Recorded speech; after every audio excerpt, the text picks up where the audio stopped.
Signing of documents. The Honourable Parliamentary Secretary to the Government House Leader. Thank you, Mr. Speaker. Pursuant to Standing Order 36, Bracket 8, I have the honour to table in both official languages the government's responses to two petitions. Dépôt de projet de loi éminent. Introduction of government bills. Statements by ministers. Reports from interparliamentary delegations. Presenting reports from committees. Honourable Member for Avalon.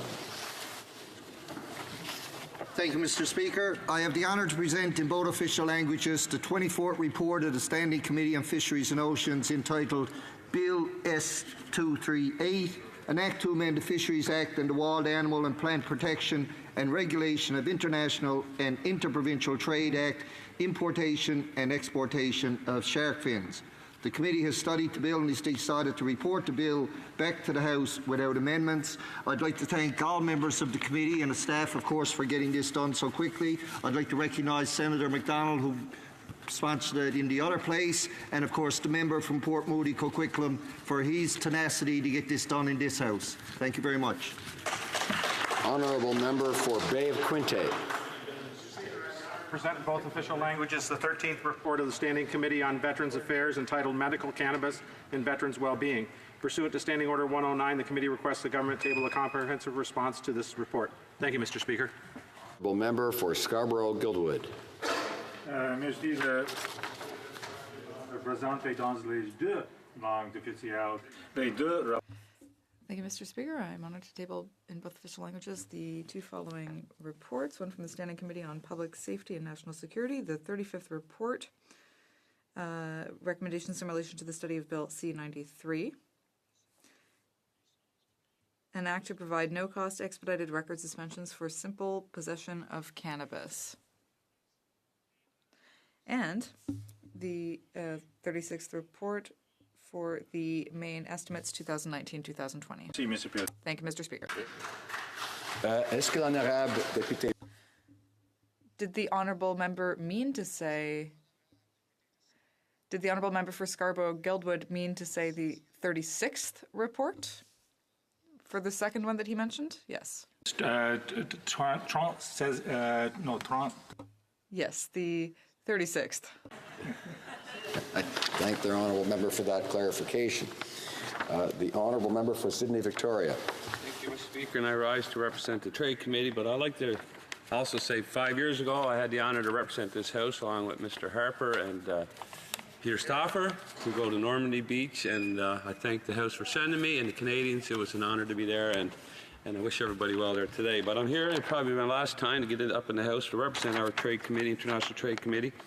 And it's a 17th report on the Standing Committee titled Canada's Small and Medium-Sized Enterprises, Federal Support for Their International Trade Activities.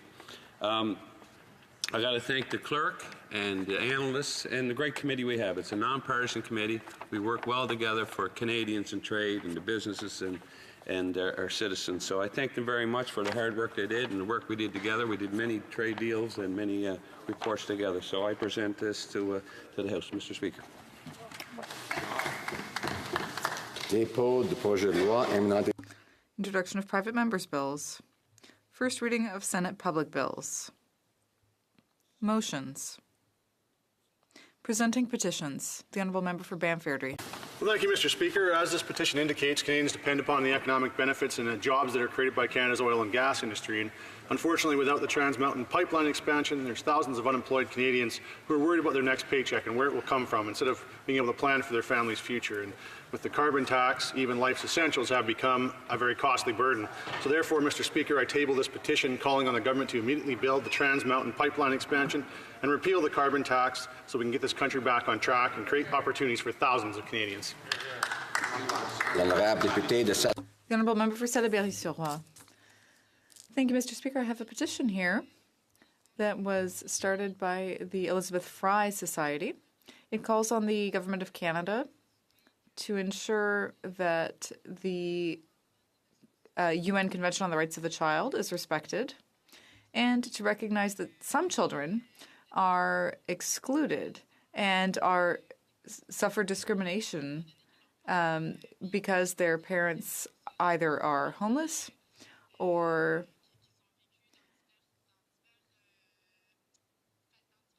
have lived in various families because their parents are either in prison or experiencing other problematic situations like drug addiction.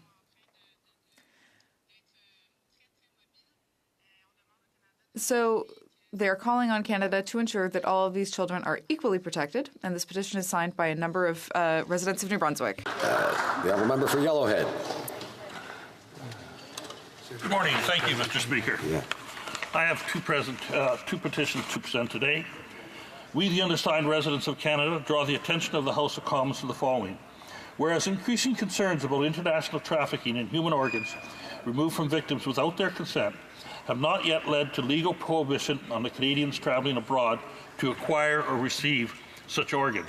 And whereas there are currently two bills before the Parliament proposing to impede the trafficking of human organs obtained without the consent or as a result of financial transaction, Bill C-350 in the House of Commons and Bill S-240 in the Senate. Therefore, we, the undersigned, urge the Parliament of Canada to move quickly on the proposed legislation so as to amend the Criminal Code and the Immigration and Refugee Protection Act to protect Canadians from travelling abroad to acquire human organs removed without consent or as a result of financial transactions, and to render inadmissible to Canada any and all permanent residents of foreign nationals who have participated in the abhorrent trade in human organs. My second one, Mr. Speaker, we, the undersigned residents of Canada, draw the attention of the House of Commons to the following. Whereas at one time, Sikhs and Hindus in Afghanistan numbered in the hundreds of thousands, but today less than 5,000 remain. And especially whereas a recent bombing in early July killed leaders from both communities in Afghanistan demonstrates the ongoing vulnerability, especially since these leaders were on their way to meet the President.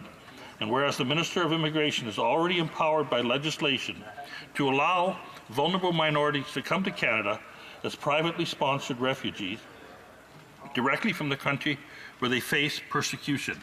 And whereas the Sikh and Hindu communities are already to sponsor Afghan minority refugees. Therefore, we, the undersigned, urge the Minister of Immigration, Refugees and Citizens to use the powers granted to him to create a special program to help persecuted minorities in Afghanistan.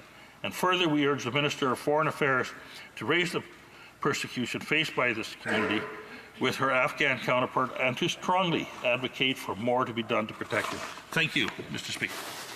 I remind members that we only have a certain amount of time for petitions each day, and therefore members are encouraged not to read the whole petition, but to indicate what the topic of the petition is, what the petitioners are asking for in summary. The honourable member for Courtenay Alberni. I'll let you get away. Mr. Speaker, it's an honor and privilege to table two petitions today on the day before World Oceans Day. Couldn't be more important timing. The first petition is calling on the government to delay the approval of any geoduck aquaculture until alternatively friendly, safe methods and equipment are developed. Plastic debris and microplastics pose a serious threat to the health and survival of the world's oceans, as we know. And geoduck aquaculture is highly intensive use of plastic.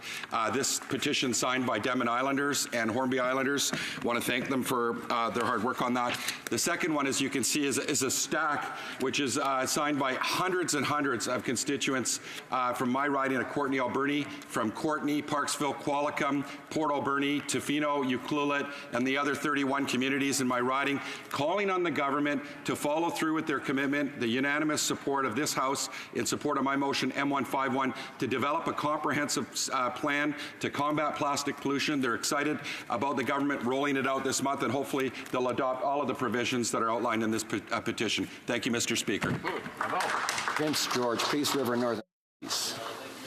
Today I'm here on behalf of my colleague in front of me who's back home fighting his battle with cancer for Langley, and we just wish him well today. I'm sure he's watching. I'm presenting this petition, 13,740 signatures. The person that initiated it is with us today, Mr. Gary Teed. I'm sure, hoping that I say that name correctly. But it calls on the Government of Canada to promote and protect earned pensions for all Canadians in the future, to withdraw Bill C-27 and to establish a national pension insurance program to ensure that seniors can live with financial security. Thank you, Mr. Speaker. Honourable member for Calgary-Shepherd. Good morning, Mr. Speaker. I'm glad I could finally catch your eye. I'm tabling a petition on behalf of 40 petitioners today on Bill C-350 and Bill S-240. They're concerned about the trafficking of human organs obtained without consent and for financial gain. Thank you, Mr. Speaker. Member for New Westminster Burnaby. Thank you very much, Mr. Speaker. I'm pleased to table a petition signed by dozens of residents of New Westminster, Burnaby, Vancouver, and Victoria who add their names to the thousands of Canadians across the country who are asking the Government of Canada to withdraw Bill C-27, an act to amend the Pension Benefits Act, Standards Act of 1985. As you know, Mr. Speaker, as these petitioners say, before the 2015 federal election, Canadians were promised that defined benefit plans would not be changed to target benefit plans, and C-27 effectively impacts this. That's why they're calling for the withdrawal of the bill. I'd like to thank the BC Retired Teachers Association and particularly Joanne and Dale Lauber, who've been instrumental in bringing this petition forward, and they are present in the gallery today. Thank you, Mr. Speaker. The Honourable member for Nanaimo Ladysmith. Thank you, Mr. Speaker. I'm standing to present two petitions today, one in favor of Bill C-350 from the House of Commons and Bill C-240 to amend the Criminal Code and Immigration Refugee Protection Act to prohibit human trafficking in organs and people traveling to get organ transfers. The second petition calls upon the Government of Canada to cease incarceration of those who suffer from drug abuse and to begin rehabilitation of said victims back into society through treatment programs, as is done in Portugal. Excellent. The member for Battlefords Lloydminster. Thank you, Mr. Speaker. I rise today to present three sets of petitions. The first set of petitions are signed by Canadians from across the country who are gravely concerned with the shortage of quality palliative and end-of-life care available in Canada. These petitioners assert that it is impossible for a person to give informed consent to a physician-assisted suicide if appropriate palliative care has not been made available to them. They are calling on the Government of Canada to create a national strategy to ensure that all Canadians have access to quality palliative care when they need it. The next set of petitions are signed by my constituents who are concerned with the efforts to restrict the rights of farmers to save and plant seeds from their crops. They are calling on the Government of Canada to affirm through legislation that their right freely to save, reuse, select, exchange, condition, store, and sell their seeds. And the last petition I'm presenting today, Mr. Speaker, is signed by constituents of my riding who are concerned about the accessibility of sexually explicit material to children. These petitioners are calling on the House of Commons to ensure that meaningful age verification is used on pornographic websites to better protect underage children from violent and explicit content. Thank you, Mr. Speaker. Honourable member for Rosemont-la-Petite-Patrie. Speaker, I'm glad to be here to table a petition launched by the Elizabeth Fry Society about the end of discrimination of children in Canada because their parents are in difficult situation with some drugs or incarceration or homelessness, and we're asking dozens of good citizens from British Columbia and New Brunswick ask the government to fulfill his what is in the United Nations Convention for the Rights of Children. Thank you, Mr. Speaker. Member for Scarborough Centre. Thank you, Mr. Speaker. I would like to present petitions signed by hundreds of my constituents calling upon the House of Commons to support Bill S-214 and ban the sale or manufacture of animal-tested cosmetics and their ingredients in Canada moving forward. Thank you, Mr. Speaker. Member for Saanich Gulf Islands. Merci, Monsieur le Président. C'est un grand honneur. Thank you, Mr. Speaker. It's an honor for me to speak on behalf of this very important petition on the horrific subject of human organ trafficking without consent resulting from the result of a financial transaction. The people who signed this petition are calling on this government and this parliament to pass Bill S-240. Mr. Speaker, is one that I'm very happy to say is related to supporting my bill S-203 to ban the keeping of whales and dolphins in captivity. For these petitioners, they're hoping the House will pass this bill before the end of June. The good news is, thanks to the kind auspices of the Honourable Member for Skeena-Bulkley Valley, I also want to thank the Member for Courtenay Alberni and our Honourable Member of Fisheries, this bill will come before us on Monday for the second hour of report stage. So thank you for allowing me to present this petition, and I hope we have good news soon. Honourable Member for Sherwood Park, Fort Saskatchewan. Mr. Speaker, I'm pleased to be tabling 9 petitions today. The first is in support of Bill S-240, which is a bill that some members may have heard of before. It's a bill currently before the Senate dealing with the issue of forced organ harvesting. Hopefully we'll be able to get this done this Parliament. The second petition is in support of persecuted minorities in Afghanistan, in particular the Hindu and Sikh minority, and it calls on the Minister of Immigration to use the powers granted to him to create a special program to help those minorities to be sponsored directly from Afghanistan. Also calls on the Minister for Foreign Affairs to be actively engaged in these issues with her Afghan counterpart. The third petition is also in support of Bill S-240, currently before the Senate, dealing with the scourge of organ trafficking. The fourth petition deals with the application of Section 2 of the Charter of Rights and Freedoms in the context of the Canada Summer Jobs Program.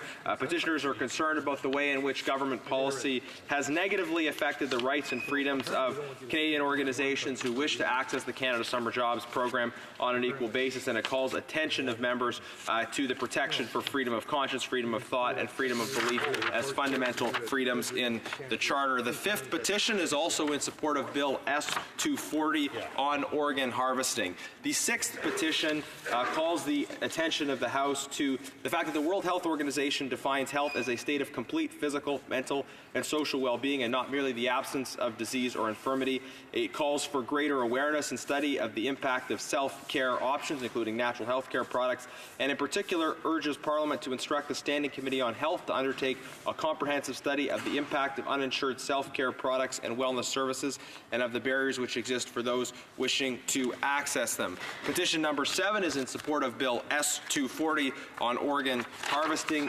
Petition number 8 is also about the issue of Afghan minorities, the Hindu and Sikh community in Afghanistan, calling on the Minister of Immigration and the Minister of Foreign Affairs to take action in their respective domains in support of these communities. And Mr. Speaker, the 9th and final petition is in support of Bill S-240, which is on organ trafficking, currently before the Senate. We hope to see that bill passed as soon as possible. Thank you. Presenting petitions. Présentation de pétitions.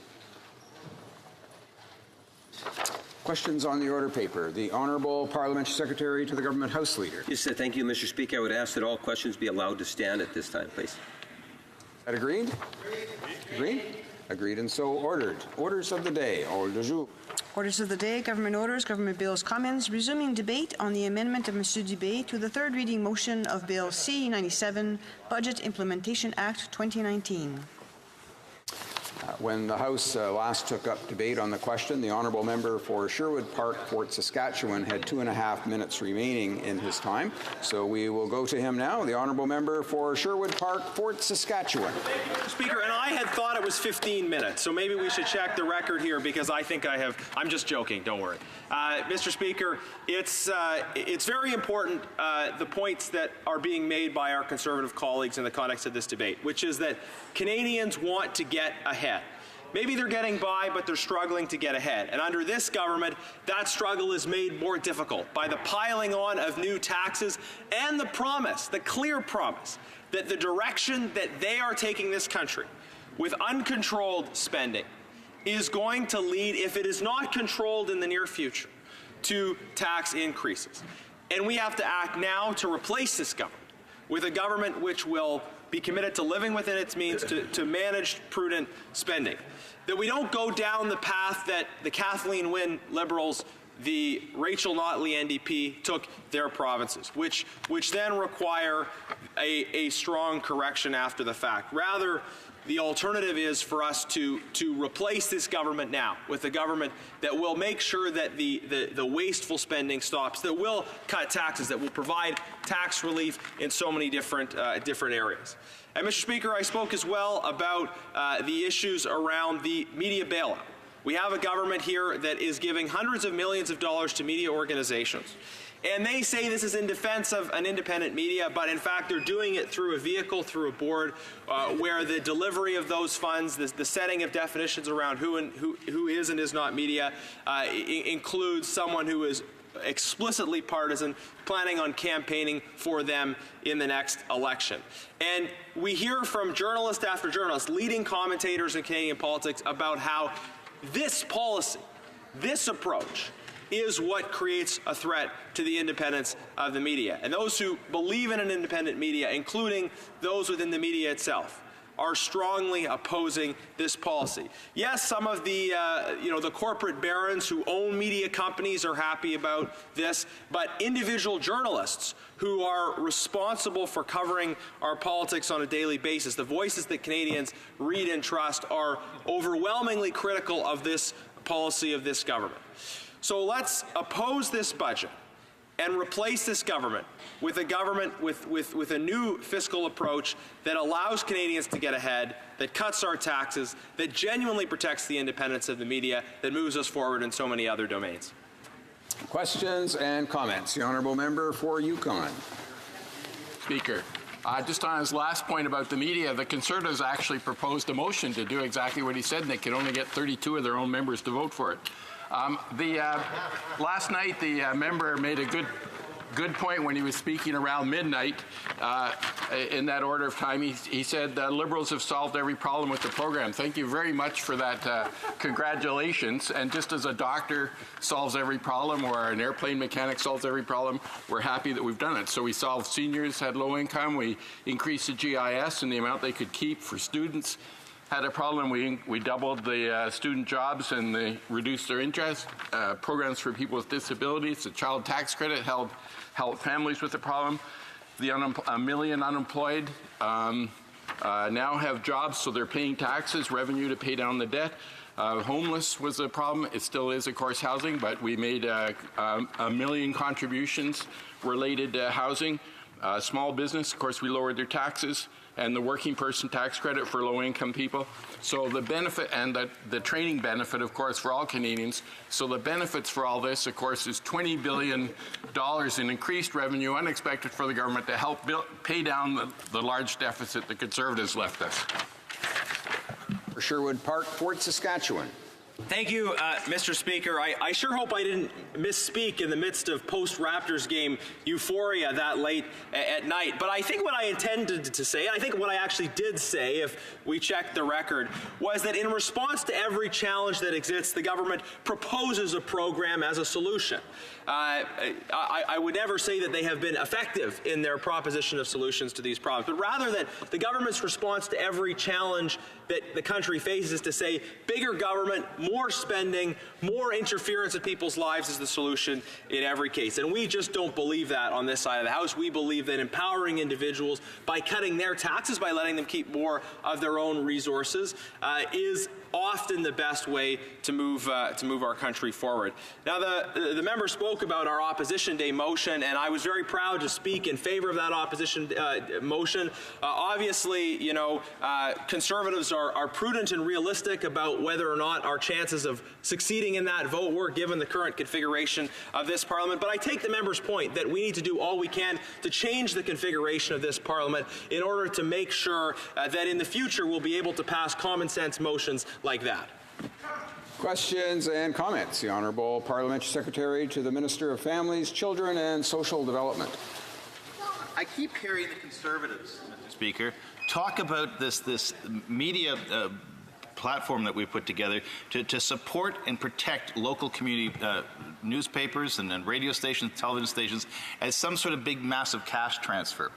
The three pillars of the program are a tax credit to Canadians who subscribe online to print media. No dollars go to the media. The dollars actually go to Canadians that the federal government is expending. But what does go to the media is an increase in subscription, something which is chosen by individual Canadians, not chosen by anybody on any panel. Individual Canadians will make that choice, and individual Canadians will choose which media platforms to support and then get a tax credit for doing so. It's an incentive. The second one is that we're setting up the capacity for independent media to set charitable foundations up to support independent journalism, except there again, the tax credit doesn't go to the media organization. Canadians have to donate of free will to a news organization, and then they get a tax credit for doing it, and the government costs that out as foregoing tax revenue. And then the final piece of the puzzle is simply if media hires new journalists, if they hire new Canadians, give them jobs through the private sector, we provide them with a tax credit for doing so. In other words, there's no dollar transfer to the media to buy opinion. What there is dollar transfers to Canadians to choose Canadian media, to support Canadian media. Why don't you want those local media organizations to survive? A member for Sherwood Park, Fort Saskatchewan. Thank you, Mr. Speaker. Surely the member can't be as unaware of the arguments that people have been making, including in the media, about the reality of the effects of this, at least as unaware as he may have been about the process that Bill C-81 followed in this House.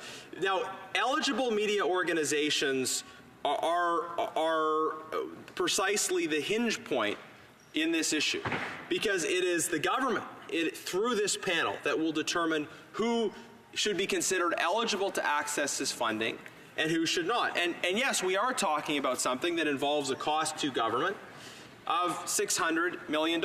So there is a cost, and it only applies to eligible media organizations, and the member knows that who fits into that box and who doesn't fit into that box will be decided by a panel that includes Unifor.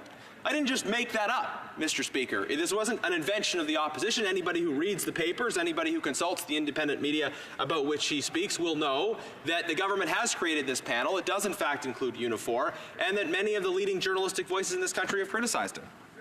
Questions and comments. The honourable member for Saanich Gulf Islands. Thank you, Mr. Speaker, and I'm enormously grateful that my friend from Sherwood Park, Fort Saskatchewan, chose to put some focus on the media bailout, because I wasn't able to get in on the debate when that was before the House squarely, and I voted against the Conservative motion last night. My vote might be considered to be support for the approach of the government in its entirety. Unfortunately, the Conservative motion included deleting tax treatment for energy-efficient vehicles, I think probably inadvertently, in a series of amendments that were about the media bailout. I also am concerned that the media bailout, the media in this country does need support. We need independent journalism. I would have been more impressed with a commitment that zero government dollars will go to advertising in digital platforms and will concentrate government advertising in the newspapers that are struggling. I'd also be more impressed if the group that was deciding who got the money, and this is one reason I couldn't vote for the Conservative motion on its own, why single out Unifor? Sun Media is sitting there. I think the point, as made by journalist Andrew Potter, why would the recipients of the funding form the group to decide who gets the funding? So those are my concerns, and they are not full-on opposition to the government's approach, but I'd like to see it tweaked. Member for Sherwood Park, Fort Saskatchewan. Well, thank you, Mr. Speaker. I guess we'd agree that it should be tweaked. We might disagree about the degree of the tweaking. I think the member makes an interesting point about, looking at other members of the panel. I think, in the context of our motion, our observation would be that the Unifor case is particularly egregious. Nobody else, has, in the context of that panel, has sort of publicly tried to define themselves as the resistance to not only a particular party, but a particular individual who's leading one of those parties. So obviously the tone and the rhetoric in explicit support of one party, in explicit opposition to another party, it would be obviously inappropriate that anybody else in a sort of government-appointed administrative role that was supposed to make these kind of determinations would show such favoritism, such partisanship. So the member may have other points about other individuals on the panel, but I think it's quite clear that the case of Jerry Dias is particularly egregious in this context.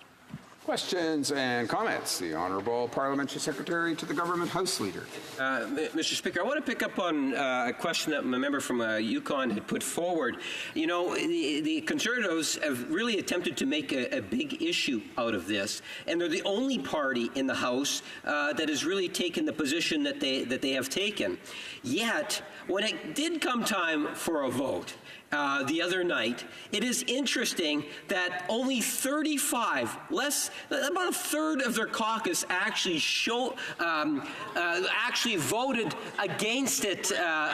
For their motion against what it is that the government was going. And to me, Mr. Speaker, that speaks quite strongly in terms of their sense of commitment on this issue, let alone showing up. I'm sorry, Mr. Speaker. Let alone supporting the member's statement. Can the member across the way indicate why it is he believes that so few Conservatives actually voted in favor of their opposition motion? Honourable member for Sherwood Park, Fort Saskatchewan. Mr. Speaker, and I would question as a matter of order the discussion around presence or absence of members. I would be happy to engage in that conversation. Of course, I wouldn't comment on the relatively small number of government members that are in the House now, or, for example, the fact that we had successful quorum calls during this budget debate. The quorum for the House of Commons is only 20 members, and in debating their own budget, somehow we fell below quorum. Again, if the member wants to go down this road, some of our members were busy campaigning in Winnipeg North at the time of that vote, and I know the government always has to have enough members here to make sure they win the votes, and we don't win very many votes in the opposition. But Conservatives are also very successfully engaged in beautiful ridings like Winnipeg North, talking to voters there, and I'm looking forward to seeing the fruits of both the arguments we make in the House on the issues and of our many visits to ridings like his. Resuming debate. The honourable member for Surrey Newton. Thank you, Mr. Speaker. I will split my time with my esteemed colleague, honourable member from Malpeque. I'm proud to rise today to speak in support of Bill C-97. This budget goes the next step in accomplishing the goals our Liberal government set out 4 years ago. It lifts Canadians up with an economy that supports them and a government that makes investments to make their lives easier. Hear, hear. This was changed from the previous Harper Conservative government that cut important investments in infrastructure, healthcare, and important social programs. In 4 years, our government has created over 1 million jobs. Hear, hear. Unemployment rate is the lowest point in years, and Canada has the fastest growing economy of all G7 nations. Amazing. We have lifted 300,000 children out of poverty. That's right. And billions of dollars have been invested in affordable housing and infrastructure investments throughout Canada. Mr. Speaker, I want to thank the residents of Surrey Newton for giving me the responsibility of delivering this real change in our community. Hear, hear. As Member of Parliament, our purpose is to make positive difference in the lives of our constituents. In all my terms as an MP, that is what I have sought to do, whether it's having my personal cell number available to my constituents or going to as many community events as possible. Mr. Speaker, I do this so that my constituents can get the timely help that they need and they are able to share any issues or concerns that they may have. I'm proud to share with everyone that since our first budget, our Liberal government has made important investments that have strengthened Surrey Newton. Since 2015, we have invested over $7 million to build more classroom space at Quantum Polytechnic University, as well as $125 million to build a new sustainable energy and environmental engineering building at SFU Surrey. To help people to get where they need to be more efficiently, we are investing over $1 billion to expand SkyTrain in Surrey. This comes after delivering 106 new buses and replacing the aging SkyTrain cars so that it's reliable for commuters. Through a $600,000 investment at Newton Recreation Center and Surrey Art Gallery, we have made sure families have strong community centers for them to gather at. Above all, the Canada Child Benefit is helping nearly 14,000 families with an average monthly benefit of $630 a month. That is $8.7 million every month. That's helping parents and children lead strong, healthy lives. Hear, hear. The Canada Child Benefit helps families with everything from groceries to childcare to sports and recreation activities for our youth. Because of this benefit, 300,000 children in Canada have been lifted out of poverty. This is something that each and every member of this House should be proud of. It is the single largest decline in poverty in this country's history. Hear, hear. It happened because of the vision and the leadership of this Prime Minister and honorable member from Papineau. Bravo. Mr. Speaker, he promised real change and he has delivered it. When the Finance Minister delivered Budget 2019, he spoke about the choices we have made in this budget to make life easier for Canadians. To help young families buying their first home, we have created a new first-time home buyers incentive that will lower monthly mortgage payments for providing funding of 5 or 10% of the home purchase price for the existing or new homes, respectively. The program is expected to help approximately 100,000 Canadians buy a home that they can afford. We have also increased the home buyers plan withdrawal limit for the first time in a decade. This would provide first-time home buyers with more access to RSP to buy a home.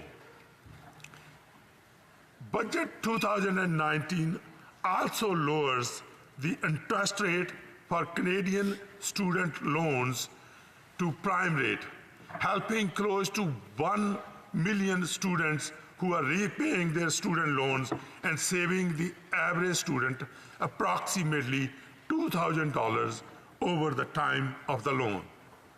The interest payments during the first 6 months grace period after graduation will also be waived.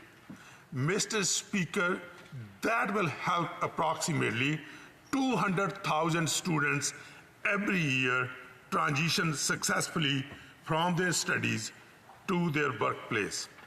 Canadians can now purchase the prescriptions they need without having to worry about the cost.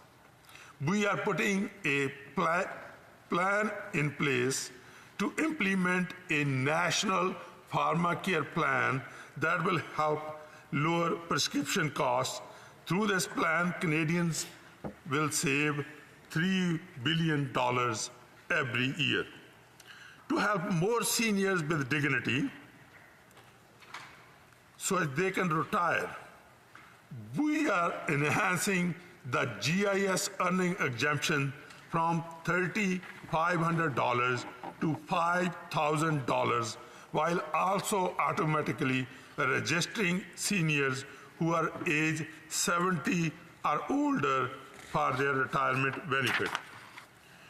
Finally, Mr. Speaker, to ensure that our communities are stronger, we are investing additional $2.2 billion to support local infrastructure priorities. These are some of the many highlights of budget 2019 that are going to directly help Canadians. After 10 years of neglect by the Harper Conservatives, our government investments are strengthening Canada.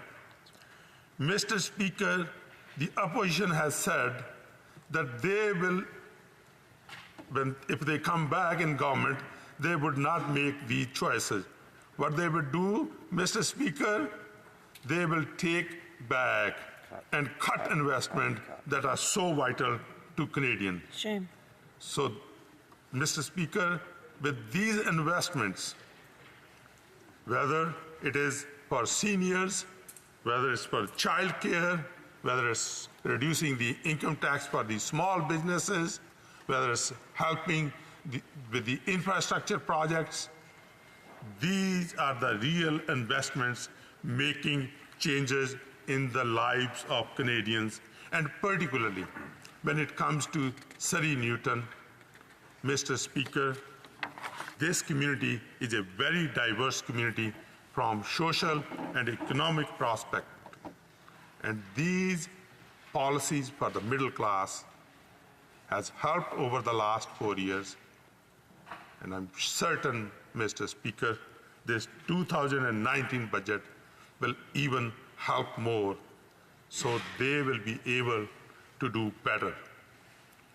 Mr. Speaker, I want to thank you for giving me this opportunity to address the House and share my words. Bravo.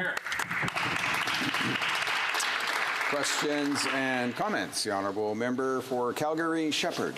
Thank you, Mr. Speaker. So the member mentioned housing, and that's one of my favorite subjects right now, especially on the budget. The 100,000 so-called first-time home buyers will be helped.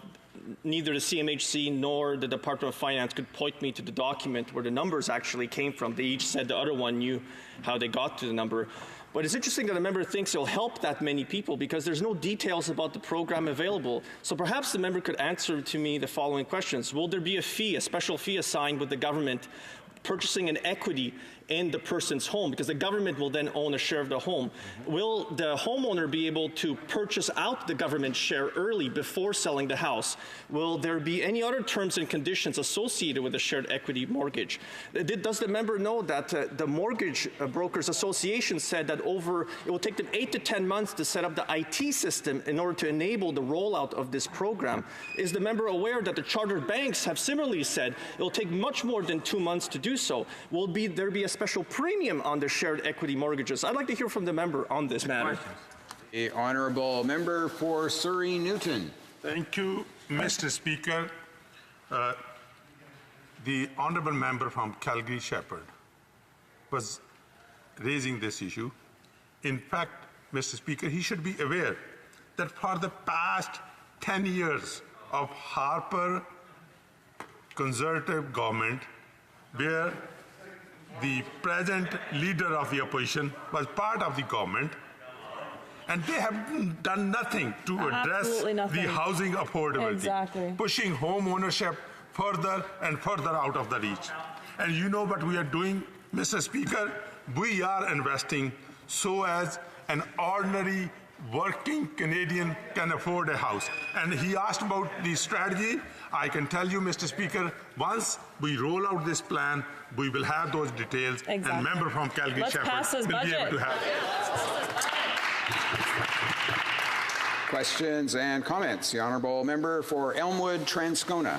Thank you very much, Mr. Speaker. I heard the member cite a number several times in his speech that I've heard before in the House about lifting 300,000 children out of poverty. I know my colleague from Saskatoon West has asked the government for a breakdown of how that number is calculated.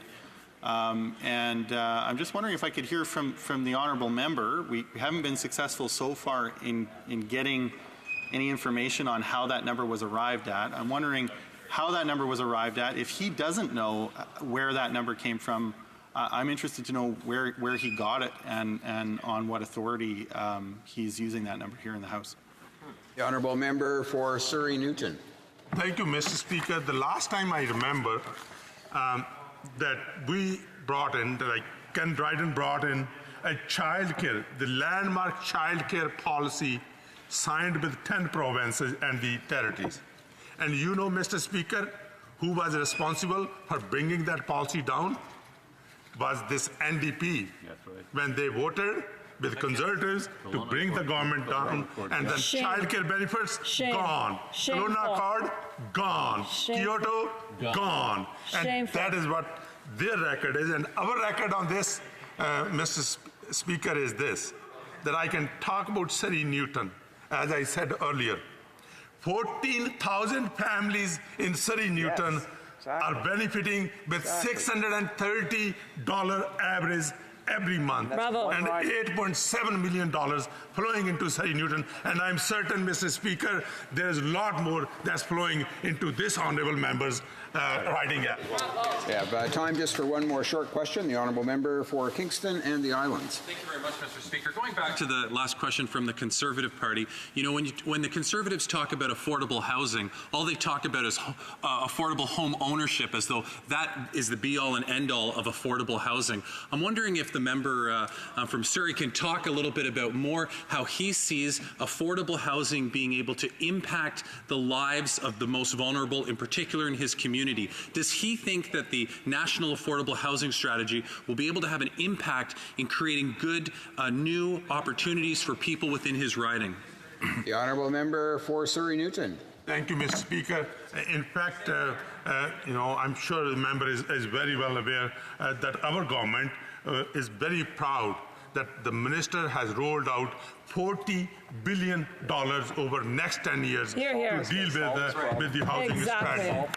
And Mr. Speaker, the honourable member asked about Surrey Newton, and part of that funding went into Surrey Newton, and I was there with the minister to have the shovel in ground, and now the building is almost ready. So 73 families will be able to benefit out of that. Resuming debate, the honourable member for Malpeque. Thank you, Mr. Speaker, and it's really appropriate to be splitting my time with the member from Surrey Newton, because he's on one coast of Canada, I'm on the other, and just like this budget, we cover from the country from coast to coast. Mr. Speaker, it does give me great pleasure to speak on Bill C-97. This bill does what we set out to do in 2015, building on our series of budgets to grow the economy, so needed after the disastrous decade of the Harper years. The measures in Bill C-97, implemented by the Budget Implementation Act, does what Liberals do best: investing wisely, working with the private sector, the provinces and communities to strengthen the social and economic fabric of this country. The prudent investments in this bill build on the fall economic statement, which I think could have been called a business budget. Part 1 of the bill of the Budget Implementation Act really relates to that fall economic statement.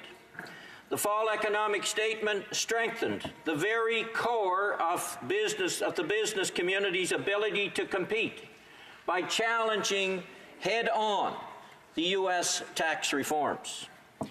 Did many things, but I'll name 3, Mr. Speaker. 1, by allowing businesses to immediately write off for tax purposes the full cost of machinery and equipment used in manufacturing and processing of goods. Point 2, by implementing a new accelerated investment incentive, an accelerated capital cost allowance across all sectors of the economy. And 3, by launching an export diversification strategy. And that, Mr. Speaker, really assists our businesses in terms of being able to retain capital, attract investment, invest in new equipment and machinery and new technology, and be competitive in export markets. And that just touches on 3 of the points in the fall economic statement. From strengthening businesses' opportunities in the fall economic statement, that this budget, this bill, seeks to give greater opportunity to Canadians and communities. In fact, I think this bill, this section of the bill, could be called the people's budget. From my province, Prince Edward Island, over a 4-year term in government, major federal transfers of equalization, the Canada Health Transfer and Canada Social Transfer, has increased by $93.4 billion to $93.4 million. I don't want to exaggerate those numbers. $93.4 million to $647 million. Of course, as you know, Mr. Speaker, by the smiles that you see on people's faces in your community, in your riding, the Legacy program, the Canada Child Benefit, has made a huge difference for families all across the country. 9 out of 10 families are better off. On Prince Edward Island, for families with children, the Canada Child Benefit has meant $100 million over the last year tax-free to those families. That's investing where the money needs to be invested, Mr. Speaker, and that money that goes into those families' pockets is spent in the local economy. It assists their children in childcare, in education, and it makes a much more progressive economy. Money is actually then spent in the community. But this Liberal government just didn't stop there. We know early learning and child care is critical to give children the best start in life.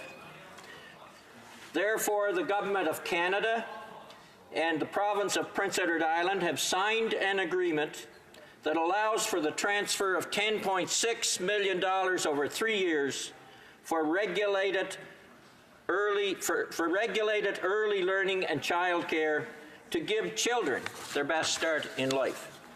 Now, Mr. Speaker, let me turn to the other end of the age spectrum, to seniors who have been so instrumental in building this country that we are so fortunate to call home. The budget provides additional funding, increasing by $20 million per year, funding for the New Horizons for Seniors program. That's an excellent program, and it works, and I see some heads on the other side as well. It works in every riding, and I encourage seniors groups and others to apply for that funding, because it really is an expenditure also spent in the local economy, but assists seniors in the program in the programs that they need. This program has a solid record of improving senior quality of life and promoting seniors' participations in communities and in the workforce. The Budget Implementation Act goes further, though, and proposes a series of measures to help Canadian seniors keep more money in their pocket and by ensuring that they receive the Canada Pension Plan benefits that they're entitled to and stay active and be a valuable asset in their community. This builds on the concrete steps, Mr. Speaker, that we've taken to improve Canadians' retirement security. And I'll just turn to the budget, Mr. Speaker. And I know others on the other side, they love to read this almost daily. But quoting from page 62, Mr. Speaker, on security retirement. Enhancing this Canada Pension Plan, which will raise the maximum CPP retirement benefit by up to 50% over time. Restoring the eligibility age for OAS and GIS benefits to 65. Increasing guaranteed income supplement top-up payments by up to $947 per year for single seniors. And allowing couples who receive GIS and allowance benefits and have to live apart for reasons beyond their control, that they can receive higher benefits based on their individual incomes. Those are measures to really help seniors, Mr. Speaker. Investing in the lives of seniors has been a focus of this government's emphasis, by the Prime Minister appointing a Minister of Seniors to ensure that programs and services are designed to respond to seniors' needs. And again, Mr. Speaker, I will quote from the actual budget document itself on page 70 for those that want to refer to the page. These further investments, Mr. Speaker, amount to $40 billion for the 10-year National Housing Strategy, which will help ensure that vulnerable Canadians, including low-income seniors, have access to housing that meets their needs and that they can afford. $6 billion over 10 years for home care to allow provinces and territories to improve access to home, community, and palliative care services. $77 million in additional funding for the Enabling Accessibility Fund to improve the safety and accessibility of community spaces, and making it easier to apply for employment insurance caregiving benefits, and introducing new employment insurance caregiving benefit of up to 15 weeks to support individuals who are providing care to adult family members.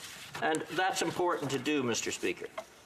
And for communities directly, Mr. Speaker, this budget moves up or increases, tops up, I guess you could call it, the federal gas tax refund by $2.2 billion, doubling the amount for most communities, large and small. Money that they can invest in their infrastructure for business and individuals and make their communities more economically sustainable.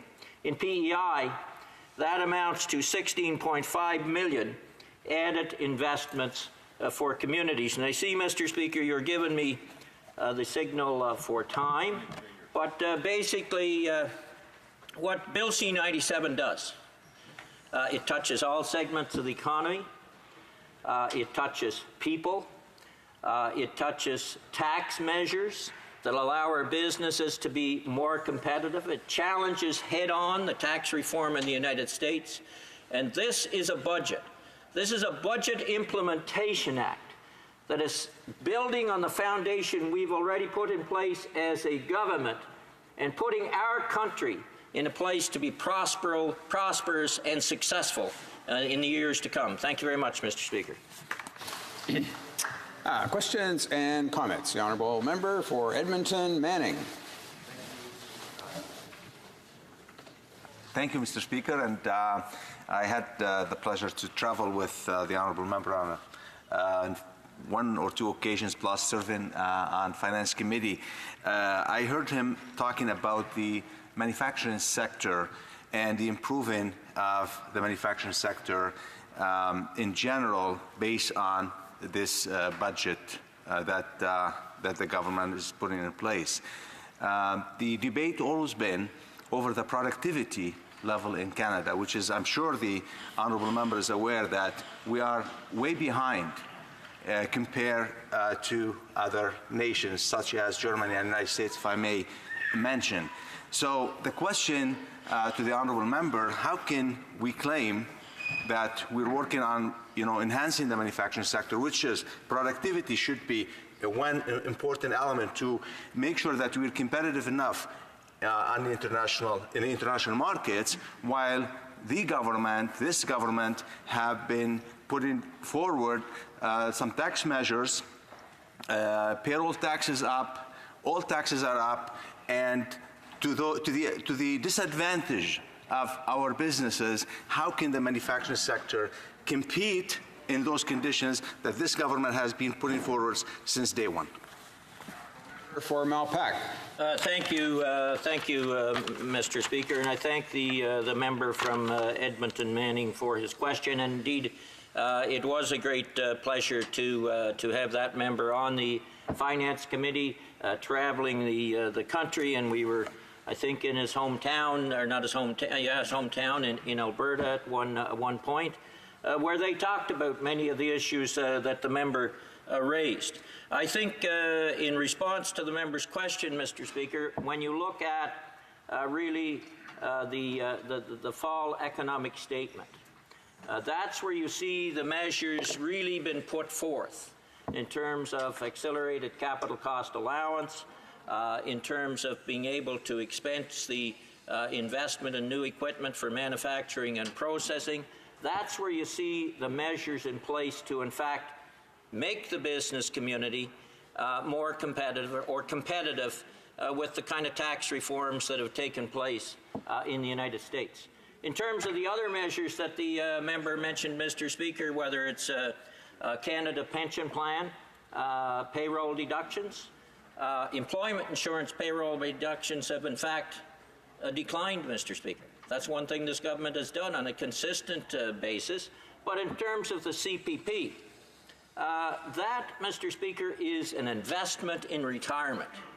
That should make it more better for employees who are working, in which they will have some security. They know they'll have more security in their retirement years. And so I think all the measures we put together are good for the business community, Mr. Speaker, and I'm proud of that. On productivity, yes, we need to do more. On being... Questions and comments. The Honourable Member for Elmwood Transcona. Thank you very much, Mr. Speaker. When irregular border crossings began in earnest, the Conservative Party was calling for the entire Canadian border to be treated as an official point of entry, so that people who were crossing the border could be turned away wherever it was that they were crossing the border without being able to make an asylum claim in Canada. Of course, we heard the government at that time very critical of the Conservative position. There are provisions in this budget bill that will effectively mean that the entire border will be treated as an official point of entry in just the same way that the Conservatives were recommending. I'm wondering if the member would care to elaborate in what ways, if any, it's not clear to me, the changes proposed in this omnibus budget bill differ from the Conservative proposal. The Honourable Member for Malpeque. Mr. Speaker, that question relates, yes, indeed, to a critical issue. But we do have obligations, and when people cross the border, they are immediately arrested. They're checked, and to ensure that they are asylum seekers. And as the other thing that we do, and that's important to do, I think we meet our international human rights obligations as a government. And what we do to kind of enhance that in this particular budget, we make it clear. I think we make it clear what the rules are, and we have increased the funding for border agents and the RCMP to be able to take the measures they need to do to ensure our country is secure, but also to ensure that the human rights are protected of those that are entering the country. Resuming debate. Reprise de débat. La députée. The Honourable Member for Longueuil-Saint-Hubert. Thank you, Mr. Speaker. Thank you to my colleagues for their support. This will probably be my last opportunity to express my opinion on this government. I was listening to my colleague, the member for Malpeque. I know that he acts in good faith, and I know that he was referring to the New Horizons program, which I think is very useful in a lot of our ridings, and that was good. But then I listened to my other colleague just before that, who was talking about social housing initiatives, and I had to hold myself back not to shout, because the reality in my riding is that we have serious needs when it comes to social housing. It's not discussed enough, but if you look at the city of Longueuil and the two districts around it, we have so much need there. There are so many children living below the poverty threshold. And the waiting list for social housing in my riding is now has over 2,000 names on it. So we need more initiatives like this. And what is the Liberal government doing again? Well, it's lots of lovely rhetoric. And they seem to be obsessed with calculating, what are we going to announce and when, so that we can be sure that we can get a payoff from the announcement before the election. Well, that's what they've been doing for the last 2 years. They said, we're going to invest $10 billion in social housing, but what do we really see on the table here? Peanuts. But They keep promising beautiful gifts later on. If Canadians just trust us, if they trust the Liberal Party, oh, then they're going to get more. Then they're going to get what they expect. It's horrible. Today, we have various crises. There's a media crisis. And what do we have in terms of assistance for them? Well, nothing's actually been changed in the legislation. Now, when I talk to people in Longueuil and I say, what did this government do? Well, at the very beginning, they withdrew the tax credit for public transit. Well, great. That's almost as great as the pipeline. You know, you want to encourage people to take the bus? Great. Congratulations. They won't be taking the metro because, of course, the metro still hasn't been extended. There's a great need for that in Quebec. There's a lot of desire to get that done. And I think that we should be proud that in Montreal and in Quebec in general, people really want to see new public transit built. But will there be support for that? Well, I'll have to wait for these great announcements just before the election. We'll have to see if they actually keep their promise. And I certainly hope that they will keep their promises. But in Longueuil, we've had the same metro station for 50 years, actually 52. It was in 1967, and nothing has changed since then. God knows we need more bridges. We need the repairs or changes to the Pont Jacques-Cartier because it's constantly backed up. And if you want to go to Montreal, you can't take public transit because you need 2 different tickets and it's going to cost you $13. So it makes more sense to take your car. But that's why I'm so passionate about electric vehicles and electric transportation, because we were early adopters in my riding. We were constantly caught in traffic jams. And so in the end, we decided to opt for more electric vehicles. But when it comes to the electrification of the transport system, what have we had? Peanuts again. The Minister of Innovation and Science, I think, probably had some good ideas, but when it comes to the Minister of Transport, there's been nothing. And, you know, electric vehicles, this is not a new idea. But they've just been asleep at the wheel. There's absolutely nothing. So my colleague just reminded me of this. I forgot to mention that I'm going to be sharing my time with my colleague, the member for Courtney-Alberni. Thanks for reminding me. But what I've felt, now, people are commenting here, but, you know, it's an incredible privilege to be a member of parliament here, to be one of the 338. And I think we need to wake up. We can't just say, oh, everything's fine, because there's lots of apathy. You can find that wherever you want to look, particularly on the other side of the House. I have said many times, Mr. Speaker, I am ashamed. I'm ashamed of this parliament, which can't even stand up to ensure that electronic transport is at least fairly priced for our own constituents.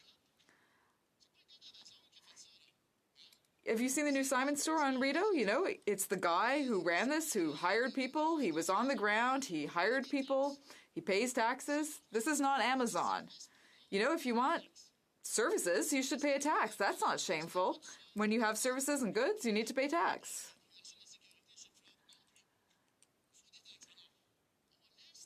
So giant companies from the web are showing up here. You know, Amazon, eBay, we're not really sure if they pay taxes. We're not quite sure. Oh, Amazon just shows up. They don't have to pay taxes. But that doesn't work. This is not some village in 1812. This is 2019. We're a G7 country.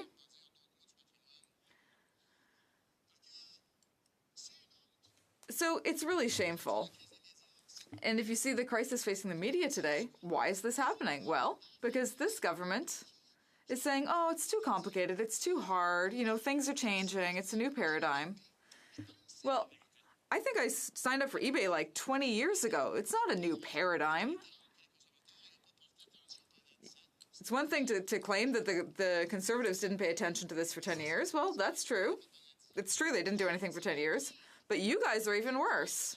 You've been in power for 4 years. For 4 years, you've been saying, oh, it's terrible, it's terrible. But they're doing nothing, Mr. Speaker. Nothing. That's the truth. Today, the media is drowning they've lost thousands of jobs since 2008, and it's largely their fault. They had 4 years to deal with this. And yes, we need to change the laws. Yes, but we should have done that earlier. They should have rolled up their sleeves and done it earlier. But no. In 2015, they said, oh, we're going to change things. It's really important. We're going to consult. But they didn't manage to get everybody together. And that's part of what being in government is. It's being able to bring people together. Did it work for them? Nope. Absolutely not. Now, I'm not trying to be alarmist here. Anyone from the culture sector can tell you that this is the case. You know, we're paying tribute to our soldiers who sacrificed their lives in the Second World War. That's patriotism. But when there was a documentary made about the Second World War, there were 1 million copies of that DVD sold. 3 years later, they made another one about World War I. Now, I understand people might not be quite as interested in that, but there were only 100,000 copies of that DVD sold. Now, there was a group that had a big hit on the radio, and they got royalties. They got $60,000. And what did they get from Spotify at the same time? I can't even count on my hands here, but it's $11. $11 compared to $16,000. So that kind of changes your business case. And yet people are happy to consume music. So this government has all kinds of measures. You know, this morning somebody asked in an interview, is the minister incompetent? And I said, no, I don't think he's incompetent. I think he just doesn't have any power. He's powerless before the Prime Minister's dishonesty and the dishonesty of the Minister of Finance. Because every time you ask them, why is GST not applied to Netflix or other ad revenue on Google or Facebook, they say, oh, it's complicated. It's too hard. We're going to have to talk to the G7, the G20. What? GST? For GST? Seriously? Most American states apply sales tax to these types of platforms. Everyone is expected to do it. Yeah, if you show up at a garage and people want to fix your car and they say, oh, pay me cash. And they say, oh, I pay cash, otherwise you have to pay tax. Well, that's not right. Now, I did a quick back-of-the-napkin calculation. It costs about 75 cents a month for tax on a $10 Netflix subscription. So $10 times, what, 10 million subscribers, maybe?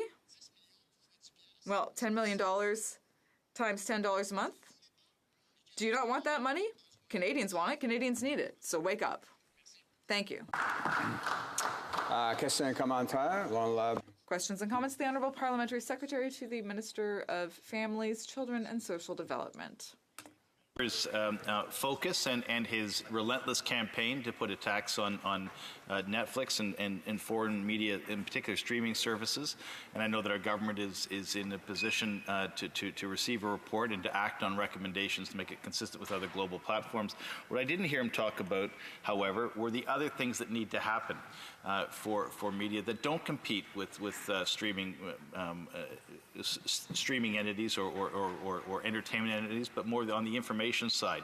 In particular, we're seeing within the journalism a transfer to electronic platforms, but people are skirting the paywalls and skirting the firewalls to get free access to these newspapers and small community news organizations and independent journalistic organizations, and simply taxing Netflix and providing a tax revenue to the government is not going to change that practice, nor is it going to provide direct support to new and emerging organizations, because those are the ones that are finding the hardest time to find access to market revenue and to sustainable models.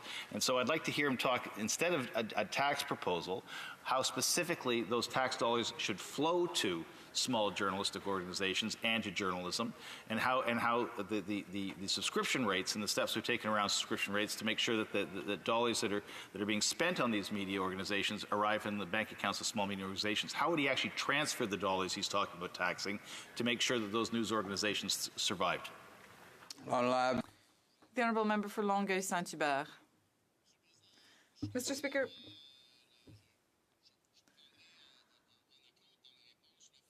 I will take into account the fact that my colleague was a journalist once and that he understands the profession and the importance that it has in our country. In terms of redistributing the financial support to either electronic or print media, I mean, that support should be as agnostic as possible. And I would remind him that his colleague, who is now a minister, well, one of his colleagues, I mean, there are a number of them.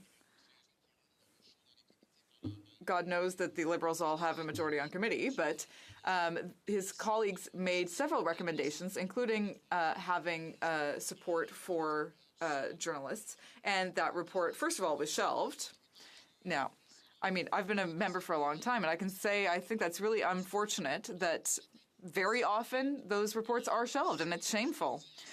So I can tell you that the report was not even tabled, and the minister did the same thing. So, you know, there were a lot of solutions in that report, for example, but they weren't dealt with. And just before the elections, they're saying, "Oh man, we need to do something now. Who can help us?"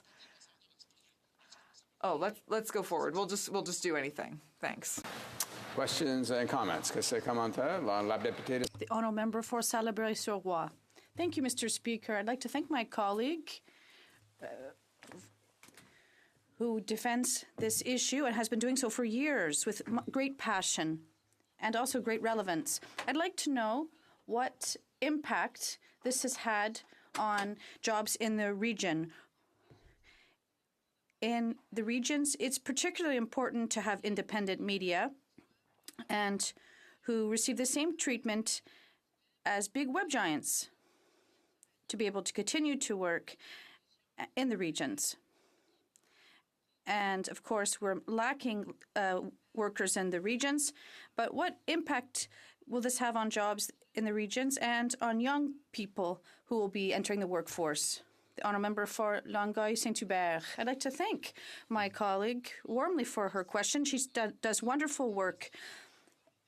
And if anyone can talk about local media, it's her, because she writes and contributes in this sector. She knows what a weekly paper is. And also my colleague from Rosemont La Petite Patrie.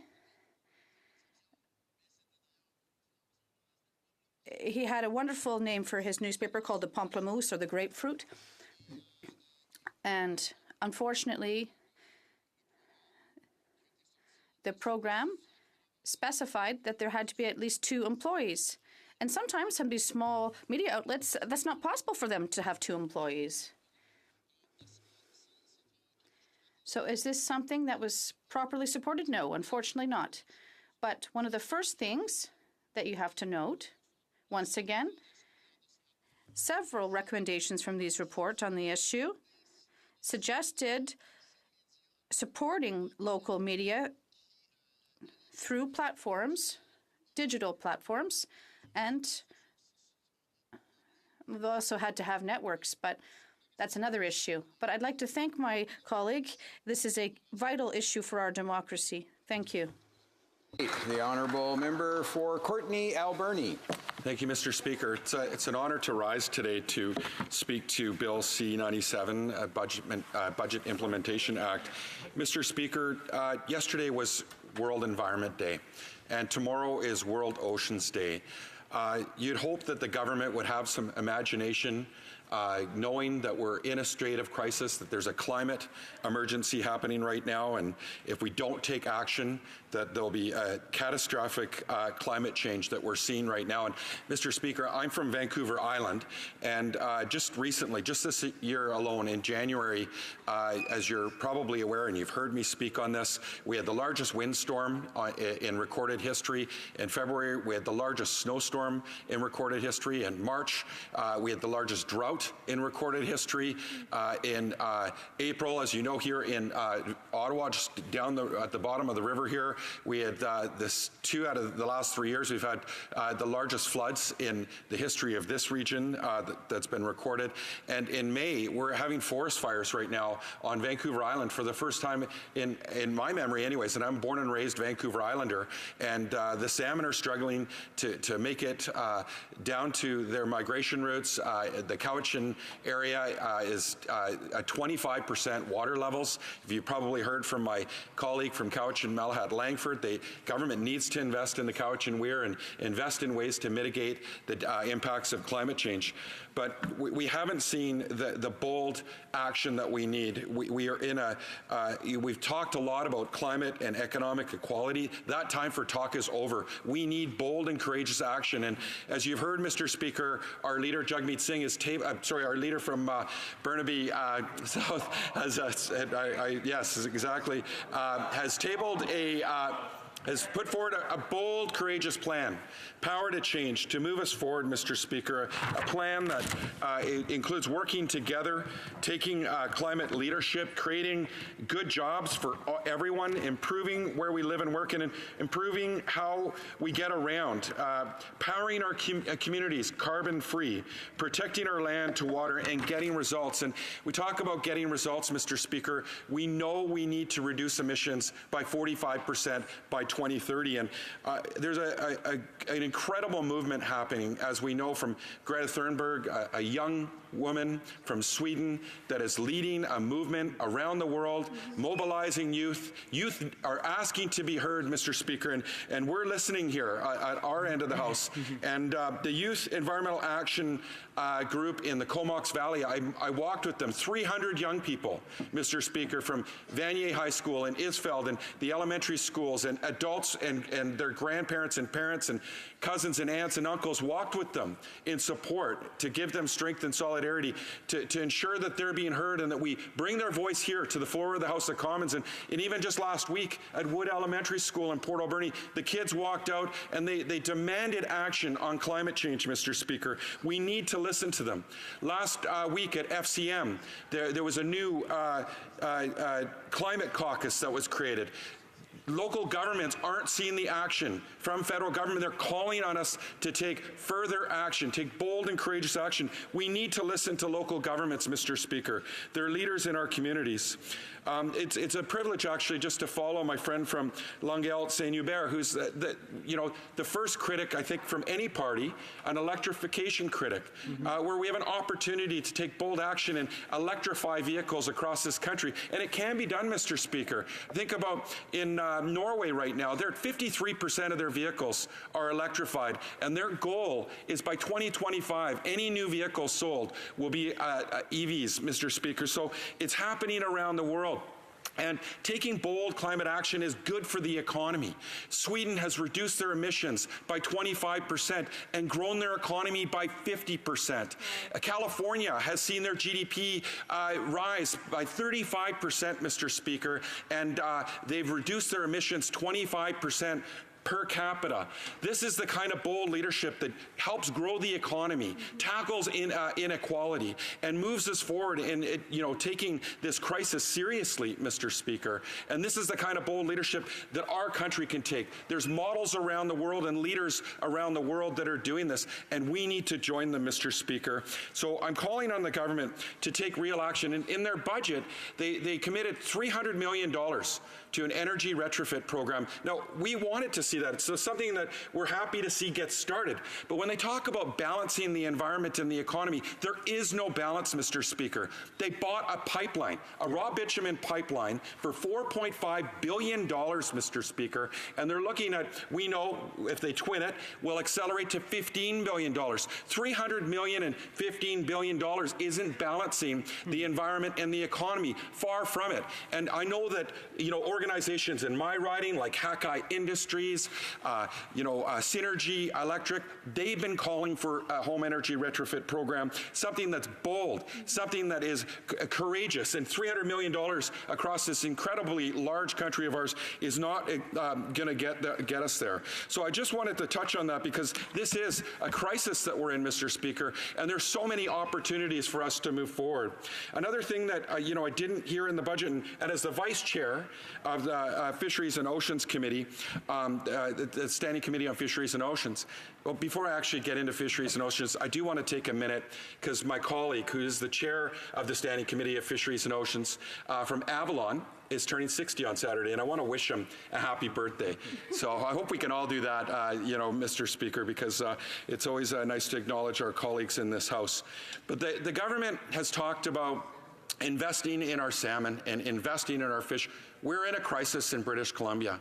We know that we have 6 Chinook species that are endangered, 6 that are threatened.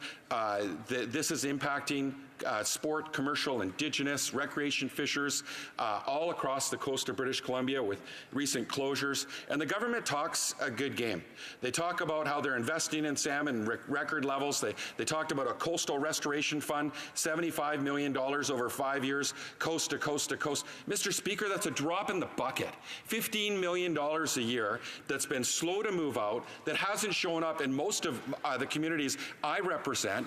And when we're in a state of crisis with our salmon, Mr. Speaker, where we know restoration dollars go far.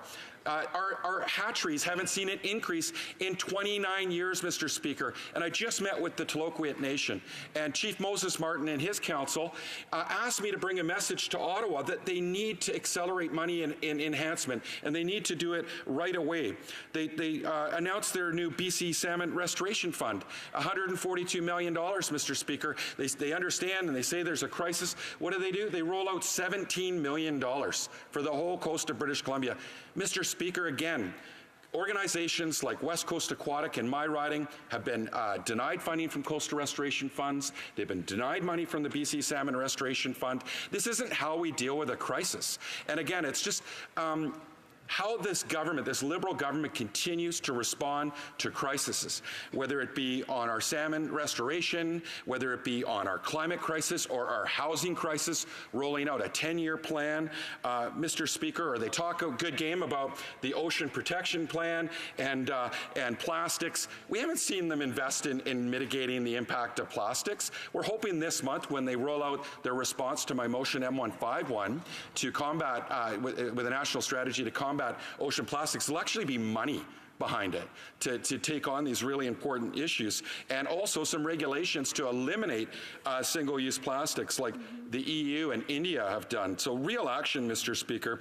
But I do want to talk about the Ocean Protection Plan, because they had scheduled to spend $145 million in 2017-2018. They spent $105. They scheduled to spend $263 million in 2018-2019. They spent $217. The shortfall total is $86 million, Mr. Speaker. This is their world-class delay in spending money, not the world-class Ocean Protection Plan. Again, my communities aren't going home and talking to their neighbors and saying, hey, there's a world-class Ocean Protection Plan protecting our oceans. In fact, they're saying the government's not acting with the sense of urgency that we need to protect our oceans. And it's the same thing for housing, Mr. Speaker. Real estate prices have gone up over 50% in my riding over the last 3 years. The government's been slow in dragging out their funds. Indigenous languages, they've been slow in getting money out the door. They don't provide the flexibility that is needed for Indigenous languages. In fact, there's a project in my riding for an Indigenous languages revitalization pole, and the government has no flexibility to fund that project, which is very important to the Nuu-Chulnut people. So, Mr. Speaker, I could speak for a lot longer. There's a lot of issues, a lot of things not in this budget, pharmacare, money for opioids. I could go on and on. So, Mr. Speaker, I hope the government's listening, that we see some urgent action on these issues that we can work together on. Thank you. Questions and comments. The Honourable Parliamentary Secretary to the Minister of Families, Children and Social Development. You gotta love a party that criticizes you for having a 10-year housing strategy when they themselves have just produced a 10-year housing strategy. saying that when you produce a 10-year housing strategy, you should front-end load the money. They are not front-end loading the money in their 10-year housing strategy. In fact, if you read the small few meek little details that are in their housing strategy, half of that money will come in the last 5 years of the 10-year program.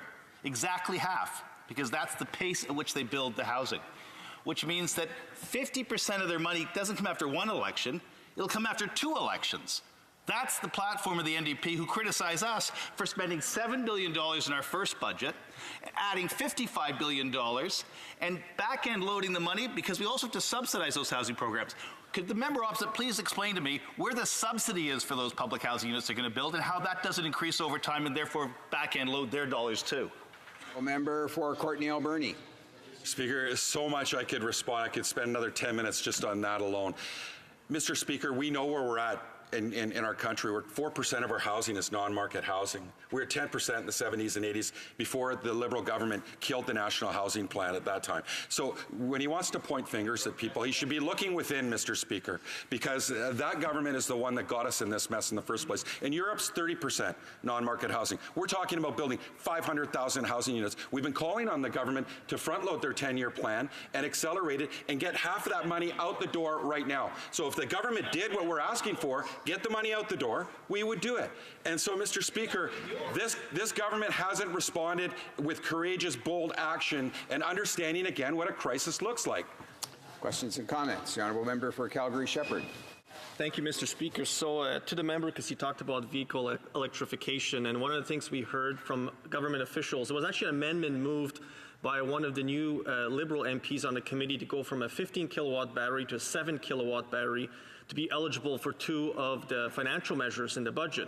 But by doing so, what the Liberals are effectively allowing was for luxury electric vehicles, $100,000 plus vehicles, to be discounted, about $55,000 off your taxes on your purchase. And that was at committee, and officials confirmed it. This would be BMW 530Es, BMW 330Es, the Audi e-tron series of vehicles. I just thought if we're talking about vehicle electrification, then wouldn't it first start with, say, transit, first start with vehicles that the regular, everyday person can afford? I'd like to hear perhaps the member speak about that and where the priorities are of this government. Well, Mr. Speaker, and I really appreciate the question from my friend from Calgary-Shepherd.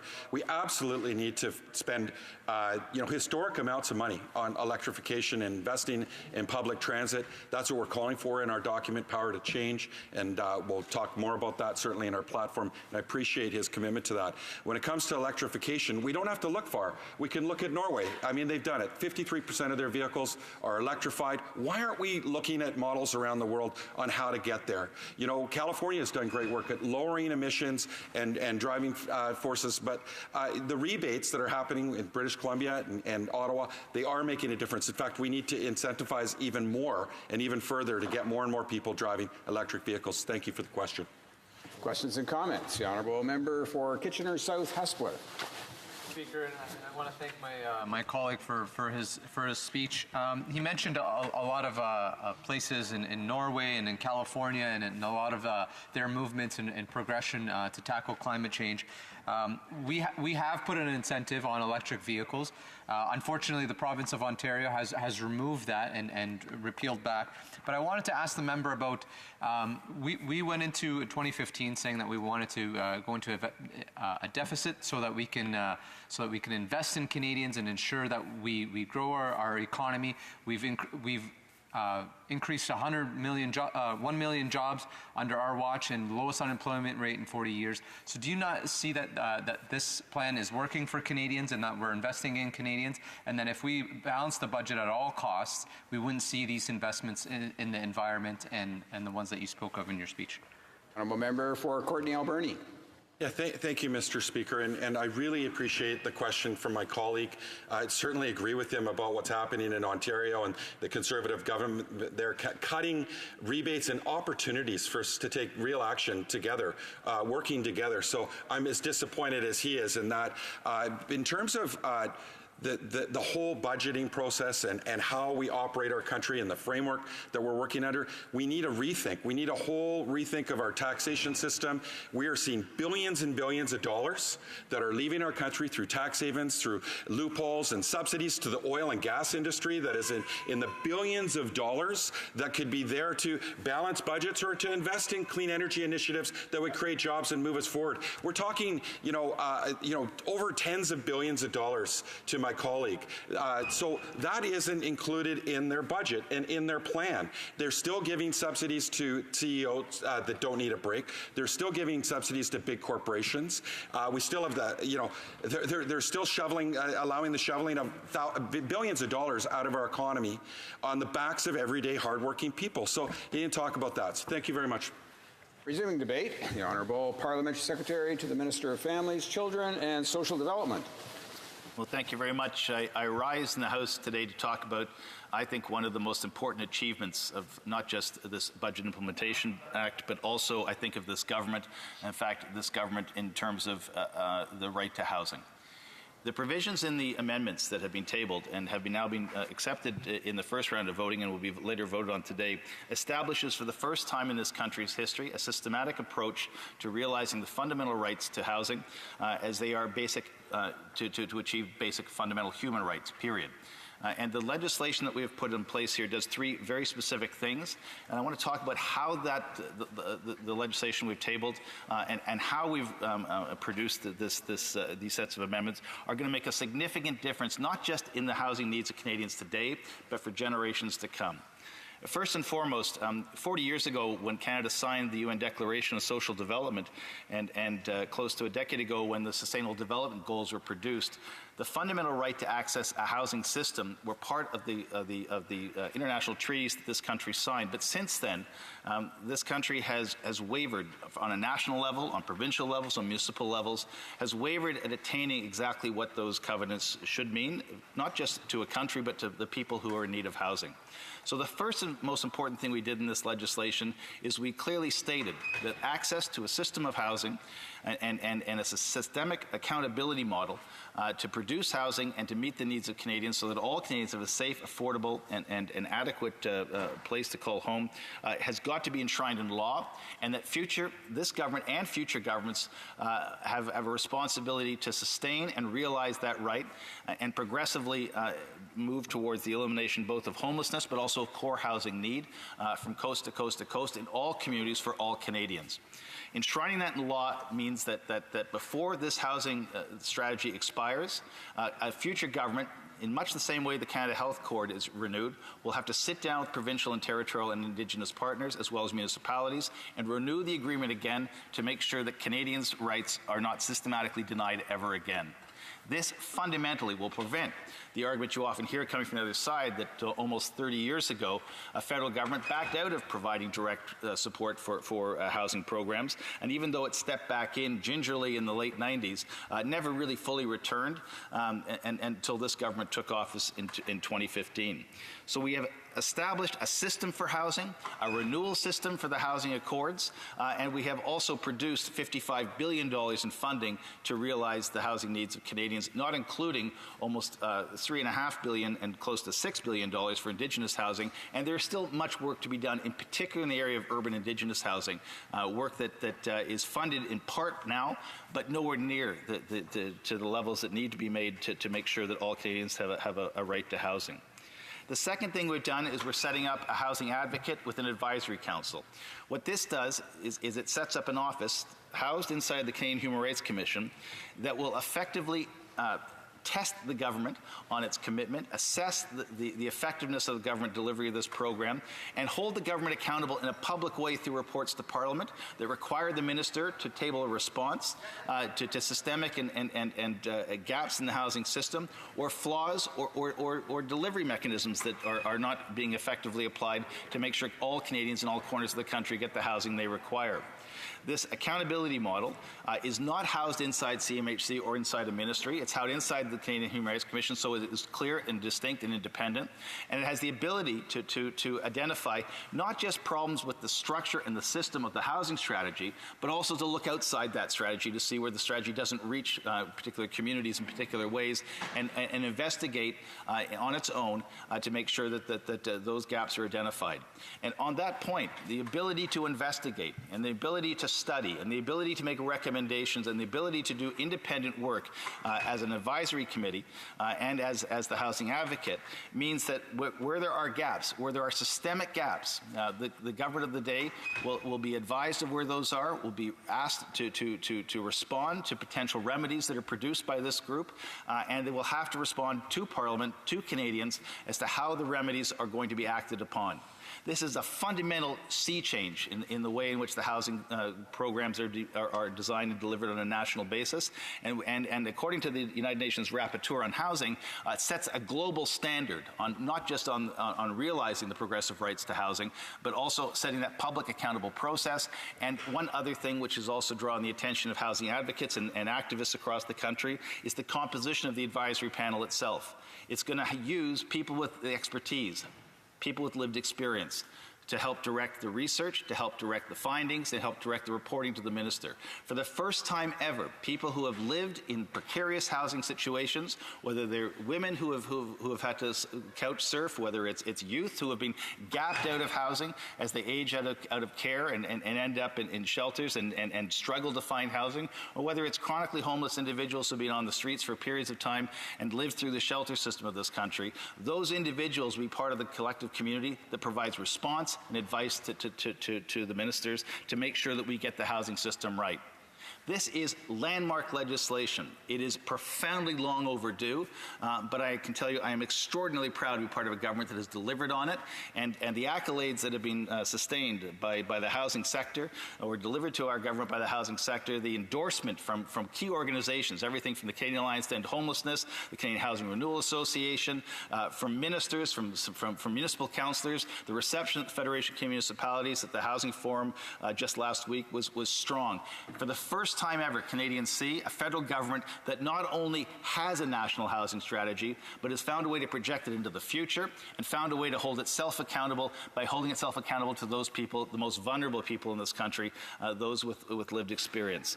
This is, above all else that's happened in the last 4 years in this Parliament, one of the most profoundly important developments on human rights that I think that we can all be very, very proud of. It does not mean, however, there is not more work to do. And that's why the $40 billion National Housing Strategy had additional dollars, an additional $10 billion invested in it. It's why this government has also taken steps around low-income home ownership and providing pathways to home ownership, in particular for first buyers. And it's why this government is also committed to a distinctions-based approach with Indigenous communities to make sure that housing on reserves and in traditional territories is properly attuned, and we get the right dollars and the right programs put in place that are self-managed, self-directed, and delivered by Indigenous communities themselves. The biggest piece of the housing puzzle, however, that's missing is urban Indigenous housing. And all of us, as we look towards the next election and the final days of this session of Parliament, have got to focus our attention here. In the province I come from, close to 86% of the Indigenous people live in urban centres off reserve or away from treaty lands.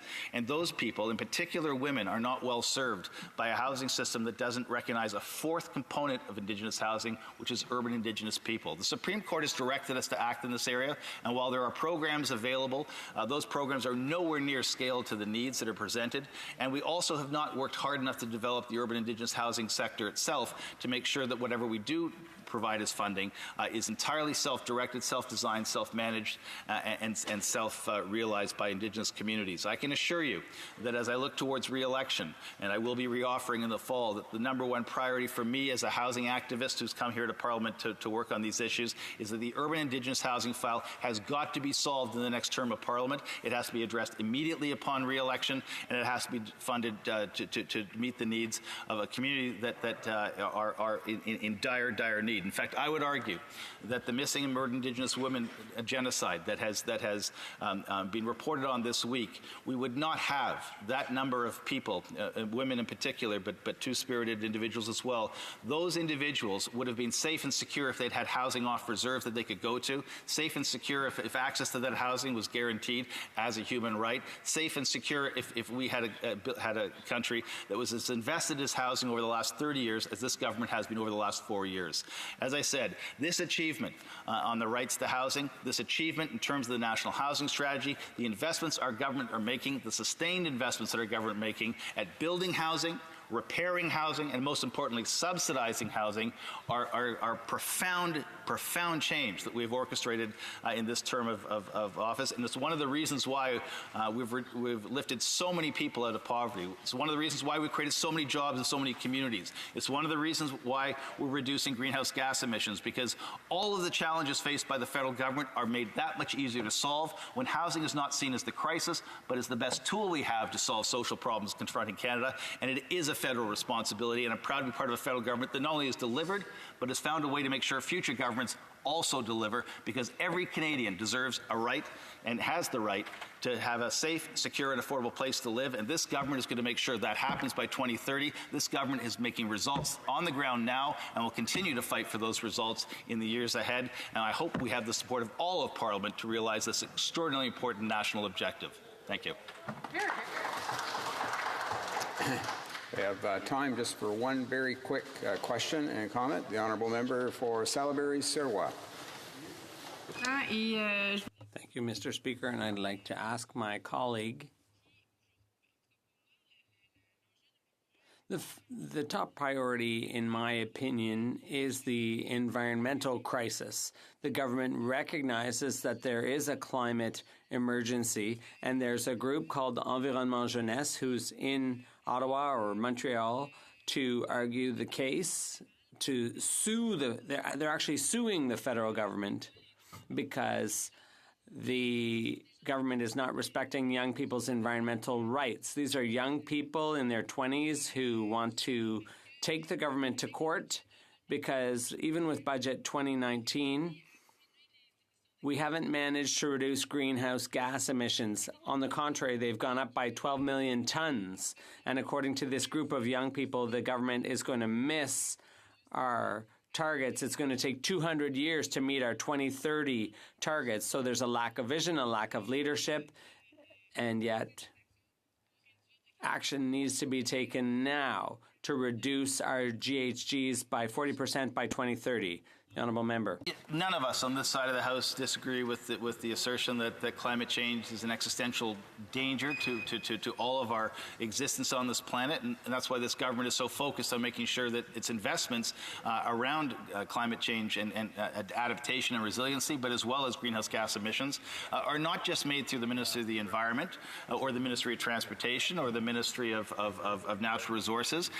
All government departments have a role to play, and I'm very proud to say that the National Housing Strategy requires all new housing to reduce the greenhouse gas emissions of new builds by 25% above the existing building code. In fact, I was in a project in Hamilton, the refurbishment of a 10-story dormant, empty tower that was built in the 60s, and that building is actually going to make a contribution to the energy grid by reducing greenhouse gases, and that's the kind of thing that good, strong housing policy does. It houses people and fights climate change. It's a cornerstone of our national housing strategy. It being 11:48 a.m., pursuant to an order made on Tuesday, June 4th, 2019, it's my duty to interrupt the proceedings and put forthwith every question necessary to dispose of the third reading stage of the bill now before the House. The question is as follows. Mr. Monod, appuyé par Madame. Mr. Morneau, seconded by Ms. Bibeau, moves that Bill C-97, an act to implement the budget of 2019, be now read a third time and do pass. Mr. Dubé, seconded by Mr. Aubin, moves that the following amendment, that the motion be amended by deleting all the words after the word that and substituting the following. May I dispense? Agreed. The vote is on the amendment. Is it the pleasure of the House to adopt the amendment? All those in favor of the amendment will please say yay. All those opposed will please say nay. In my opinion, the nays have it. Pursuant to the order made on Tuesday, May 28, 2019, the division stands deferred until later this day at the expiry of the time provided for oral questions. Government orders, government bills, commons. Consideration at second reading of Bill C-101, an act to amend the customs tariff and the Canadian International Trade Tribunal Act. Mr. Rodriguez for Mr. Morneau, seconded by Mr. Garneau, moves that Bill C-101, an act to amend the customs tariff and the Canadian International Trade Tribunal Act, be now read a second time and referred to the Standing Committee on Finance. Debate, the Honourable Parliamentary Secretary to the Minister of Finance. Thank you very much, Mr. Speaker. It's a pleasure for me to speak to this Bill C-101. In order to understand this bill, you have to understand this government's values and what we've been doing since the beginning of our term of office. Since the very first day, our government has been on the side of Canadian workers. We have invested in Canadians and in the economy and have helped create over 1 million jobs. We're helping more workers get training, skills-based training, in order to get and keep these jobs. Given global uncertainty, we've negotiated new trade deals that gives more workers and businesses in Canada access to 2/3 of the global economy. That represents billions of clients all around the world. When the U.S. unfairly slapped tariffs on steel and aluminum from Canada, we stood up for Canadian workers. We refused to sit on our hands and allow market forces to dictate the outcome, like the members opposite recommended. Our plan worked. We managed to get rid of the tariffs, and this was a victory for workers and a victory for Canada. But we're not completely out of the woods yet. Despite our success, global forces beyond our control continue to threaten growth. So we need to remain vigilant. We have a responsibility to ensure that trade practices do not adversely affect the Canadian market, undermining our steel industry and threatening good jobs for the middle class. And that's at the very root of this bill, Mr. Speaker. It builds on previous efforts and bolsters this government's determination to protect Canadian workers and their jobs. And workers. And they say they want more reassurance. They want a government that is willing and able to act quickly when markets are distorted. So we're taking action. The legislation we are debating today, Bill 101, would amend the Customs Tariffs and Canadian International Trade Tribunal Act. Specifically, it would remove the two-year moratorium on the imposition of safeguard measures should provisional safeguards be found to be unwarranted. Mr. Speaker, safeguards are action taken by a government to restrict imports on a product temporarily to protect a specific domestic industry. Through this legislation, Canada would be able to respond quickly and appropriately to situations where a surge of imports harms or could harm Canadian producers and workers. Mr. Speaker, I want to add that these amendments are intended to be temporary. Our government is proposing that the amendments be in effect only until June 2021. And to take this action, there are further amendments necessary to the Canadian International Trade Tribunal Act, which are included in this bill. I want to assure honourable members that the conditions for the application of safeguards remain unchanged. There are still bars to meet before any safeguard measures are put in place. This legislation just helps us evaluate and act on those standards faster. Mr. Speaker, I believe all honourable members agree that when it comes to international trade, we are going through interesting times and changing times. International trade standards are evolving, sometimes quickly and unpredictably. We can't take anything for granted. That's why our government has made such an effort to try to protect Canadian workers and ensure that Canadian businesses can compete with fair rules. When things are unfair, the market is distorted and Canadian jobs are threatened. As the Prime Minister has said, Canada has always been a trading nation, but we cannot allow this solid tradition of openness to threaten Canadian businesses or undermine them. When it comes to steel, we will not allow Canada to be used as a backdoor to other North American markets. Canada always has some of the strictest rules against this practice. We have 77 measures, trade recourses, when it comes to steel and aluminum alone. And last year, we further strengthened enforcement of the legislation to prevent foreign exporters from avoiding tariffs.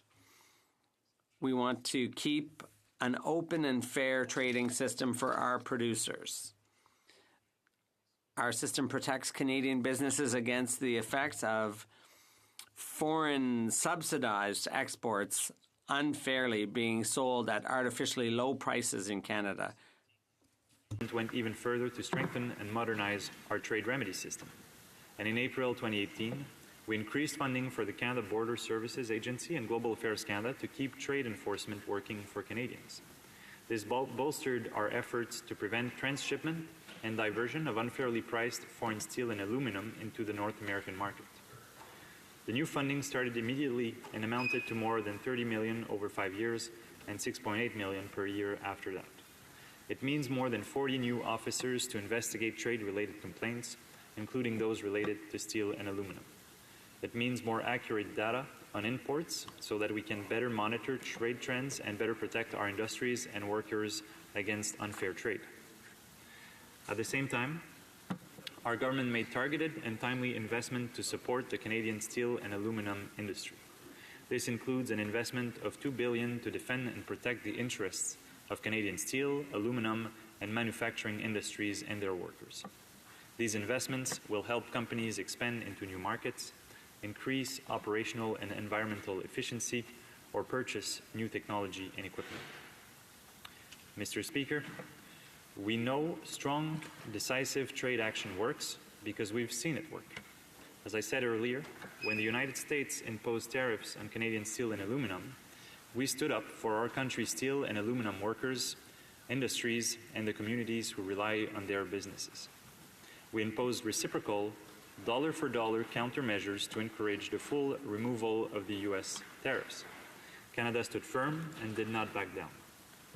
Then on Friday, May 17, as you know, Mr. Speaker, we were proud to announce that these tariffs and countermeasures would be eliminated by the following week. Therefore, there should be no doubt in any member's mind here today that our government has and will continue to protect Canada's steel and aluminum workers and all Canadians. En effet, And their success is well-deserved. Despite worldwide uncertainty, Canadians have created over a million new jobs since the fall of 2015. Last year, job gains were entirely full-time jobs. Unemployment is the lowest that it's been in 40 years, and salaries are increasing faster than the cost of living. Even more important, these job gains are largely distributed to groups that are often underrepresented on the labor market, like new immigrants, single mothers, Indigenous people living off reserve, and young people without post-secondary diplomas. So these are things that are concretely improving the lives of Canadians. But the reversal of trends worldwide are not the only threat to Canadian jobs. New technologies present both obstacles and opportunities for Canadians starting out in their career. So we're making investments and policies that will help workers succeed in the economy of the future.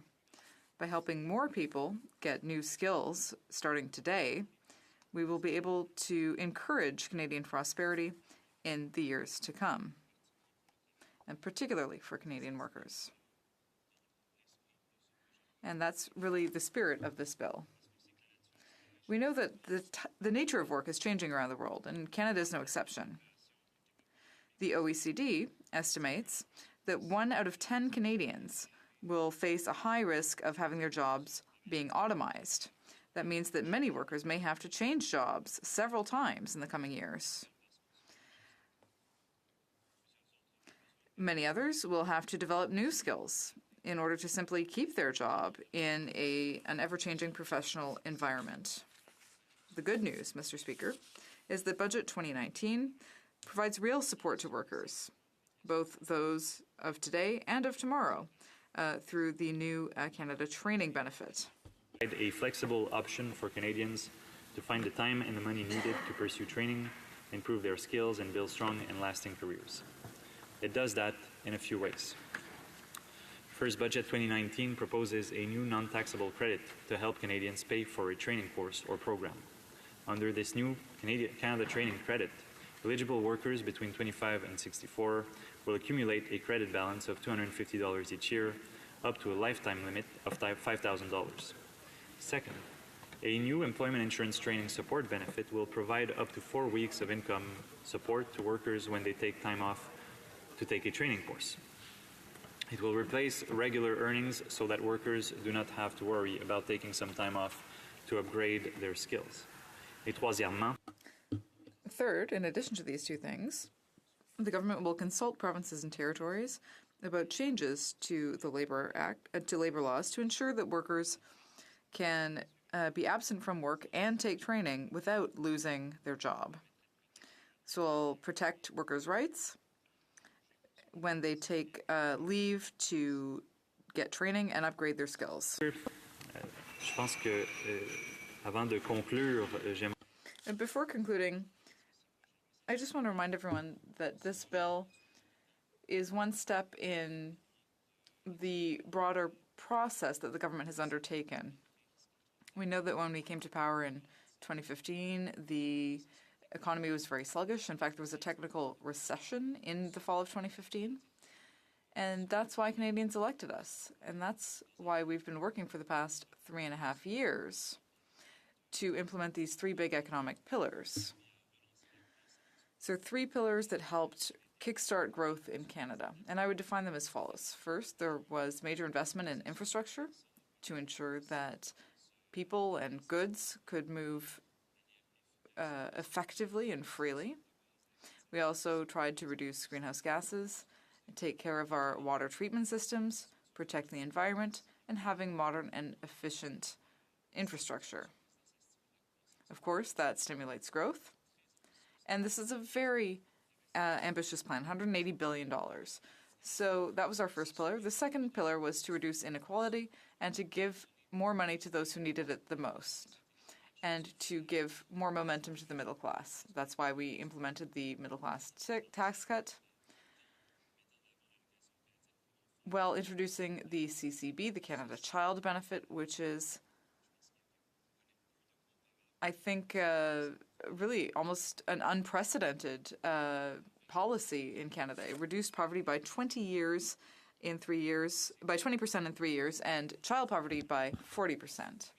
So this is part of a range of measures that aim to ensure that the middle class and the most vulnerable Canadians, like seniors, for example, who got more with the enhanced GIS, will be protected. Because on this side of the House, we feel that if prosperity is inclusive and growth is inclusive, that's good and fair for everyone. In 2017, Canada was leading G7 countries in growth. So the second pillar, as I said, is reducing inequality. But I could talk about housing and other investments like that as well.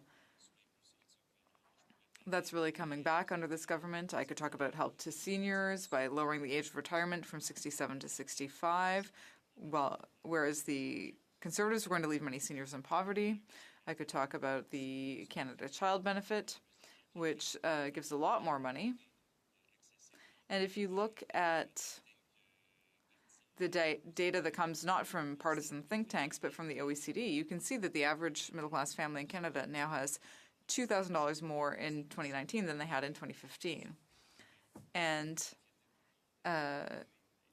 this is a worldwide and impartial institution, Stats Canada, that said that in the last 3 years we've reduced poverty in Canada by 20%. And we don't intend to stop there. As I said, this is one of the big pillars of our economic plan.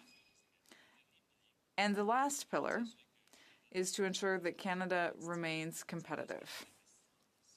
This means making investments in science, innovation, and research. We've made some of the biggest investments in science in the history of this country. We've also opened up access to international markets through the TPP, the CETA, and the new NAFTA. And this is exactly the type of measure that will help protect our industries against the threats of this ever more interconnected world. So Bill 101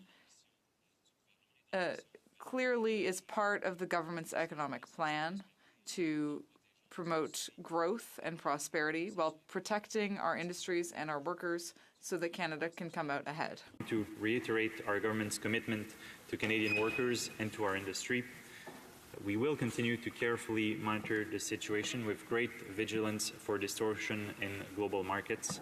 But make no mistake, Mr. Speaker, if it is determined that a surge of imports is harming or could harm our workers and producers, we want to be able to respond. It is the right thing to do for our workers and the right thing to do for our economy. And this is why I urge all members to support this legislation so that it can pass without delay.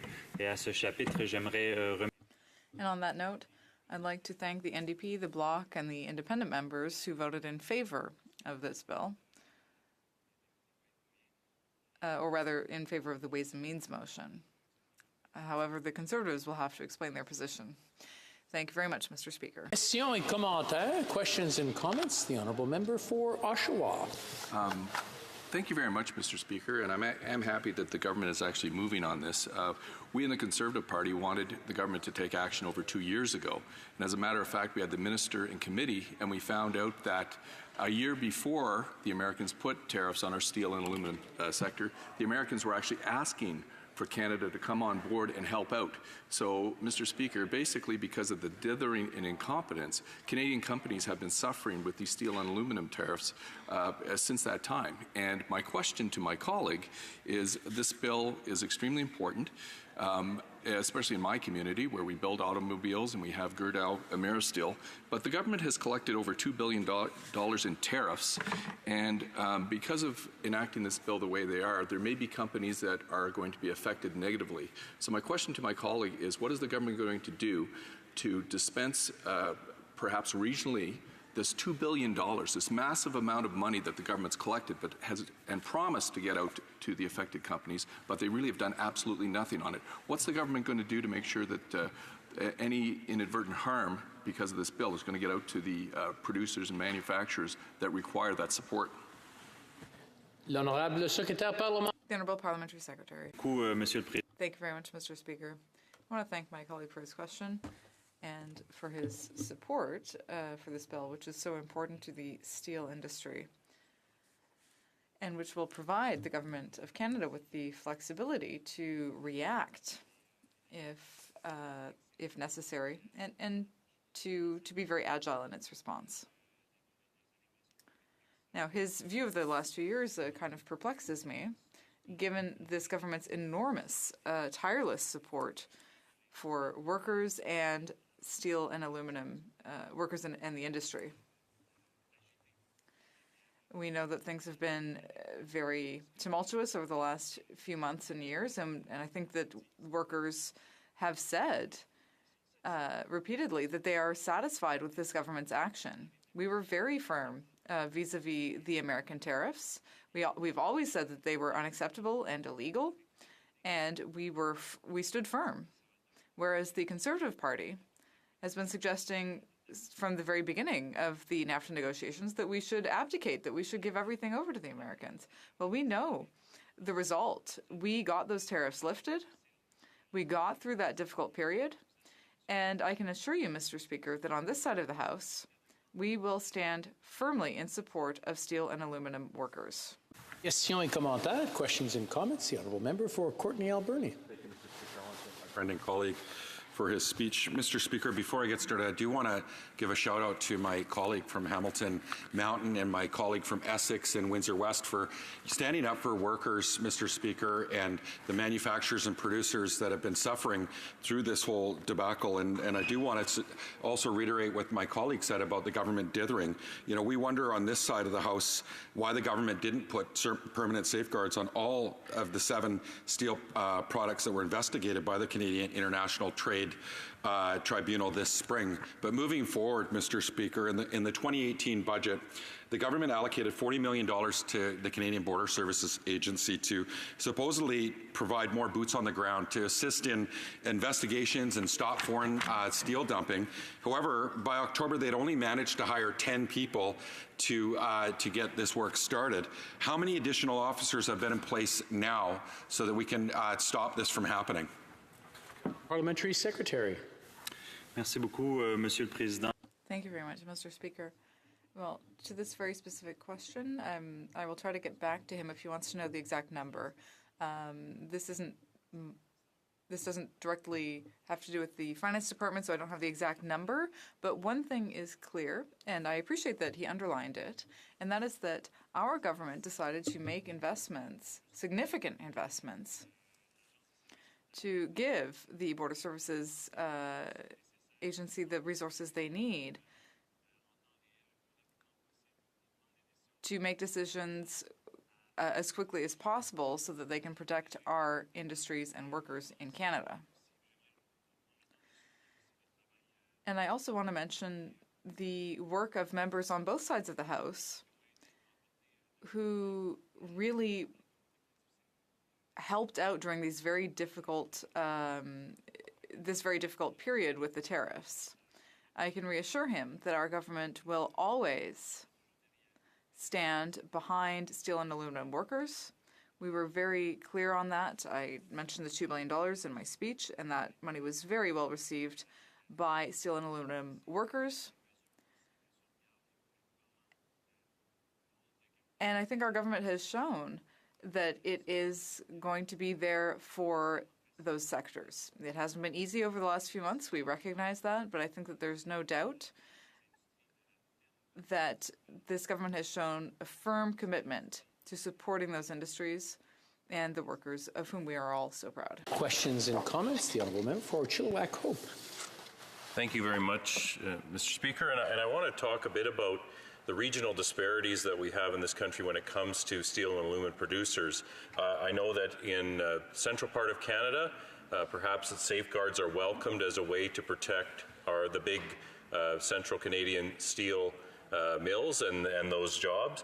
I think we do need to, though, as a British Columbia Member of Parliament, I've heard from steel and aluminum producers there who have never sourced their steel from central Canada because that is not the way that the supply chain is set up to work. They have always sourced their steel from the offshore markets. They do not transship. This is what they use to produce the goods that employ people all across Western Canada. So I want to get an idea from the Parliamentary Secretary. Are the jobs and manufacturing facilities in British Columbia being sacrificed here? Is there any regional, are there any regional considerations at play here? What is being done to protect those jobs and those companies that have always used offshore steel and are now going to be put at either a competitive disadvantage? They won't be able to get the supply. I'm really worried about the jobs in British Columbia, and I want to hear what the government is doing specifically for those Western Canadian jobs. The Honourable Parliamentary Secretary. Thank you very much, Mr. Speaker. I want to thank my colleague for his question. I think it's important to remember that when you look at this bill, 101, that we're seized with today, you know, it provides additional flexibility to the government so that the government can react if there are changes in the market and if there is an increase in steel onto the market. So that gives us an additional legislative tool, more agility to react to these situations. It doesn't actually impose any safeguards. I think it's important to remind opposition members of that. What we're talking about here today is just giving more flexibility. We know the way trade can change very quickly these days, so this just provides us with the tools necessary to react quickly. I think it's something that should get fairly general support in this bill in order to give the government just that flexibility to react if necessary. And concerning his more specific question, I would remind him of the investments that were made. For example, in Budget 2018 and 2017, to ensure that there are enough resources for GAC and for the Border Services Agency so that we can track the changes in the market and to take into consideration the different regional differences across the country. Of course, we know that each region works a bit differently, faces different realities, so it's important to have that information so that we can make those investments. And that's what the government has done in previous years in order to support the different regions of the country. Questions and comments? We have time for a 30-second question and hopefully a 30-second answer as well. The Honourable Member for Rosemont-la-Petite-Patrie. Thank you, Mr. Speaker. I want to thank my colleague for his speech. I have a simple question.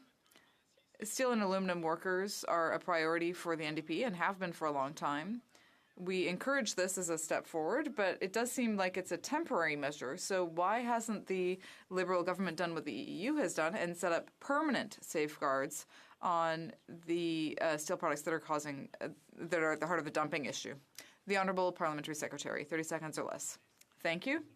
As I said, and I want to thank the NDP for their support for this bill, which is really essential because it does give the government that flexibility to react quickly if necessary.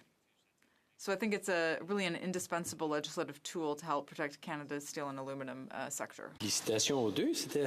Congratulations to both of you. You kept it under 30 seconds. Debate, reprise du débat. The Honourable Member for Durham. Thank you very much, Mr. Speaker. And I need to start my remarks recognizing today the 75th anniversary of D-Day. I have the ability to stand in this House in our parliamentary democracy because of the sacrifice of the 359 Canadians who died today, the 14,000 who landed on Juno Beach, and the 25,000 involved in the operation with our allies. I'd be remiss if I didn't start my remarks because we're very fortunate to have the democracy based on that. Thank you to my colleagues for that. Now, Mr. Speaker, that will probably be the last applause for my Liberal friends during my speech, because the Parliamentary Secretary said that this bill is a reflection of the Liberal government's values when it comes to trade. He is either reading a speech that was provided for him, or he does not realize it's actually a very high-profile abandonment of the values that they've projected on trade for several years.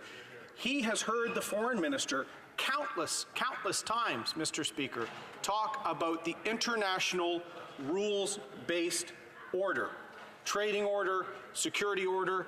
The international rules-based order has probably been one of the Foreign Minister's most common refrains. In fact, her famous speech in Washington in June 2018, she said this, Mr. Speaker, quote, "One answer to give up is to give up on the rules-based international order, to give up on the Western alliance, and to seek to survive in a Meternician world defined not by common values, mutually agreed upon rules, and shared prosperity, but rather by a ruthless struggle between great powers governed solely by the narrow, short-term, and mercantilist pursuit of self-interest." The ruthless, short-term, mercantilist pursuit of self-interest should be the preamble to Bill C-101, Mr. Speaker. It is an abandonment of WTO rules with respect to international trade. The rules the minister would like to lecture not only ourselves but the Americans in Washington on. And that's just not my opinion that it's a WTO violation, Mr. Speaker. Let's hear what noted trade lawyer Mark Warner said about Bill C-101. He said, quote, "The Canadian government that has been proclaiming its adherence to the rule of law at every turn and now is suspending parts of the WTO safeguards agreement for 2 years," end quote, Mr. Speaker. This is an example of an abandonment of a rules-based approach to trade. And our trading partners and friends around the world do notice that, Mr. Speaker.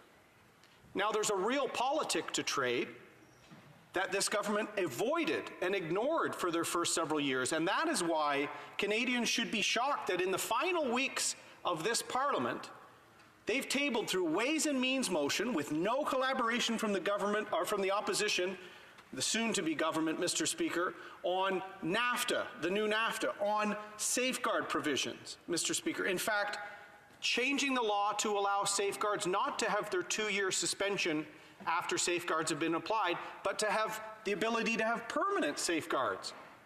They're doing this in the final days of the House, and they will likely use time allocation to rush this through the House. So the Conservatives are going to use this time to try and suggest some ways to mitigate the impacts of C-101, issues that the government should have thought of, should have brought for debate. We're going to stand up for the interests of the wider group of employers and employees in the fabrication and particularly the Western steel and construction industries, Mr. Speaker, and recommend ways to help them through the disruption this bill will cause. And hopefully the government will address some of our concerns and make this better.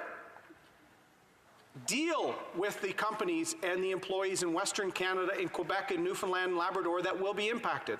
So in my remarks, I'm going to use some time to recommend that because we want to and may support this bill, Mr. Speaker. But it's up for the government, rushing it in the last few days, to address the real issues that will affect small and medium-sized businesses, to allocate some of the $2 billion they've already collected in retaliatory tariffs that they promised would help small and medium-sized enterprises. They have not. So we want to hear a plan.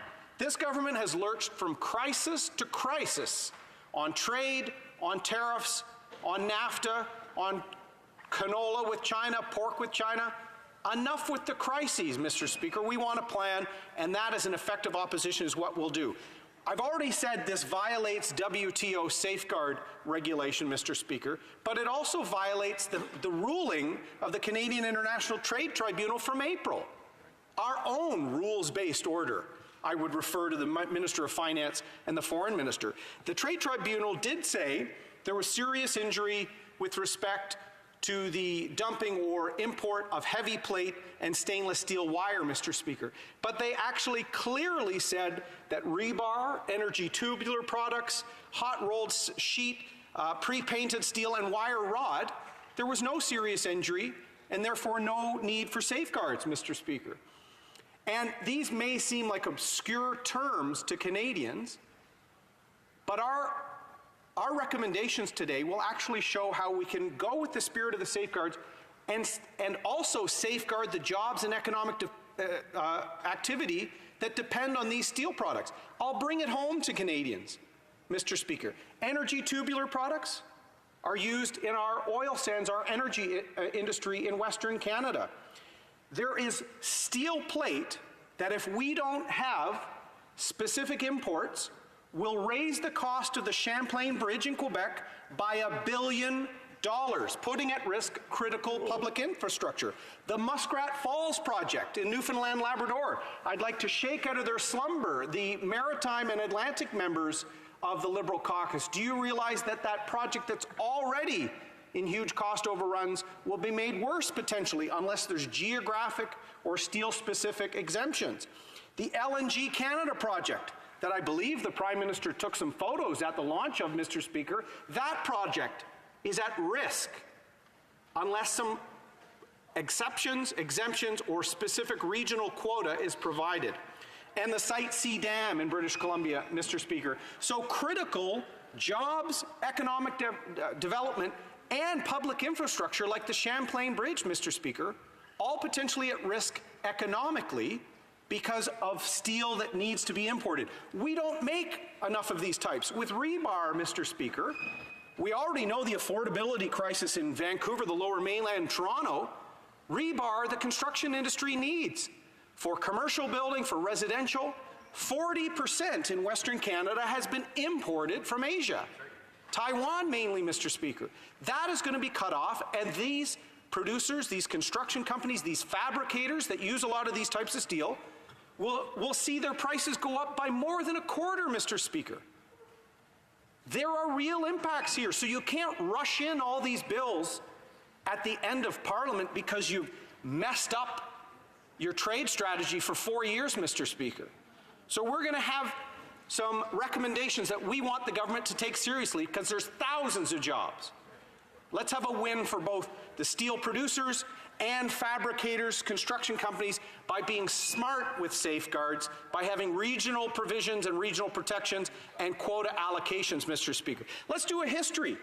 This government came in knowing the U.S. had issues with Chinese oversupply and transshipment of steel. In fact, the Obama administration in 2016 applied tariffs when they introduced the Trade Facilitation and Trade Enforcement Act and brought up steel duties by 500% on some steel products, Mr. Speaker. We know the Prime Minister got together for another photo op with President Obama the other day, Mr. Speaker. We know of that bromance. Why didn't they start coordinating concerns about transshipment then? Why didn't they?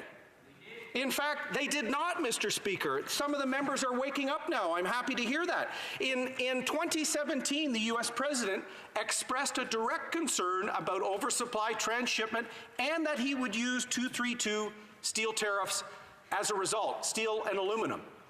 What was our response? Nothing, Mr. Speaker. Absolutely nothing. We know that because the admission of failure from the finance minister came on May 30th, 2018. When he quietly introduced country of origin labeling rules for Chinese steel, tracing, which is part of transshipment investigation, Mr. Speaker, hours before 232 tariffs were applied on Canada. Hours before. I'd remind the member from Malpeque, Mr. Speaker, the U.S. had been asking for this, and in fact, the Commerce Secretary has acknowledged Canada did not work with the U.S. on transshipment concerns, therefore 232 tariffs were applied. Despite the fact that the Prime Minister went in 2018 to Sault Ste. Marie and a lot of communities and said, we've got your back because he had a 1-month exemption, we knew, the Conservatives going down to Washington knew we had not made the moves. We had not put in tracing measures, country of origin labeling, to take American concerns on transshipment seriously. And therefore, the tariffs were applied. We could have avoided that. We could have avoided that. I laugh at the Friends. They used to call this Prime Minister the Trump whisperer, Mr. Speaker. We have been on a one-sided, bad outcome relationship with the United States under this Prime Minister, going back to Obama. When I said, Mr. Speaker, transshipment concerns could have been taken place back in the Obama administration.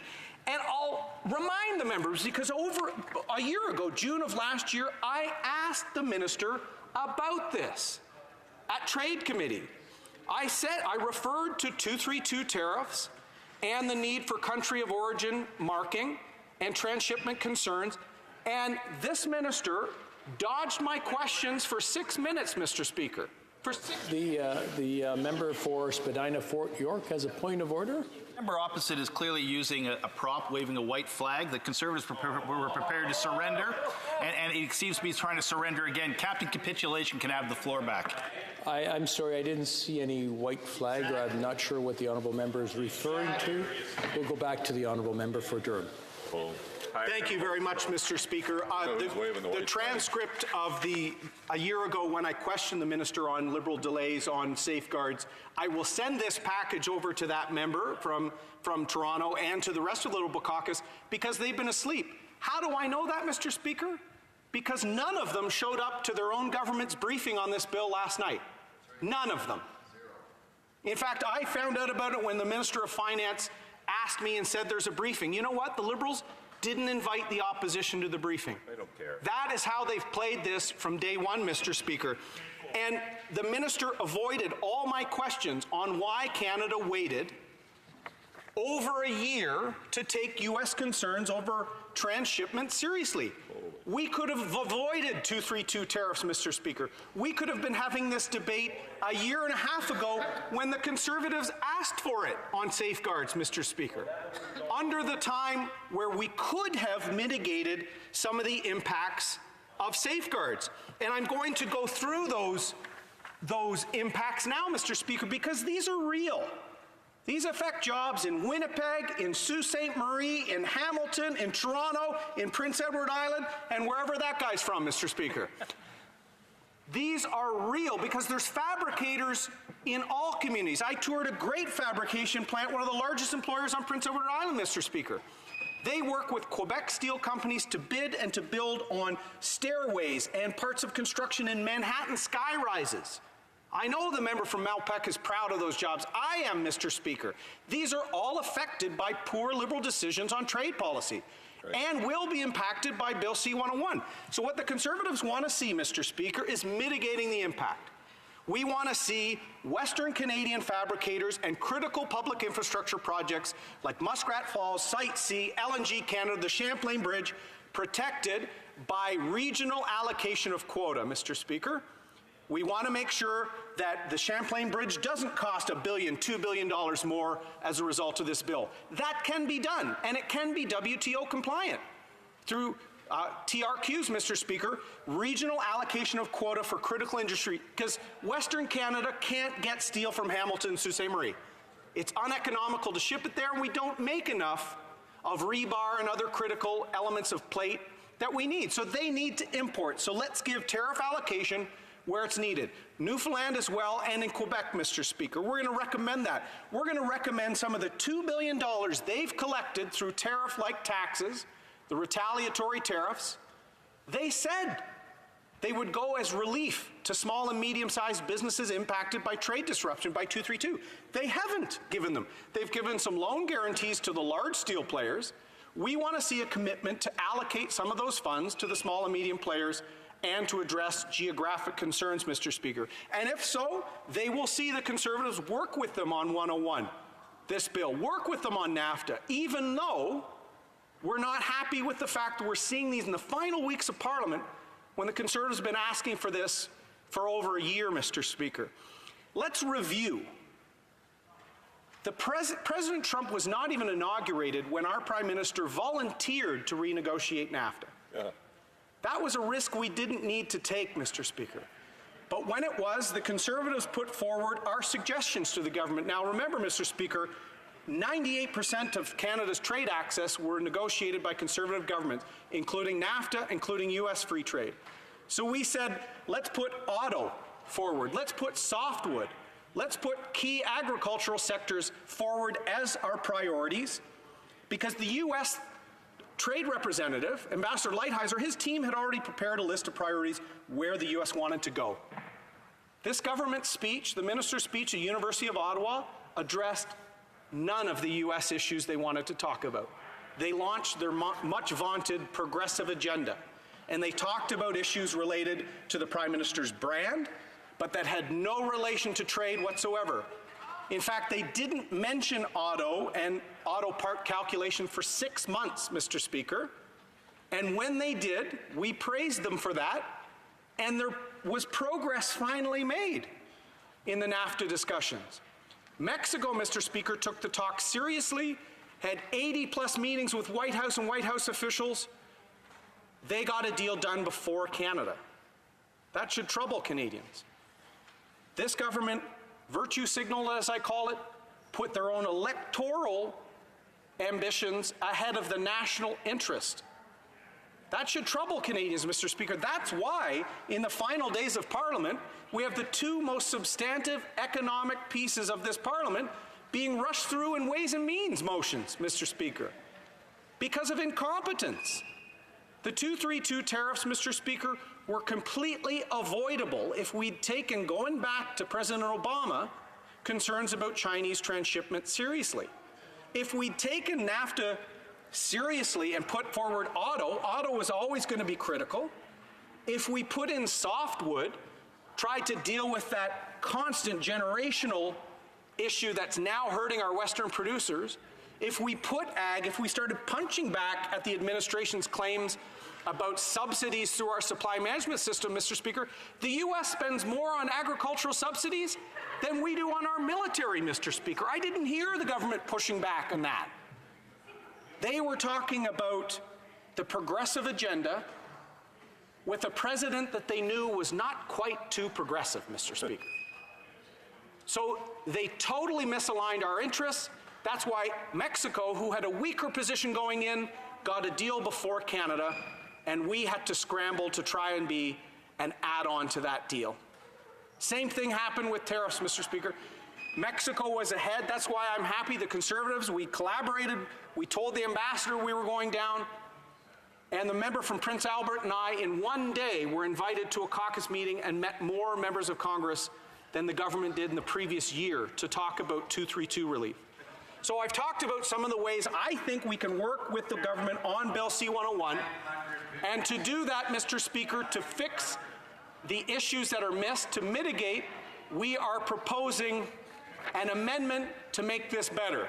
So I move, seconded by the member for Oshawa, that the motion be amended by deleting all the words after the word that and substituting the following. Quote, the House declined to give second reading to Bill C-101, an act to amend the Custom Tariff and Canadian International Trade Act because it fails to A, take into consideration regional disparities in industry needs, specifically that domestic producers only minimally supply certain steel products to British Columbia, Quebec, and Newfoundland and Labrador. B, add a geographic exclusion, either exempting BC, Quebec, and Newfoundland and Labrador from the proposed safeguards or allocating a dedicated share of the regional quota to BC, Quebec, and Newfoundland and Labrador. C, stipulate specific tariff and trade disruption relief to steel fabricators. D, mandate that the funds collected through retaliatory tariffs go to small and medium-sized Canadian steel and aluminum fabricators and retailers impacted by the application of retaliatory tariffs.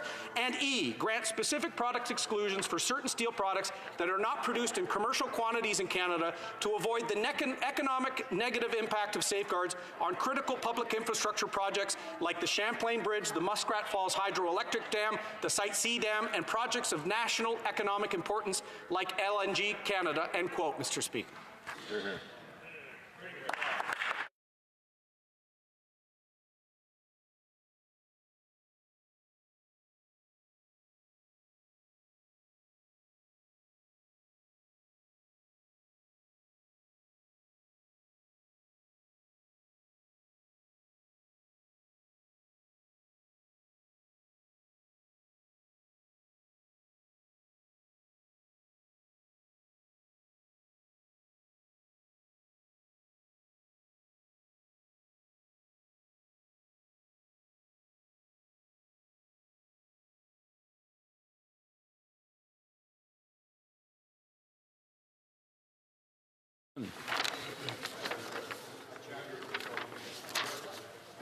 I don't mean to interrupt the discussion that's taking place across the floor, but I've got a motion to, or an amendment here to read out, and I'll just make sure everybody's listening. Moved by Mr. O'Toole, seconded by Mr. Carey, that the motion to amend by deleting all the words after the word that and substituting the following. The House declined to give second reading to Bill C. May I dispense? I may dispense? Okay, very good. We'll put forward the amendment then. Very good. Point of order, the honourable member for Calgary-Shepherd. I wonder, Mr. Speaker, if we could direct the Sergeant at Arms to have whoever's having conversations outside the chamber to quiet down because they're extremely loud at this point. We can't even hear anything on the floor. Thank you for bringing that up. That's exactly where I was going before we got the point of order came up. We'll have to have some discussions about banning all traffic in the back unless they're with an MP who can control the people or control the volume of the people that he's with or she's with. Questions and comments? The honourable member for Winnipeg North. Yes, first, Mr. Speaker, I would too like to acknowledge the significance of the 75th anniversary of D-Day, and just to pay tribute to those 14,000 plus soldiers that contributed so that we would actually have the type of freedoms that we have here in Canada.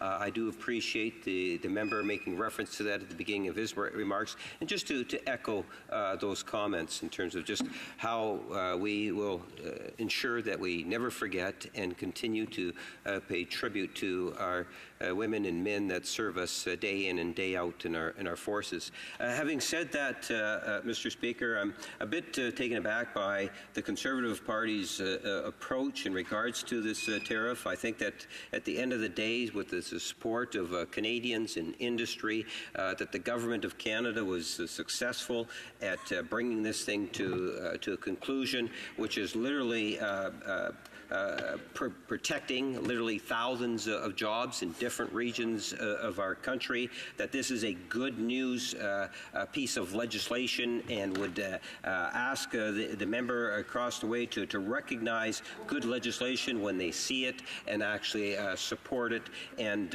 maybe ask a member across the way for the recognizing the importance of those jobs that are being protected within this legislation. Would he not agree that it is a time that we attempt to pass this legislation in a timely fashion before the session winds up? Would he not support that? The honourable member for Durham. Thank you very much, Mr. Speaker, and I'm glad we can recognize the special day today. We've said from the outset, in fact, from the outset of NAFTA negotiations, the outset of risks to tariffs, that we want to work with the government. And so, in fact, our amendments will actually mitigate against some of the negative impacts of this legislation. The reason why we're putting in an amendment, Mr. Speaker, is when we asked for this safeguard debate over a year ago, the government did not comply. In fact, as I said, the finance minister, a day before tariffs were applied, finally put tracing mechanisms in place for U.S. concerns about transshipment. The government's been lurching from crisis to crisis. We're now at the final weeks of Parliament. They have a proposed solution to the latest crisis. What we're suggesting is some of our improvements to recognize critical regional infrastructure projects, jobs in Western Canada. We can mitigate against the impacts with some modest amendments. What we'd also like, Mr. Speaker, that member knows that they've collected in the range of $2 billion in tariffs from Canadian companies, retailers, steel producers that needed to fabricate U.S. steel to re-export it, and they've had to absorb the costs of the trade disruption this government's handed them. With that $2 billion, we want a commitment that it will go to small and medium-sized enterprises. That's what they said at the beginning, Mr. Speaker. The Prime Minister is very good at going to Algoma and putting on a jacket or a hat and making promises. Most of the time, he has not come through. So we want to support them here, but we want to see some mitigation aspects. We want to see them recognize the impact this will cause, particularly in Western Canada, particularly on construction costs for key projects like Site C, Muskrat Falls, the Champlain Bridge, Mr. Speaker, LNG Canada. In fact, the fabricators in those projects are 5 times or more the number of jobs of the steel producers. So let's try for a win-win, Mr. Speaker. They're not used to a single win much in this Parliament, Mr. Speaker. Let's try for a win-win. Questions and comments? Questions et commentaires. The honourable member for Hamilton Mountain. Thank you, Mr. Speaker, and I want to thank the member from Durham for his speech. He made some very, very good points, and I think you would agree with me that the government has made a real mess of this file. It was taking jobs at risk right across our country.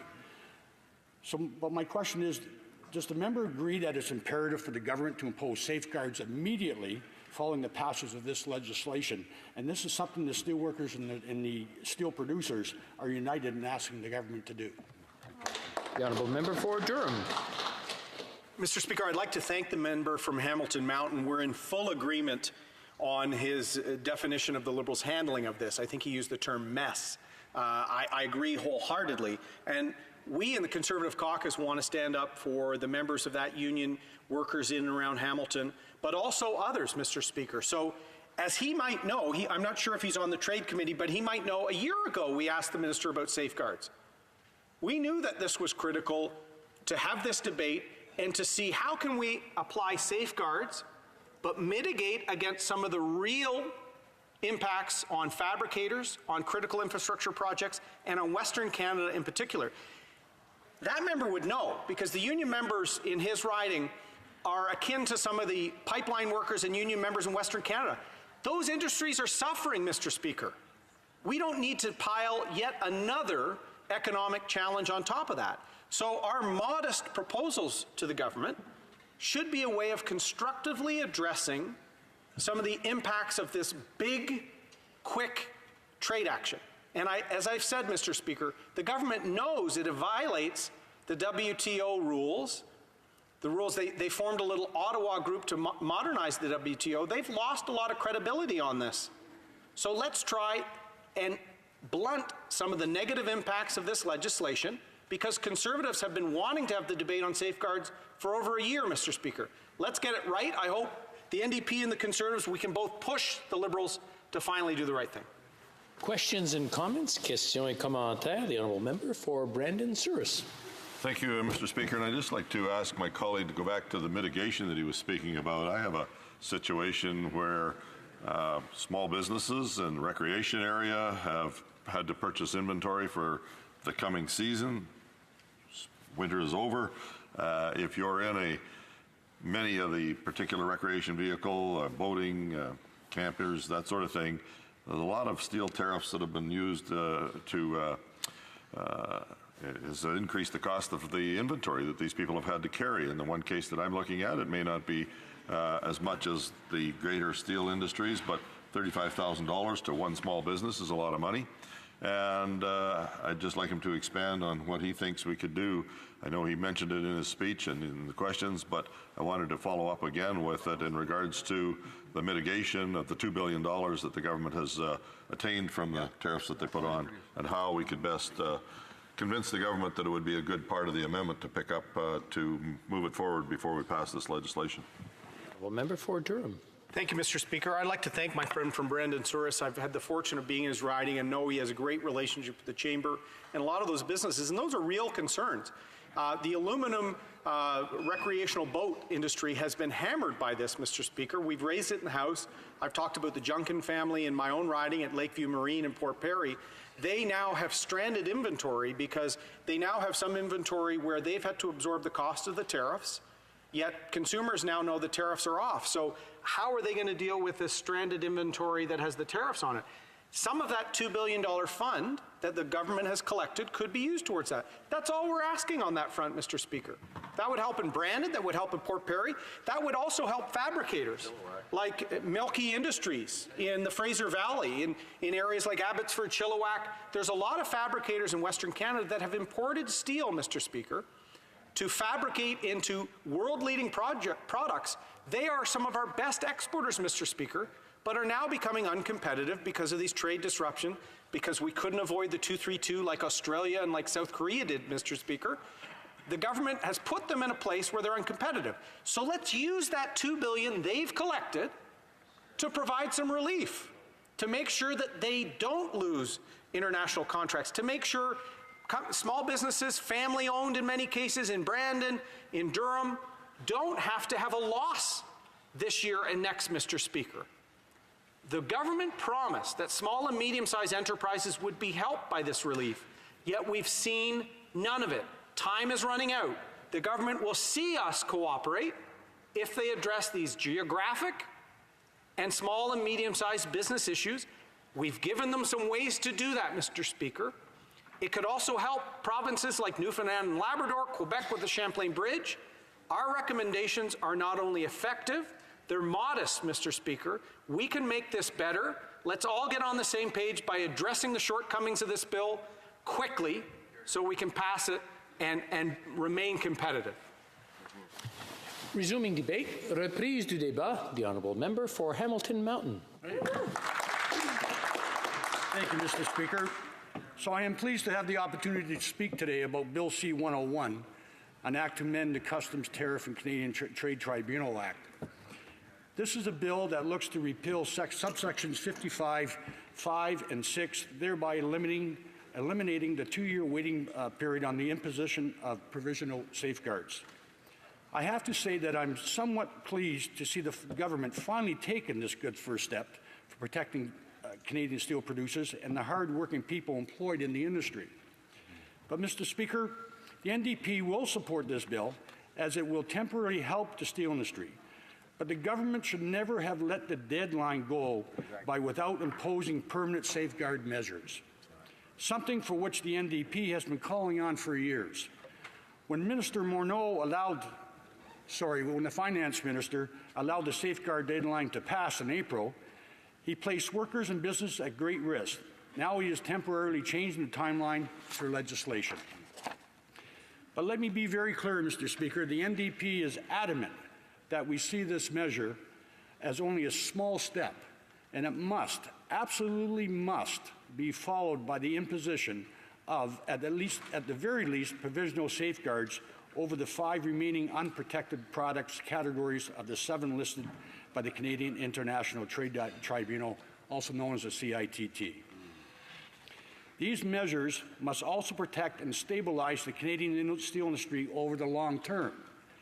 Having worked in the steel industry for 35 years and representing a community in which the steel industry plays a large part in the economy, I have a very personal interest in this issue, along with my other workers. For the past 3.5 years, we have tried to deal with this and many other issues facing the steel industry through the ineffective and Liberal-dominated all-parliamentary steel caucus. The commitment of the government to work of the committees has been disappointing and half-hearted at best. The measures in the bill also seem half-hearted. While these provisional safeguards are satisfactory, we in the NDP have been calling on the government and the Minister of Finance to put permanent safeguard measures in place for well over a year. This would, of course, provide more stability to this already shaking and targeted industry. Like so many other things the government does, this bill, their reaction to the tariffs imposed by the Americans on the Canadian steel and aluminum industry, and the issue of the dumping of foreign steel into the Canadian market have been half measures at best. Speaking of half measures, by taking away the 2-year waiting period, this bill will only allow the government to put them into place temporarily and somewhat superficial protections for unprotected steel product categories listed by the CITT. We will be watching and fighting to ensure the government follows this legislation up with real action. Our steel industry and workers deserve real solutions to the predatory pricing efforts of steel importers worldwide. For years, the NDP has urged the government to address the very real problem of cheap steel imports directly and/or indirectly entering the North American market, including the provision of increased resources to the CBSA to allow them to investigate and respond to the increased dumping of steel products. In our view, Canada cannot be a dumping ground for foreign steel or be a backdoor to the American market. It must also be recognized that while the U.S. has dropped Section 232 tariffs on Canadian steel, tariffs remain on other steel-producing countries. That leaves Canada vulnerable to surges of foreign steel heading into Canada to the U.S. market. This is a dangerous position that must not be tolerated. But, Mr. Speaker, please allow me to take a step back and provide some context for why this is such an important issue. Canadian steel producers generate over $14 billion in annual sales while supporting over 22,000 direct jobs and over 100,000 indirect jobs. All of this is done through 19 facilities across 5 different provinces. The production of steel acts as an anchor for a much larger supply chain of secondary manufacturing companies in fabrication, construction, automotive, and many other sectors through the Canadian economy. I know that in the Greater Hamilton area, the steel industry provides over 10,000 direct jobs and supports an estimated 30,000 secondary jobs. In Sault Ste. Marie, the steel industry is anchored by Algoma Steel and Tenaris Algoma Tubes. These 2 companies alone directly account for over 41% of the community's gross domestic product. 30% of the workforce are directly and secondarily employed in Sault Ste. Marie in the steel sector. That's over 9,000 jobs. In Windsor, Essex region, Atlas Tube, which is located in Harrow, Ontario, employs 220 workers and exports over $250 million of product each year. It's interesting to point out that Atlas Tube is the most efficient producer of structural steel in the world. Evers is also a steel company, employs over 1,800 in Western Canada, including the pipe mill in Regina. It's also interesting to note, Mr. Speaker, that the Canadian steel industry is a world leader in labor and environmental standards, something that we should all be proud of. Dumping is a form of predatory pricing when a country exports a product below the market price, driving out competition and creating a global monopoly. Many of these foreign companies are able to offer lower prices precisely because of their lack of environmental or labor regulations. We have been after the government to provide protection against the dumping of foreign steel for years. The Canadian Steel Producers Association has repeatedly asked the government to be proactive in finding solutions to the dumping steel issue, which has hurt the steel industry across the board. The government only took action and temporary action at that, in reaction to the tariffs imposed by Donald Trump on the Canadian steel aluminum industries.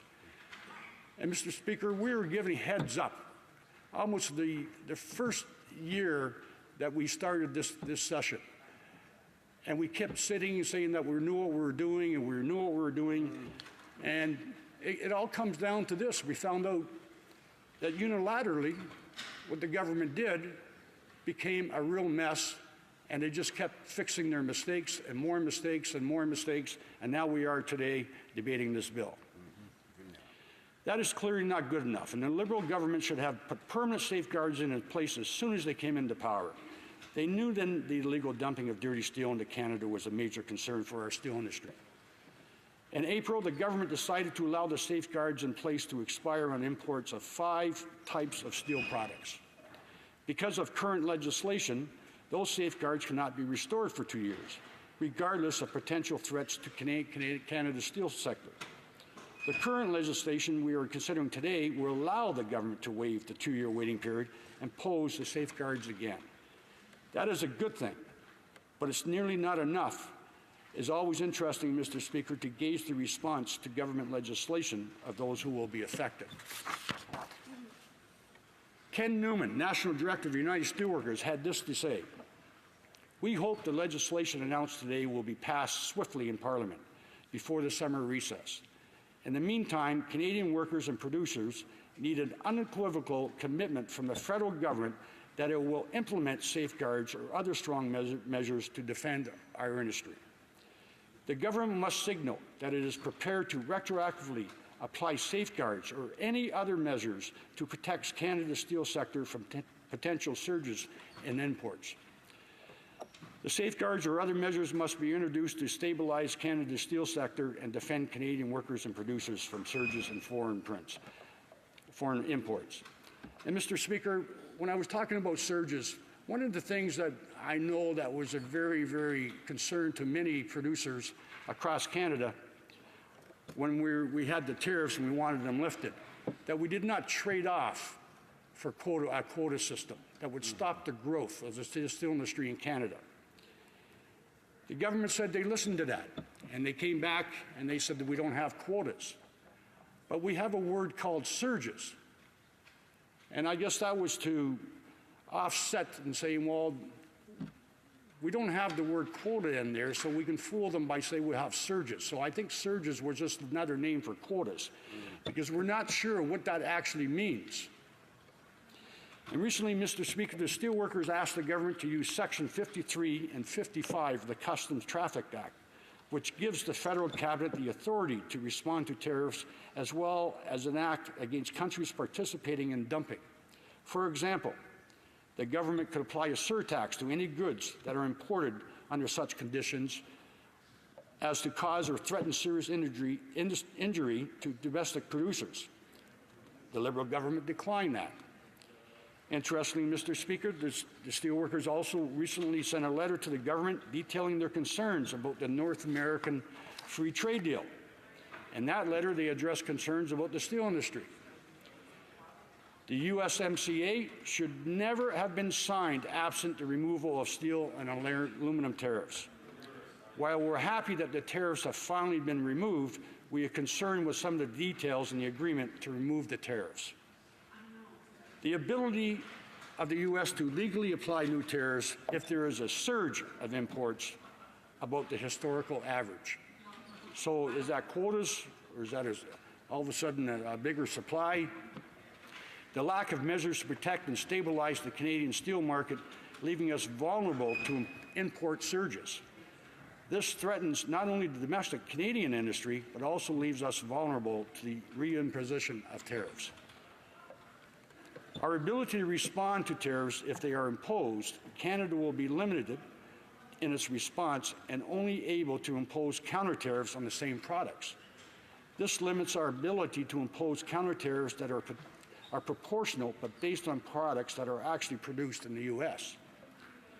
We believe the USMCA should not be ratified until the details of the tariff agreement are finalized. We must ensure that we do not agree to provisions that allow for the reimpositions of tariffs or that are, in effect, our quota. Catherine Cobden, president of the Canadian Steel Producers Association, also commented on the legislation, saying, "Today's announcement by the Finance Minister represents an important step to ensuring Canada can respond swiftly to changing global steel markets caused by overcapacity and trade actions taken by other jurisdictions. Safeguard measures are an important trade tool for preventing diversion of foreign imports into Canadians' domestic steel market. The Canadian steel producers believe that these trade measures continue to be necessary in today's global context." And Roger Pavia, General Manager of Jordan Steel and Whitby, has this to say: "We seek your support to extend the Government of Canada's provisional steel safeguards. The safeguards have stabilized the Canadian rebar market. They are securing middle-class jobs in your riding and beyond. They are growing the economy while protecting the environment. Please show your support for good steel jobs, and please encourage the Finance Minister to extend the safeguards." And finally, Mr. Speaker, Francis Miner from Avaco near Hawkesbury says, "The European Union and a number of other jurisdictions have recently implemented safeguards in steel products following restrictions to the U.S. market caused by the Section 232 tariffs. Without safeguards, Canada will stand alone and the domestic steel industry will be heavily exposed to large volumes of low-priced imports being diverted into the country. This places Canada producers at a significant competitive disadvantage and thousands of jobs at risk. Without the extension of a safeguard measure on wire rod, market conditions for producers in Canada will deteriorate further." And I totally agree with them on the wire rod, because that was my business that I did for 35 years, where we took the wire rod in, we made wire anywhere from as thin as your hair to 1.5 inches to use them for ball joints or car parts, steering wheel rods. They made it into fencing, they made it into all kinds of different stuff. And we're a big market, but because of the tariffs that were done and the safeguards, they found that there was nothing there. Really, really hurt us during our competitive edge that we were having here in Hamilton. And Mr. Speaker, it's clear that Canada's steel sector still faces daunting challenges. Canada cannot continue as one of the few countries in the world that allows foreign steel to flood into its market. The federal government must protect our producers and our workers. I've spoken for many workers from the steel industry from across the country and many in my own community. I know they are all feeling some sense of insecurity. While they all are happy with the tariffs that are lifted and they've been finally dropped, many of them do not trust the government on this issue. I know that when Prime Minister visited Stelco to make the announcement the tariffs were being dropped, one of the workers asked him, what did he have to give up to get the tariffs lifted? He did not answer the question. As we heard in recent reports, this could have been more than what the government first let on.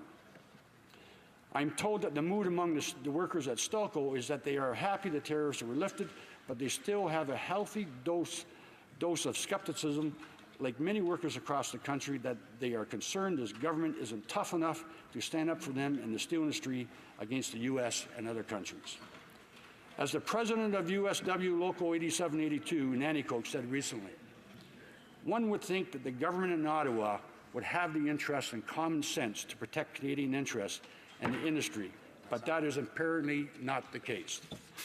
So in closing, Mr. Speaker, I would just like to say I listened to the comments from the member of Durham, and I really agree with the suggestion that we should all work together on this. All parties work together.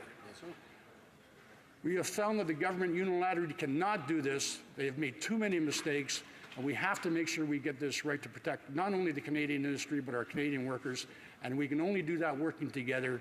So I encourage that we all join the same team, and let's work as hard as we can. Thank you.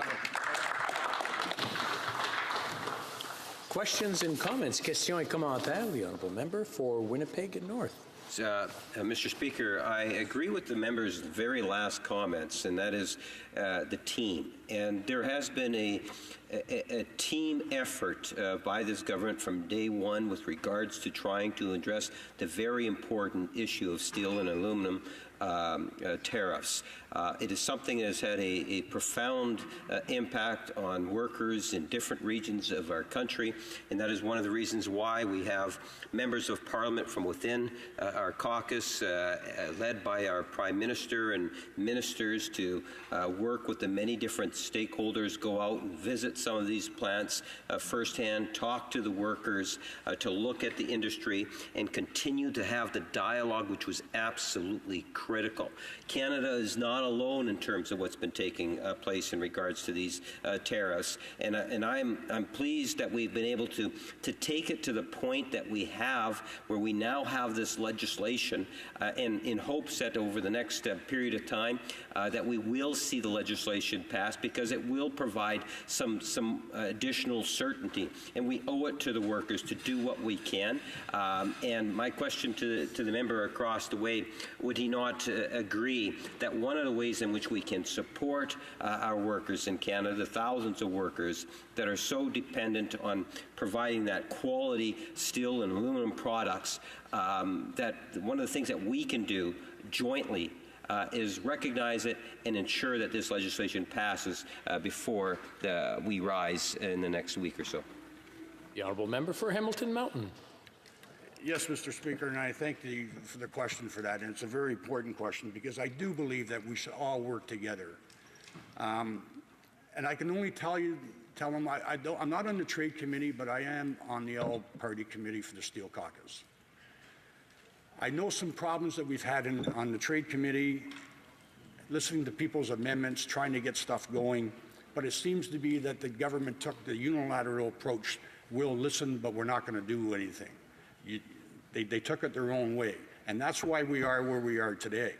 And I truly believe that if we all work together and listen to each other and take those proposals, because they're good proposals, they're good amendments, and that we adopt them, I think we can all come out with a great agreement that would be far better than anybody else can do by themselves.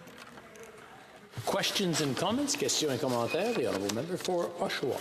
Thank you very much, Mr. Speaker, and I want to thank my colleague from Hamilton Mountain, the place where I was born. And I got to tell you, I still have that steel guy inside me, and in my community of Oshawa, steel is so important for the auto sector. And he mentioned a friend of mine, Roger Pavel from Gerdau Ameris Steel, how important the steel and aluminum sector is to my community. But he mentioned earlier on about the uncertainty and the mess that this government has created. And I'm extremely concerned. I know in his community, in my community, we're very happy that this bill is being debated at the final days of this government. It's a very important issue. But as my colleague from Durham spoke, for the bigger companies, this is something they want to see move forward as quickly as possible. But for regional suppliers, fabricators, and different communities, there needs to be something else done. And we talked about this $2 billion that the Liberals are sitting on, are holding. This could be spread out to the companies that are going to be so negatively affected, especially if we go forward and implement this bill as is. So my question to my colleague from the NDP is, in order to decrease the uncertainty out there, I was wondering if the NDP would be supporting our amendment that my colleague from Durham read into the record. I know he said that he agreed with my colleague from Durham, and because there's such a short period of time We don't have time to debate this as well as we could. Could he give certainty and let Canadians know that the NDP would be supporting our amendment that would even make this better by working together? For Hamilton Mountain. Thanks, Mr. Speaker, and I want to thank my colleague for that question. Because the amendment was just put on, and it's going so fast, and I haven't seen it on paper, I think there would be some great points in there, and I would like to have our party investigate that to make sure that we're all on the same page, and that's what we mean, dotting the I's and crossing the T's, before we make a position on how we're going to support it or not support it. So we need more time to look at it and to study it. Thank you. Questions and comments? Questions et commentaires. L'honorable député de... The Honourable Member for Rosemont-la-Petite-Patrie. Thank you, Mr. Speaker. I want to thank my colleague for his speech, my colleague, the member for Hamilton Mountain, and I also want to thank him for his tireless work on behalf of steel and aluminum workers. I also want to mention that our colleague, the member for Essex, has been involved in this file too. It's very important for us as the NDP to support that sector and the good quality jobs in the steel industry. This is a step in the right direction after having waited too long, but unfortunately there are still really half measures. So I'd like to ask my colleague, why didn't the federal government look at what the EU did to have permanent safeguards, particularly for the 7 steel products that threaten our steel industry in Canada?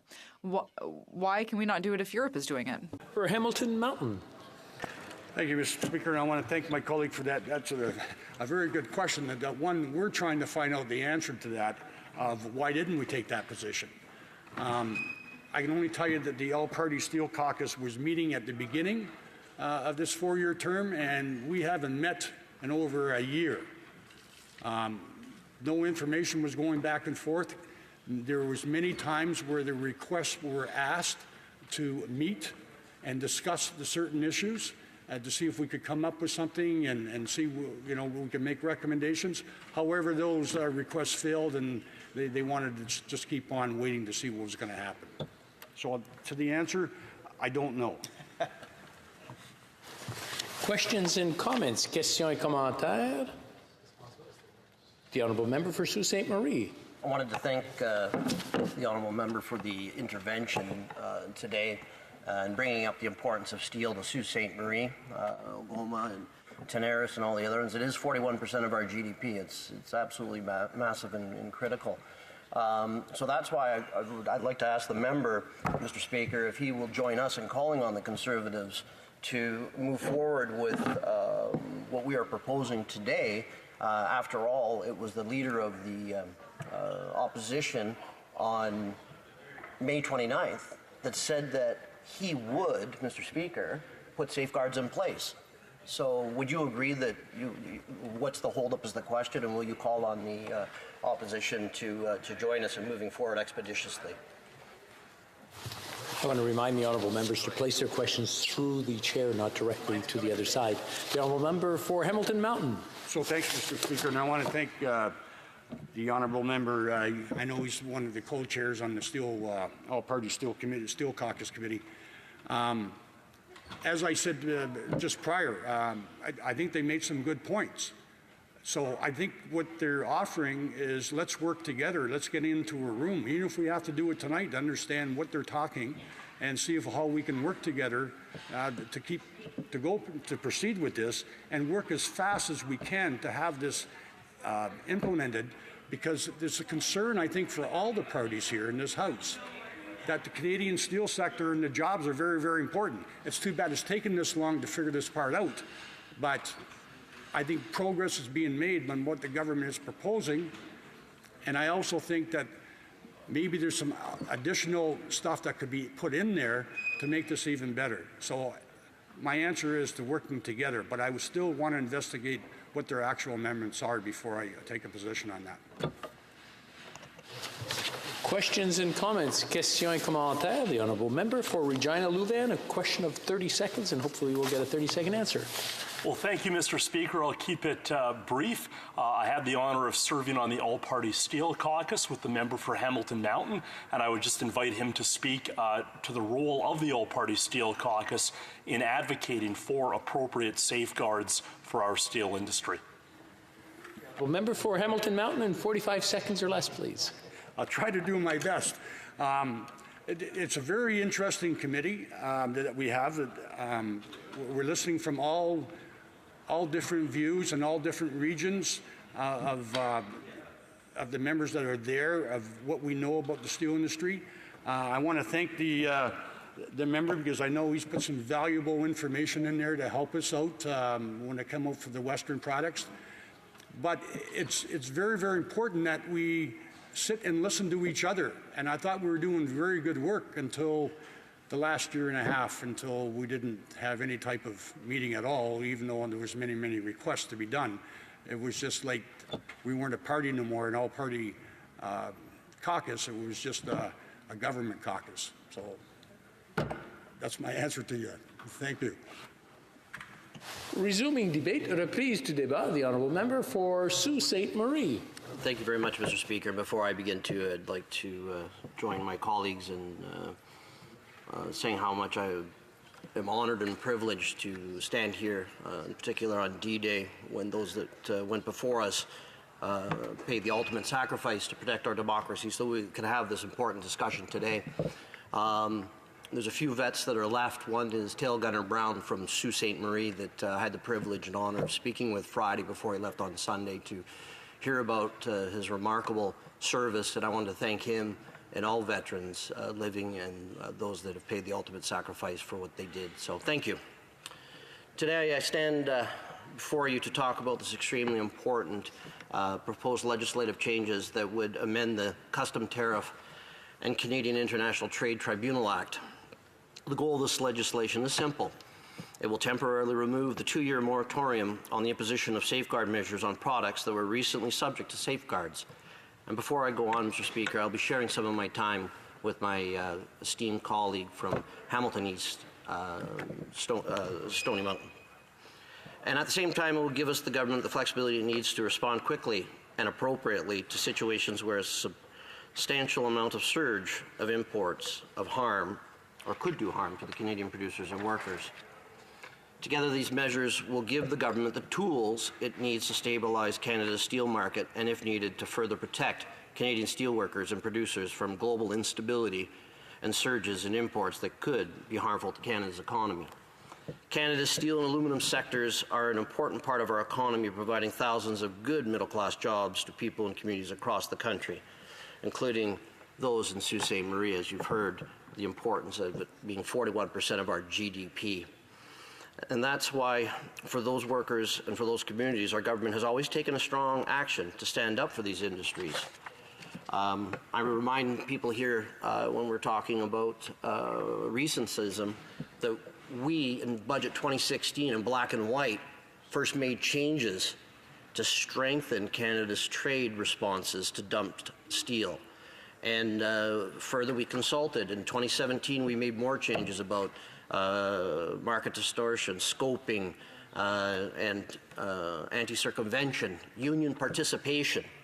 In 2018, we put more dollars into fighting dumped steel, and it's working. We put more money into our borders, into very specialized agents that work for the Canada Border Security's forensic people that can fight and stop the dumping.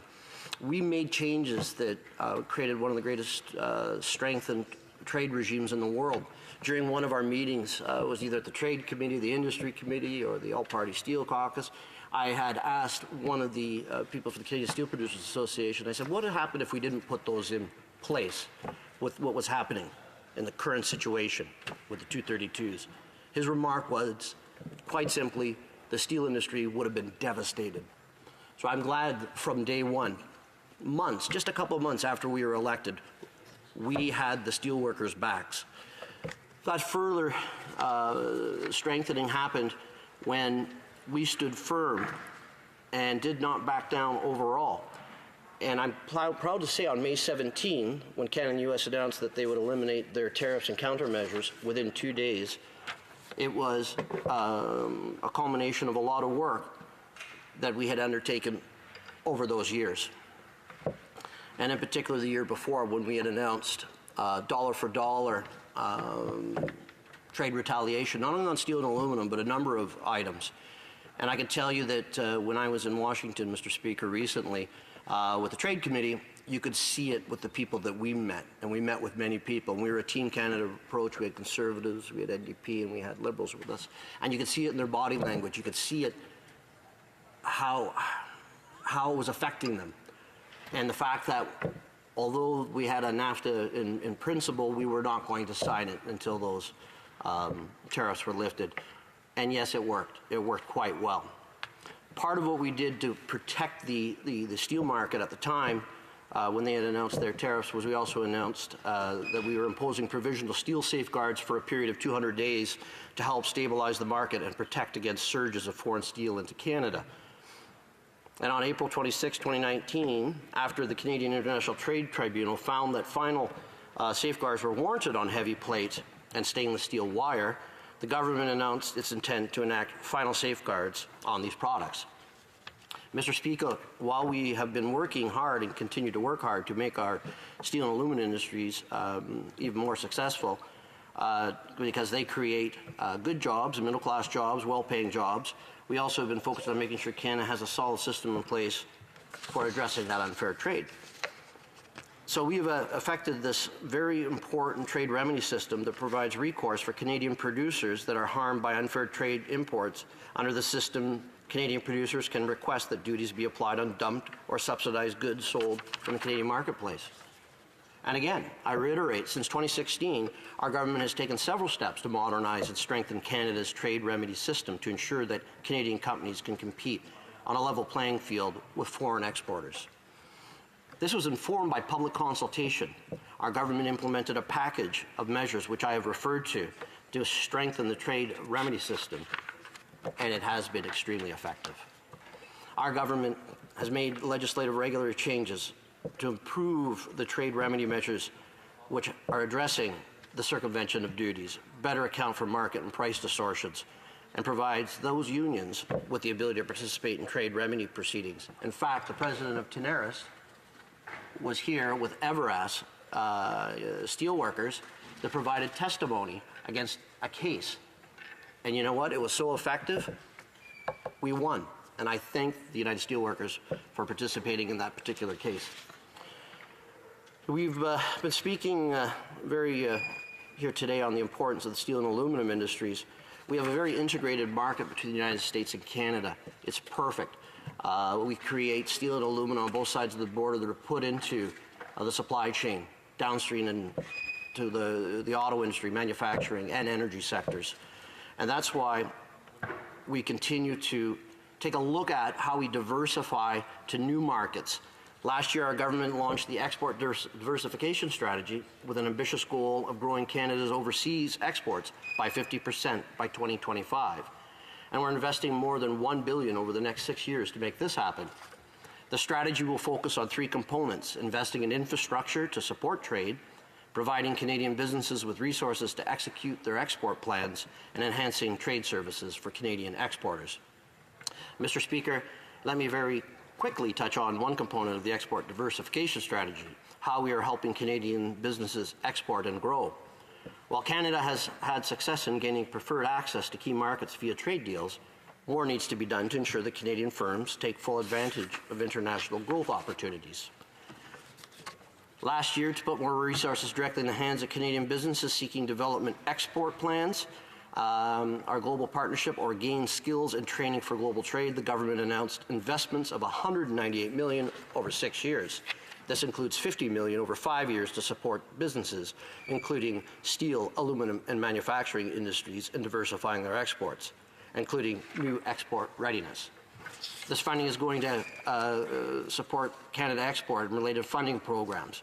These are tools that are absolutely critical as we penetrate the new European and Asian markets that our new agreements have created opportunity.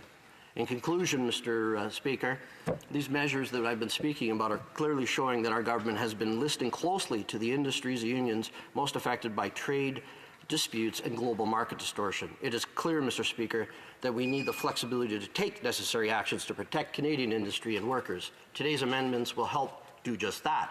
Canadian workers and industries deserve a level playing field, and we have an opportunity before us today to make sure it gets done. We will continue to stand up for our workers, for our industries, and do what is needed to preserve the fair and open training environment they depend on. I urge all members to support this important legislation expeditiously. The steelworkers are counting on you. Questions and comments. Questions et commentaires. The honourable member for Regina Louvain. Thank you, Mr. Speaker. I've had the honor of serving with the member for Sault Ste. Marie on the all-party Steel Caucus. As I think we all understand in this House, the legislation we're debating today removes the moratorium which would allow the government to bring in safeguard measures. I'm wondering if he could provide some reassurance that the government's intention is actually to bring in those safeguards in order to protect Canada's steel industry and steel workers from unfair competition from offshore steel often produced in violation of internationally recognized labor and environmental standards. Member for Sault Ste. Marie. Thank you very much, and I really appreciate the members' contributions to the All-Party Steel Caucus. We've had a number of face-to-face meetings and many teleconferences, over the past year as we've been updating on the various actions that this government has been taking in relation to protecting steel workers. And, part of what the member was talking about, Mr. Speaker, was about the environment. And we know that Canadian steel is better for the environment. This is something that the member has made a point of at the All-Party Steel Caucus, because when you use Canadian steel in our infrastructure, there's less of a carbon footprint, and it's better, fighting against climate change when we use Canadian steel in our own infrastructure programs. To your question through the Speaker is, quite frankly, we were quick to act in putting safeguards on 7 particular products last year. The CITT came out with a ruling supporting 2 of them. There are 5 left. What, in my opinion, the legislation does is it creates, and that's why it needs to be passed expeditiously, if there are surges that the CITT did not indicate were there, if they occur, it allows the government to move expeditiously to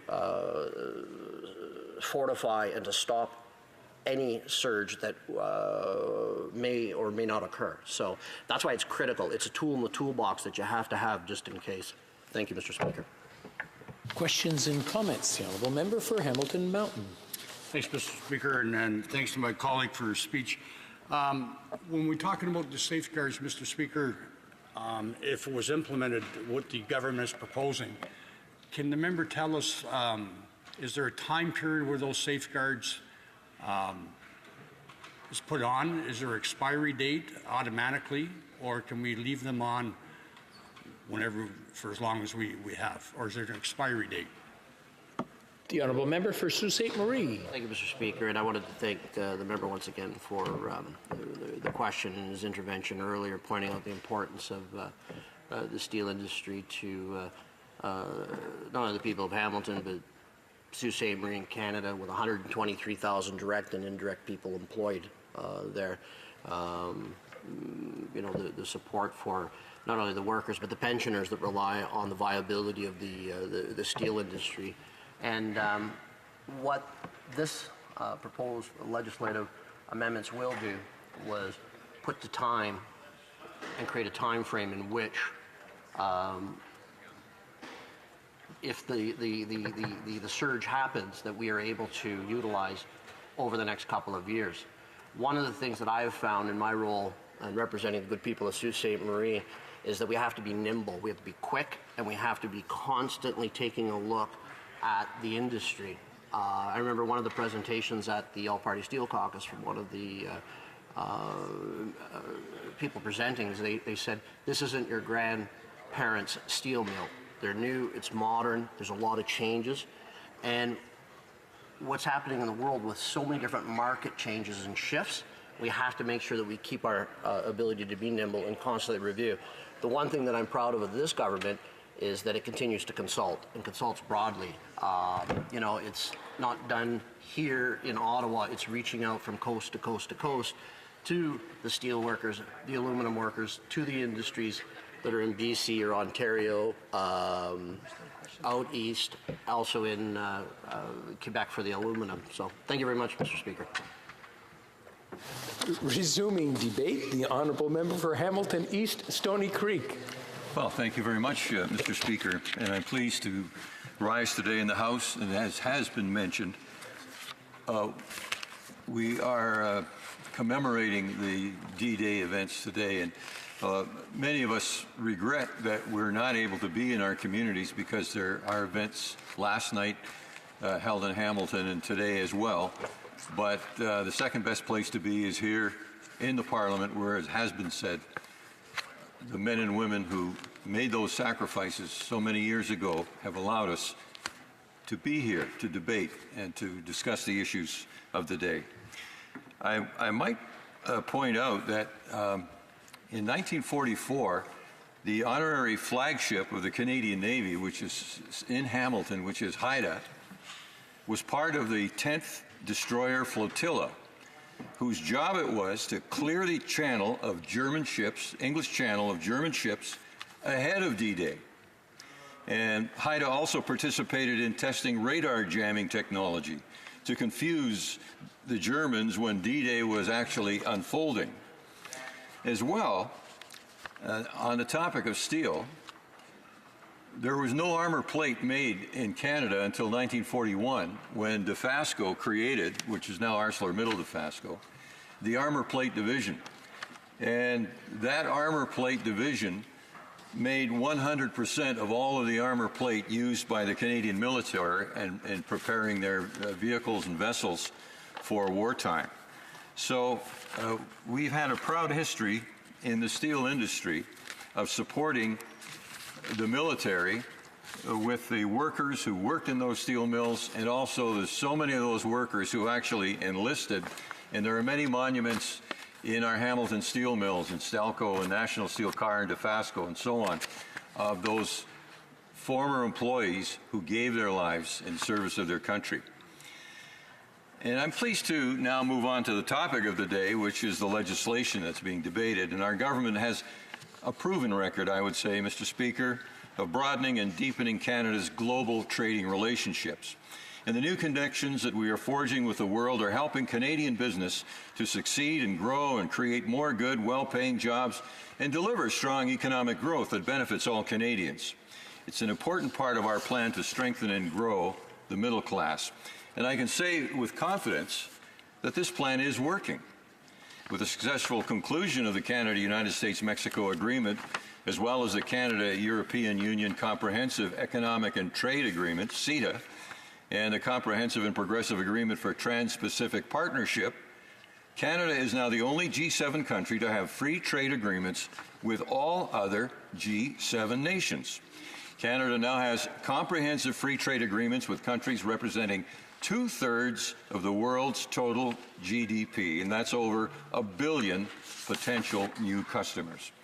Our government's commitment to free trade with economies around the world, including those in emerging markets, will help to further strengthen and grow the middle class and deliver long-term economic growth that benefits all Canadians. Canadian businesses are ideally positioned to benefit from the advantages that we have secured through trade, located next to the world's largest economy to the south, with close historic and economic ties to Europe, to the east, and deepening connections to the fast-growing Asia-Pacific nations in the west. To make most of these opportunities, our government is working tirelessly to support the open, fair, and rules-based trade arrangements with the world. But that does not mean that we can turn a blind eye to the reality that there are very real challenges to fair and open trade, Mr. Speaker. They're playing out around the world, including here at home. And Canadian workers, communities, and industries have seen the negative effects that come about when there are significant disruptions in global trade, including those that affect our steel and aluminum industries. Mr. Speaker, as the son of a steel worker, the grandson of a steel worker, and as a former full-time steel worker myself, I can attest to the impact of steel on the lives of Canadians.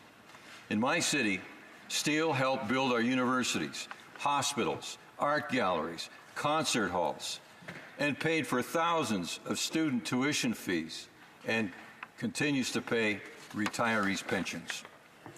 Steel pays our city millions of dollars in taxes and more millions in charitable donations. For Canada, steel provides thousands of good, well-paying jobs and serves as an important source of products used by other major industries: energy, advanced manufacturing, construction, and auto manufacturing. So when steel markets are disrupted and steel is diverted into the Canadian market, the damage ripples right through our economy. It hurts businesses and it hurts people. In the face of this threat, it is critical that the government has the tools and resources it needs to protect Canadians while continuing to encourage foreign investment, trade, and economic growth. The legislation that we are discussing today would provide this protection. And by removing the 2-year moratorium on the imposition of safeguard measures on steel, these proposed amendments would provide additional flexibility for the government to respond quickly and appropriately to potential situations where a substantiated surge of imports harms or could harm Canadian producers and workers. With today's legislation, the government is proposing that the amendments only be in effect for 2 years. So they are intended to be temporary, as we hope is the same for current global environment of trade distortions. Moreover, the conditions for the application of safeguards as provided for under the Canadian International Trade Tribunal Act and the customs tariff would remain unchanged and would still need to be met in order for any new safeguard measures to be put in place. Today's legislation would build on the actions our government has already taken to defend the competitiveness of our business and the strength of our economy, pushing back against market-distorting practices that originate beyond our borders. We recently announced an intensive 30-day consultation period with industry and workers to determine further protections that may be required. These include actions in a number of key areas. For example, this would include conducting timely and targeted reviews of dumping cases to boost protections through higher duties to ensure Canadian companies are not at an unfair disadvantage with foreign competitors. We are looking to introduce a more robust steel import regime with a view to strengthening import data, including product, quantity, type, and origin information. And this will improve our ability to monitor import surges, assess evidence of transshipment, and be more responsive to sudden changes in trading patterns. We're looking to introduce greater border flexibility for the Canadian Border Services Agency to address price and cost distortions in foreign markets when determining whether dumping has occurred. And our government is also ensuring flexible and responsive support for domestic producers through Innovation, Science and Economic Development Canada and its agencies. These actions are all part of a broad and sustained effort to help our steel and aluminum producers in light of global challenges. This includes $2 billion to defend and protect the interests of Canadian steel aluminum manufacturing industries and their workers, with up to $250 million in new funding through the Strategic Innovation Fund. So, Mr. Speaker, in conclusion, the challenges that these industries face are real, they are significant, they must be met with strong and decisive action on the part of our government, and that's exactly what we have done and continue to do with the legislation that's before us today. And our government's plan to strengthen and grow the middle class is working. The result of our investments in people speak for themselves. Hard-working Canadians have created over 1 million new jobs, most of them full-time. That's the equivalent of almost 9 million jobs for the economy the size of the United States, or 14 million for an economy the size of the European Union. But we know that there's more to be done so that people can feel secure and confident about their future. We need to make sure the economy works for everyone by finding new markets for Canadian products, making sure our businesses are competitive in the global economy, and helping more people to find and keep good jobs. And we need to ensure that these gains are not undermined by surges in imports. The measures contained in today's legislation would give us an effective tool to safeguard Canadians against these challenges. So I conclude by encouraging and urging all the honourable members to support its timely passage through the House accordingly. Thank you, Mr. Speaker. Questions and comments? Questions et commentaires. The honourable member for Abbotsford. Thank you, Mr. Speaker, and I want to thank the member for his speech. Unfortunately, the cause of this legislation actually probably has to be placed right at the feet of this Liberal government. It appears that the American government for over a year has been pleading with the Canadian government to implement protections to ensure that foreign steel and aluminum is not dumped into Canada, that surges are addressed, and that if, in fact, foreign steel and aluminum enters Canada, it is not transshipped to the United States, undermining the competitiveness of their industry and ours in Canada. So it's taken over a year for this legislation to come forward to address the concerns of our American cousins. So my question to the member is he not concerned about that delay? And why did that delay happen? It should have happened well over a year ago. Why didn't it? Member for Hamilton East, Stony Creek. Thanks, Mr. Speaker, and I'd like to thank the member for Abbotsford for his intervention.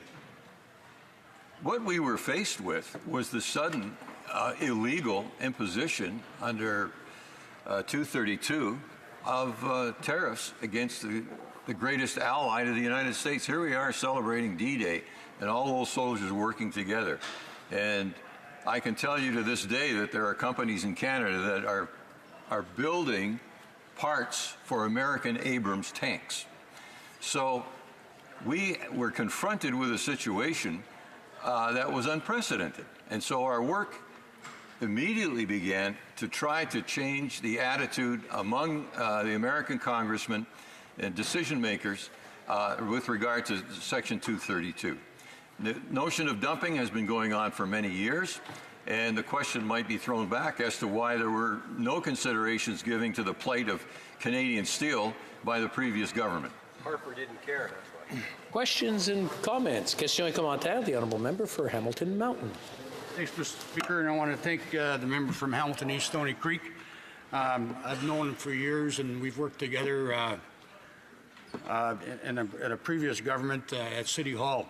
But one of the things that concerns me with this piece of legislation, even though we believe it's a good step going forward, the starting of a good step, are these temporary solutions? And is the government ready to make a more permanent solution to fix this for our future?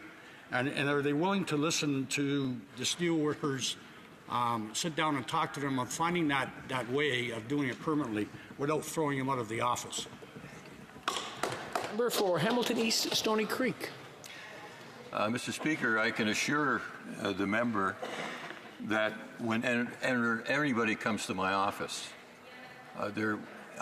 the meetings are held in good faith, but upon the point where I'm being described in derogatory terms by those people, the meeting is ended. And what I said at that meeting was, after being called names, that this meeting is over. So, to the more important point that my friend is making from across the way, I believe that what we've gone through with the Trump administration and with the steel tariff issues and all of that really demands that we pay stronger attention to the larger needs of Canadian heavy industry. And so I would agree that we should have more robust framework to work together to ensure that the needs of our Canadian workers are met, and I would commit to doing that. Thank you. Resuming debate, reprise du débat. The honourable member for Abbotsford. Well, thank you, Mr. Speaker. It's my pleasure to engage in this debate.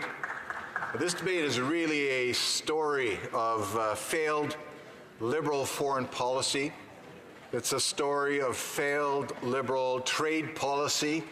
It's also a story about the abandonment of Canada's Western manufacturers who depend on competitively priced steel and aluminum products. And as with most Liberal ventures, there's always a backstory, a very ugly backstory. And in my earlier question, I signaled what that story might be. It's a story of a government that thought it could bluff the Americans and thought they could get away with not addressing the issue of steel and aluminum dumping. And the U.S. called their bluff. And guess what? A year ago, they imposed steel and aluminum tariffs on Canada, their most trusted trading ally. Now, when has that ever happened? Never. This is a Liberal government that can't even get its relationship with the United States right. And I can speak from experience, Mr. Speaker. You know I'm the former Trade Minister of Canada. Under our government, under our Conservative government, we were able to negotiate free trade agreements with 46 different countries around the world. The most successful trade policy ever implemented in this country. And we left this Liberal government with a trade environment that was as good as you'll get. There wasn't a relationship around the world that we didn't have where we couldn't go to our counterpart, whether it's the U.S. Trade Representative or the Trade Minister for China or Chile or Peru, and resolve issues that were important issues, trade irritants between our countries. And now we find ourselves in a situation for a whole year.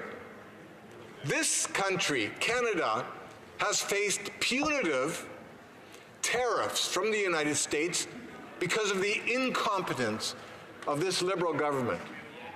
Let me explain, Mr. Speaker. It was this Liberal government that thought they could bluff Donald Trump and say to Donald Trump, you know what, I know you're concerned about dumping of aluminum and steel products into Canada, for example, from China, one of the worst offenders when it comes to dumping. I know you're worried about it, Mr. President, but you know what? We're just going to do nothing about it.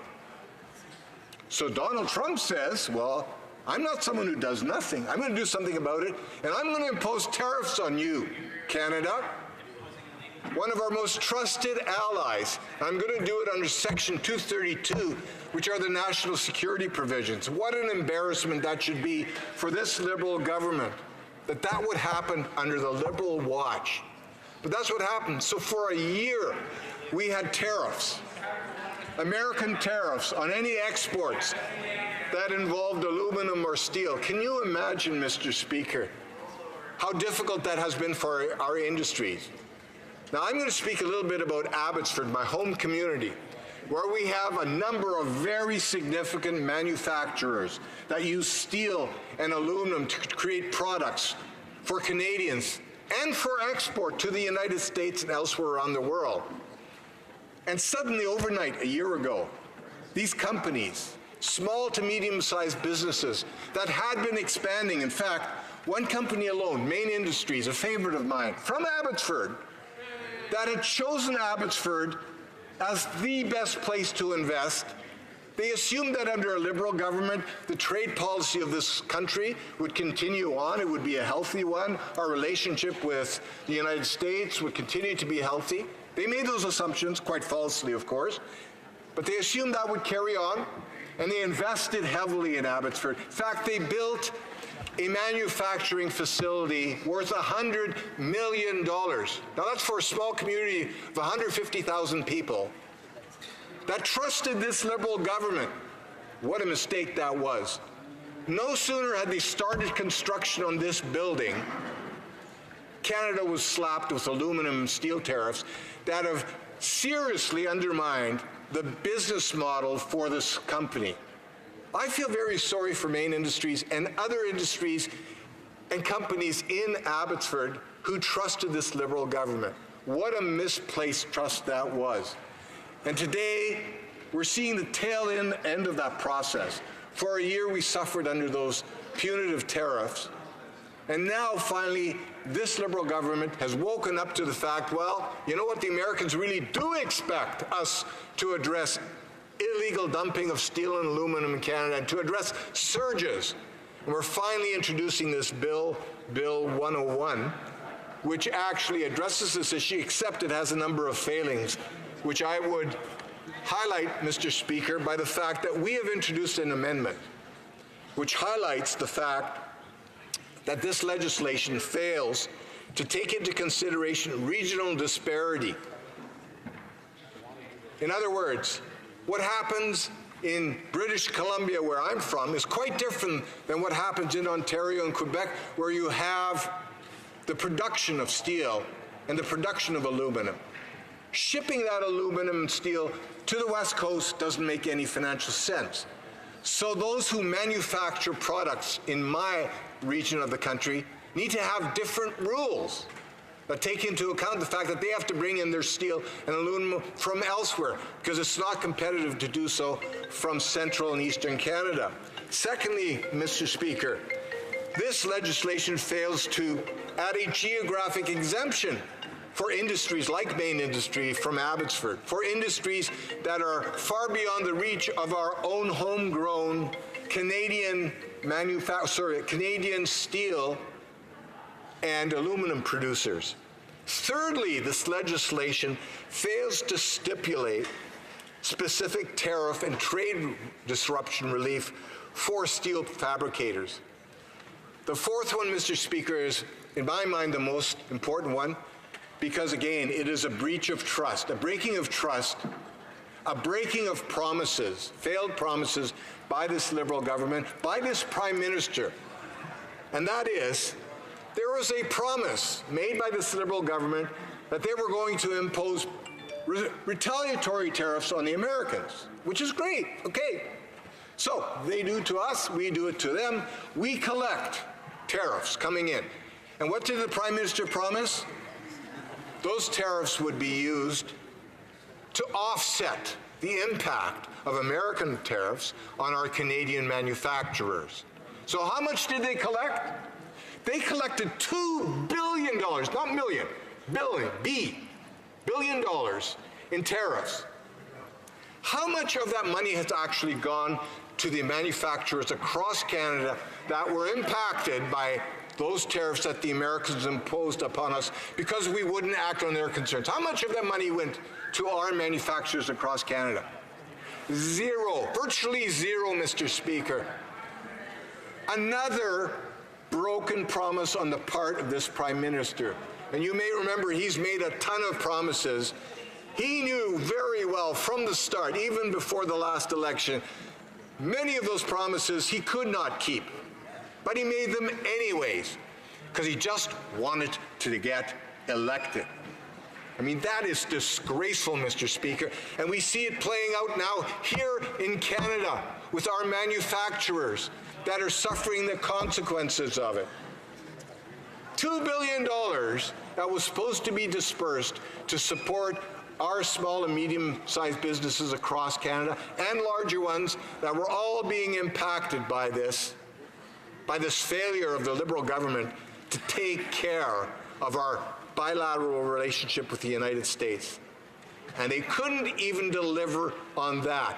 And I see these folks across the way, my Liberal friends. You know, I don't hold any ill will towards them, but I see them there.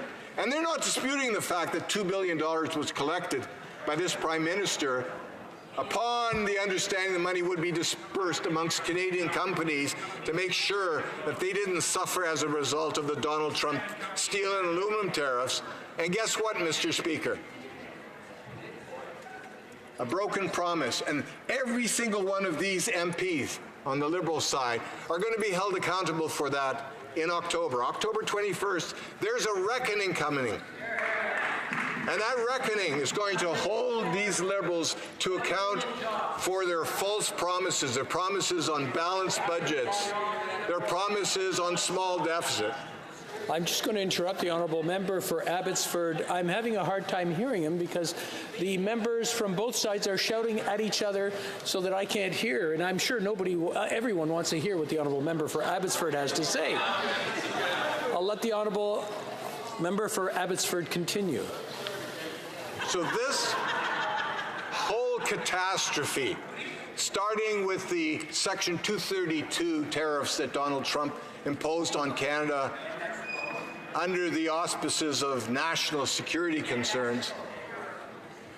Mr. Speaker, all of that and all of what that entailed and the casualties along the way and the companies that went under because of these tariffs, that has to be laid at the feet of this Liberal government and this Prime Minister, our virtue-signaling Prime Minister, who cannot keep simple promises.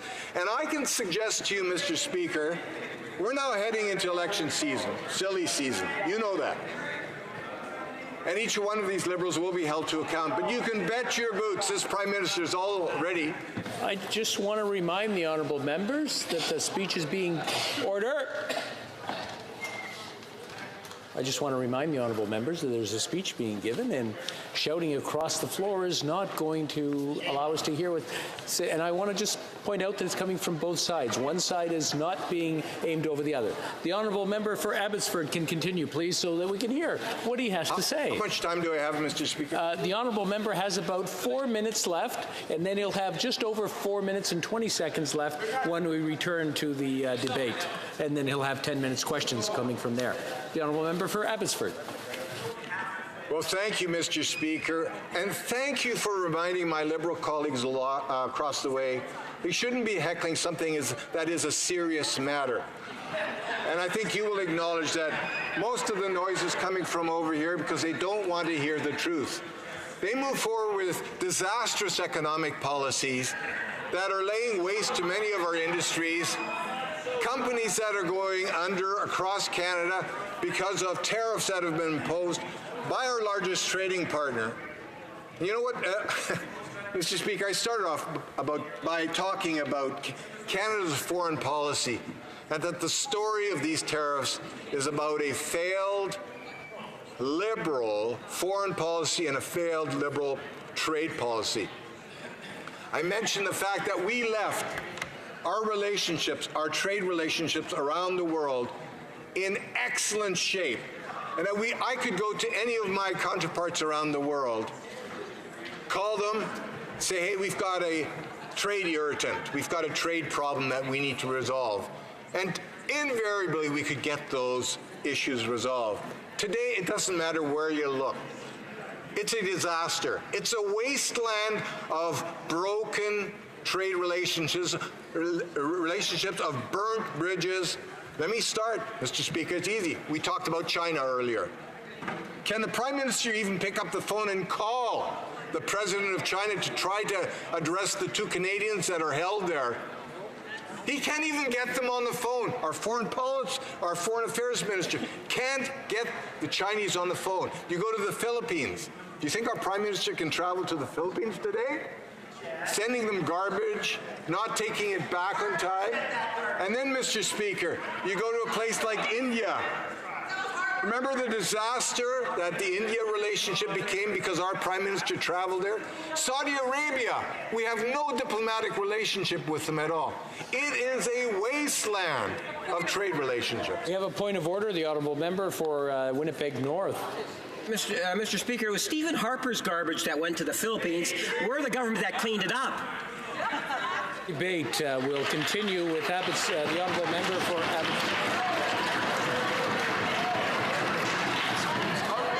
Order. Order. You know what? The honourable member has 5 minutes and 34 seconds. He'll have that much when we come back, and we can come to a fresh parliament. Statements by members. Déclaration de député. L'honorable député de... Honourable member for Regina Leuven. Mr. Speaker, 75 years ago today, in the largest seaborne invasion in the history of the world, Allied soldiers opened another front against Nazi Germany to help liberate occupied Europe. The first Canadians on the beach were the Regina Rifles. They landed at the most heavily fortified German point on the Anglo-Canadian beaches, facing artillery and 12 machine gun pillboxes. 2 of the regiment's landing craft were destroyed by mines. Fortunately, most of the Regina Rifles made it ashore with support from amphibious tanks. They cleared the beach and captured the port of Courcelles, where the Juno Beach Center Museum is now located. Mr. Speaker, today Canadians are proud of the role that our country played in the Allied landings. The people of Regina will always remember what our regiment contributed to this Canadian victory.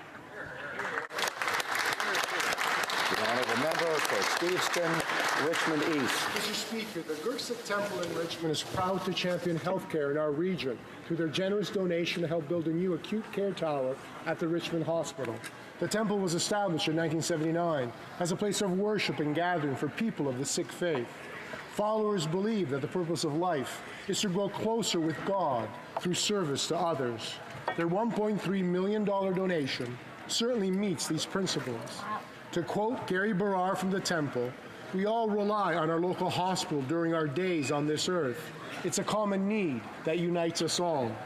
On behalf of the Richmond community, Mr. Speaker, I want to thank Maharji Ji, Gary Barrar, Jinder Barrar, and all members of the Naxar Sikh Gurdwara Temple for their service to our great community.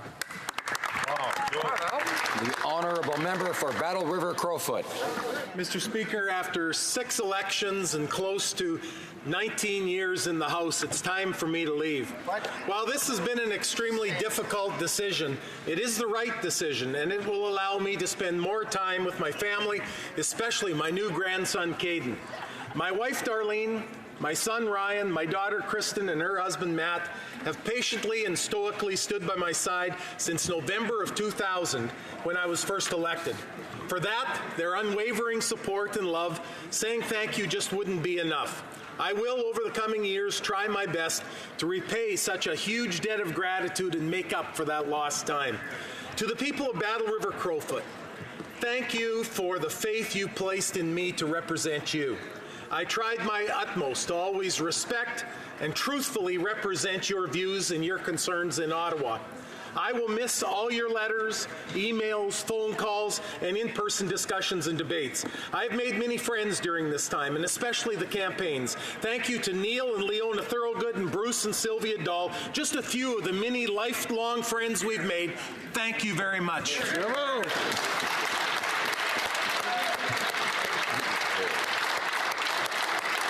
The honourable member for Cambridge.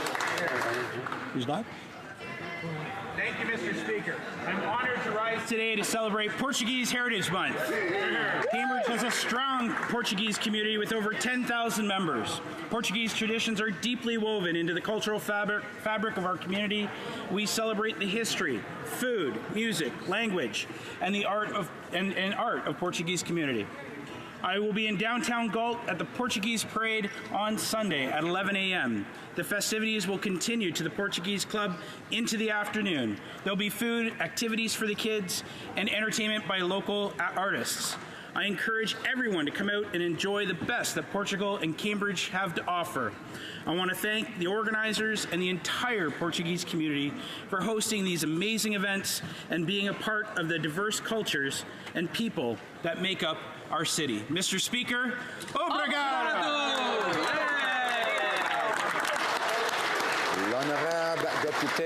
The Honourable Member for Salaberry-sur-Roi.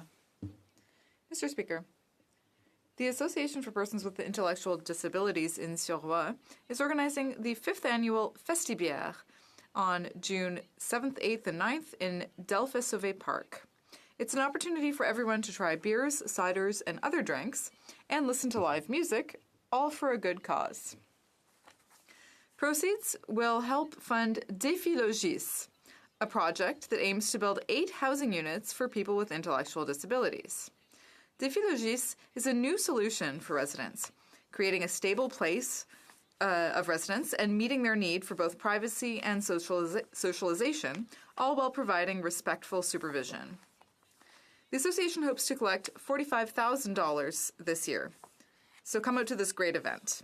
Thank you to the organizers, Greg McKenna and Joanne Noel, and for all the volunteers who invested so much energy in the project. I hope to see you all there tomorrow, June 7th, at Parc Delphes-Sauvé. Honourable member for Brampton Centre. Thank you, Mr. Speaker. Today I am proud to join constituents of Brampton Centre and all Canadians in celebrating June as Portuguese Heritage Month. The 500,000 Portuguese Canadians display admirable work ethic. I am fortunate to know many of them as entrepreneurs, trade persons, and the professionals in Brampton. Canada has a long-standing friendship with Portugal. Last year, Prime Minister Antonio Costa visited Canada on an official visit. As an executive member of the Canada-Portugal Parliamentary Friendship Group, I believe this cohesion strengthens the bond between two countries.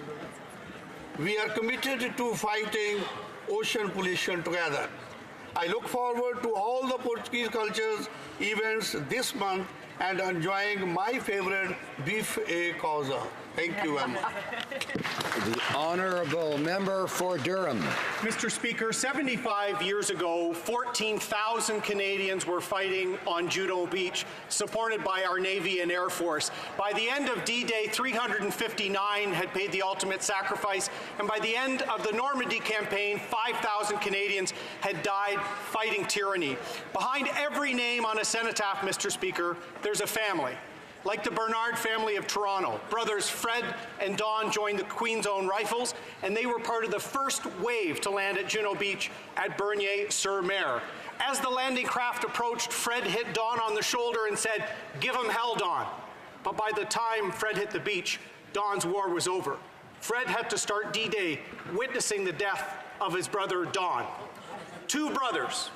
75 years later, Fred, at 98, is the oldest living Queen's Own Rifle veteran, and we still remember Don's sacrifice today. In Uxbridge, his regiment and community will be doing a parade in front of Fred's house, remembering.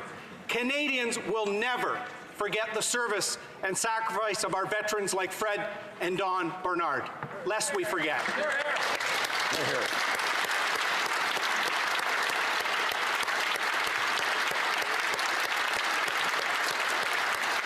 The honourable member for Davenport. Mr. Speaker, boa tarde. For the second year, June is celebrated nationally as Portugal Heritage Month. As a member of Parliament for Davenport, home of the largest Portuguese community in Canada, I'm inspired every day by the hardworking Portuguese, whose passion for their families, church, community, and soccer is second to none. Through Canada-Europe Trade Agreement and the Youth Mobility Agreement, both signed over the last years by our government, Canada and Portugal have forged even stronger relations.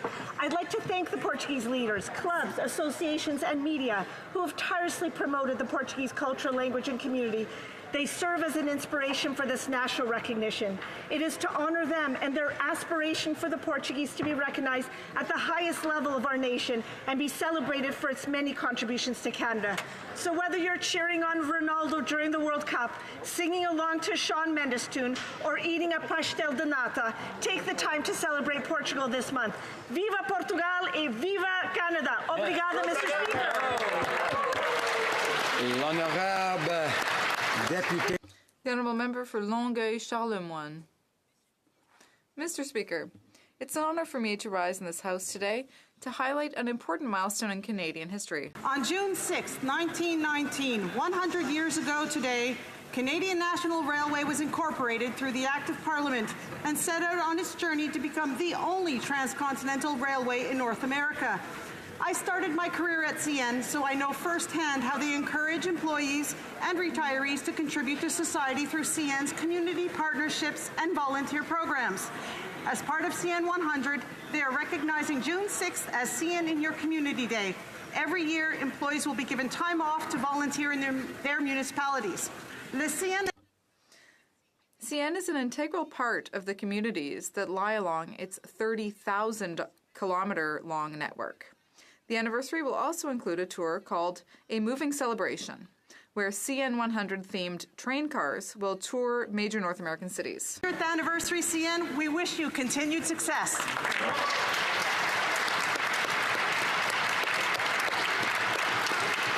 The honourable member for Lethbridge. It increases my feminism, said the Prime Minister when he was recently asked about the decision he made to fire the former Attorney General and the former President of the Treasury Board. So let me get this straight.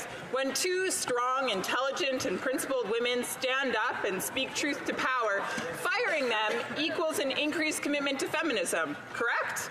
The Prime Minister has communicated loud and clear to the Canadian public that arrogance and self-righteousness are at the center of his definition of feminism. In his so-called feminist world, women are to be exploited, women are to be silenced, and women are to be treated as less than. A year ago, when a strong female reporter went public with accusations that the Prime Minister had groped her, did that also increase his feminism? Or was it simply that she just experienced things differently than he did? What's clear is this: the Prime Minister has absolutely no real intent to increase his feminism. His sole interest is in serving himself. Women across Canada deserve better, and better will be delivered in October.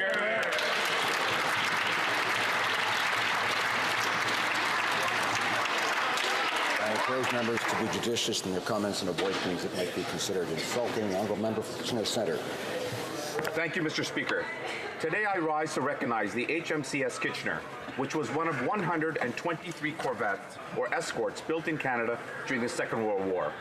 Named after communities across the country, like my own, they were critical to maintaining supply lines during the Battle of the Atlantic. On June 6, 1944, D-Day, the Kitchener was the sole Canadian corvette escorting landing craft to the beaches of Normandy. Some of those brave soldiers came from my community's Highland Light Infantry Regiment, which landed at Juno Beach as part of the 9th Canadian Infantry Brigade. As the Canadians pushed inland, the Kitchener returned to fight on the seas. Let us remember the 14,000 Canadians who fought on the beaches that day to secure our freedom. On this, the 75th anniversary of D-Day, I encourage my colleagues and all Canadians to learn more about the corvettes named after their own communities. Thank you, Mr. Speaker. The honourable member for Ottawa West Nepean. Mr. Speaker, the women and men who stand up to fight for human rights around the world, often at great personal risk, are today's heroes, and they often go unrecognized and unsung. Today, the Subcommittee on International Human Rights had the opportunity to recognize and give voice to 3 of these courageous human rights defenders, some of whom are here with us in Ottawa today. Marguerite Barankitse a aidé plus de 20,000 orphelins. Has helped many orphans have access to health care, education, and cultural services. Hussein has worked tirelessly with Bangladesh Legal Aid Services to make the Bangladeshi legal system accessible to marginalized groups. And Teresita Quintas Delis, or Gang, as chair of Insight Gov, is a champion for human rights, democracy, and peace in the Philippines. Today, we honor them for being true change makers. They are an inspiration to all of us to look beyond ourselves and make a better and more just world for our children. Thank you, Mr. Speaker. L'honorable député de Charles. The honourable member for Charlesbourg-Haute-Saint-Charles. On June 6, 1944, the Chaudière Regiment landed at Juno Beach under the command of Lieutenant Colonel Paul Mathieu to fight the Nazi forces in France and Europe. The Chaudière Regiment liberated the Normandy beaches, the city of Caen, the Carpiquet Airport, and other sites where violent combat led to many casualties. Dozens of Chaudière natives died in the Normandy campaign. Many others were injured, but one fact remains: those men were heroes. The heroes of the Chaudière Regiment. Today, we mark the 75th anniversary of the greatest military operation in history. In memory of all the Quebecers who fell on the battlefield protecting our freedom, let us show our eternal gratitude to these men by saying, "Never again, lest we forget."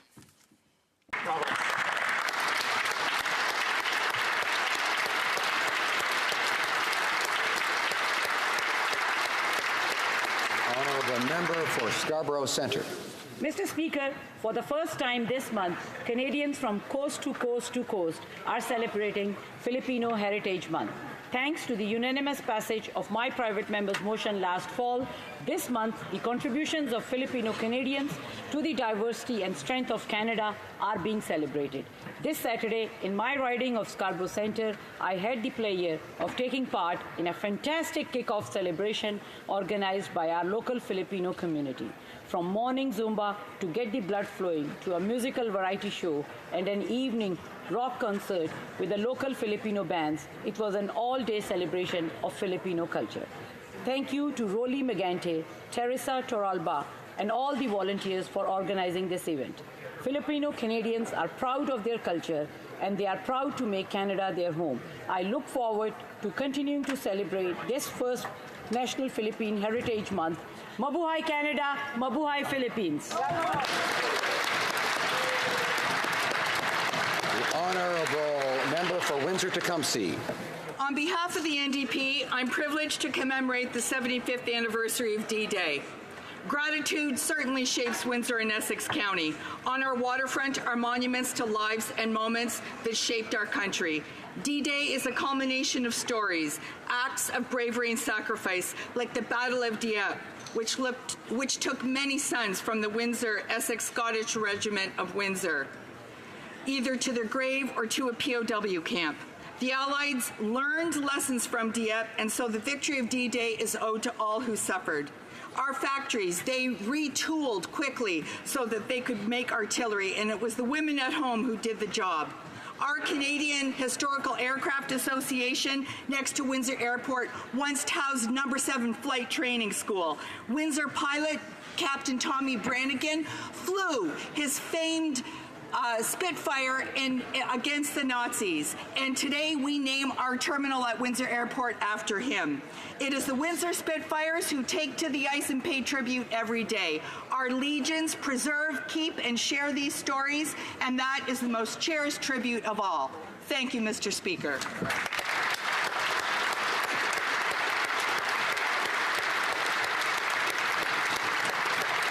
The Honourable Member for Barrie-Innisfil. D-Day veteran Martin Maxwell, now 95 years old, made this profound and relevant statement in the days leading up to today. If these young men killed at Normandy could look at the world and what is happening, not only against the Jews, mosques being attacked, churches are attacked, they would say, "What the hell have you done with the tomorrows we gave you? What the hell have you done with the tomorrows we gave you?" 14,000 Canadian soldiers landed on Juno Beach 75 years ago today. D-Day was the turning point in the fight from oppression, the fight for freedom, the fight for valuing human life, the fight for human dignity, and the fight for democracy. 359 of our fellow citizens gave their lives that day, believing their selfless sacrifice would lead to a better tomorrow and a better world. Today is the tomorrow that those who died have given us. Each and every one of us has a responsibility to honor their sacrifices by treating each other with kindness, to respect our differences, and be united as a nation, just as they were on this day in June of 1944.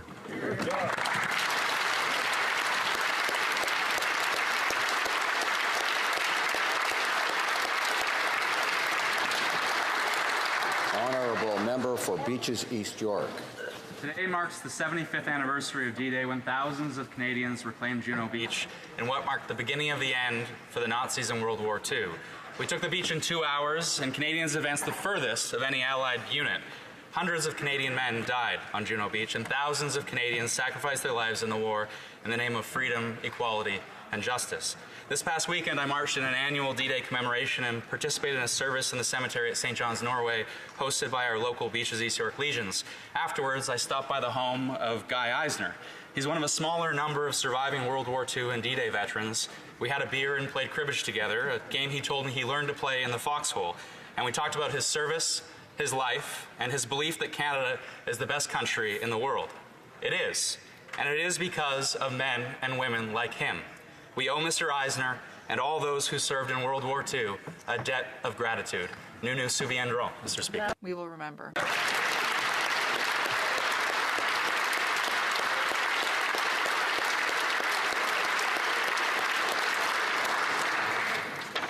Suite aux discussions entre les représentants. Following discussions among parties in the House, I believe there is an agreement to observe a moment of silence to honor the 75th anniversary of D-Day.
Merci beaucoup. Thank you.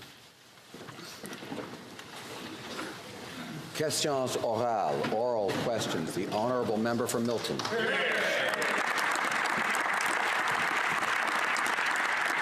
Mr. Speaker, on June 6, 1944, the Operation to Liberate France began, and today we commemorate the 75th anniversary of D-Day. We acknowledge and never forget the sacrifice that were made by these brave men and women who answered the call of duty without hesitancy to make sure that we had freedom and democracy today. And in that spirit, Her Majesty's Loyal Opposition would like to ask and offer the government an opportunity to inform this House and Canadians how we are commemorating this incredibly important day in Canada's history. The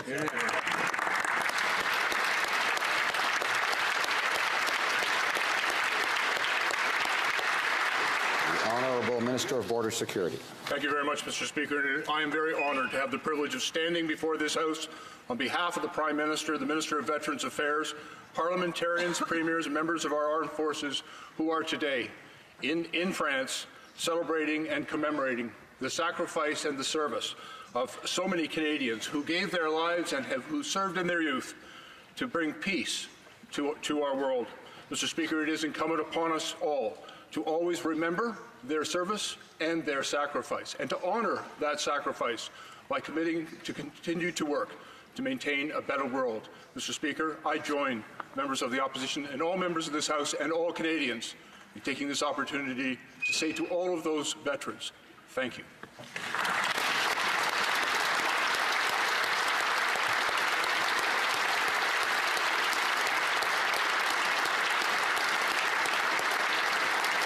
Honourable member for Milton.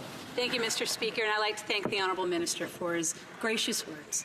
Mr. Speaker, as we are approaching the election in the fall, of course, many of us are in our communities now talking to our constituents. One of the topics that continuously comes up for me in Milton is the fact that Canadian families are worried about affordability. They worry about more taxes that they're seeing on their bottom line each and every day. And as a result, they're asking us questions. So it makes sense to me that the accounting firm NMP indicate that we're only $200 away from insolvency. Will the minister please acknowledge the pain that these families go through and stop the taxes? The Honourable Minister of Public Safety. Affordability has been an issue that the government has been seized with from the very beginning. That's why one of the very first moves as a government was to reduce the tax burden on middle-class families. The tax rate in the middle-class bracket was reduced by 17%, and we've also reduced the tax rates for small business by 18%. The whole purpose here is to leave more money in the pockets of ordinary Canadians so that they have greater spending power, and that drives more jobs and growth. Honourable member for Milton. Mr. Speaker, I don't believe Canadians actually agree with this government that they reduce tax liability, because what they are seeing is they are seeing their loss of their ability to deal with their education and their tuition costs through a tax credit. They've lost their transit tax credit. They've also lost their child's arts and fitness tax credit. These things are meaningful to Canadian families, and as a result, they are asking how many more taxes are coming. Can this government please ensure and give comfort to Canadian families that they will not continuously look to them for more taxes? Honourable Minister of Public Safety. Speaker, to add together the Canada Child Benefit with the middle-class tax reduction, which I have already referred to, the typical Canadian family is $2,000 better off compared to all of the boutique tax credits that was provided by the previous government. When you add together the total benefit package, the fact of the matter is that taxes on middle-class families are down substantially as a result of the Canada Child Benefit and the middle-class tax reduction by about $2,000 per family. The Honourable Member for Richmond-Athabasca. Mr. Speaker, since the Liberals were elected, Canadian families pay $800 more per year in tax because of the carbon tax, which has made groceries and gas more expensive, or the abolition of tax credits for public transit, or the abolition of tax credits for children's sports and culture. Canadians are fed up with paying for Liberal errors. When will the Liberal government stop taking more and more money from the pockets of Canadians? The Honourable Minister. Thank you, Mr. Speaker. We were elected with a very clear mandate to help the middle class because it'll help our country grow. Our economy is running smoothly. We're helping children and reducing taxes for the middle class. We've created 1 million new jobs, and we have the lowest unemployment rate since 1976. And this is one of the strongest growths in the G7. And we'll almost be at the lowest level of debt in 40 years. And the average family has $2,000 more in their pockets in 2019 than they did in 2015. The Honourable Member for Richmond, Athabasca. Mr. Speaker, the data is clear. Canadian families pay $800 more a year. 1 out of every 2 Canadians is $200 or less away from insolvency. 80% of Canadian families are paying more taxes today because of the Liberals. The Liberals are the only ones who think you can tax people and improve their lives.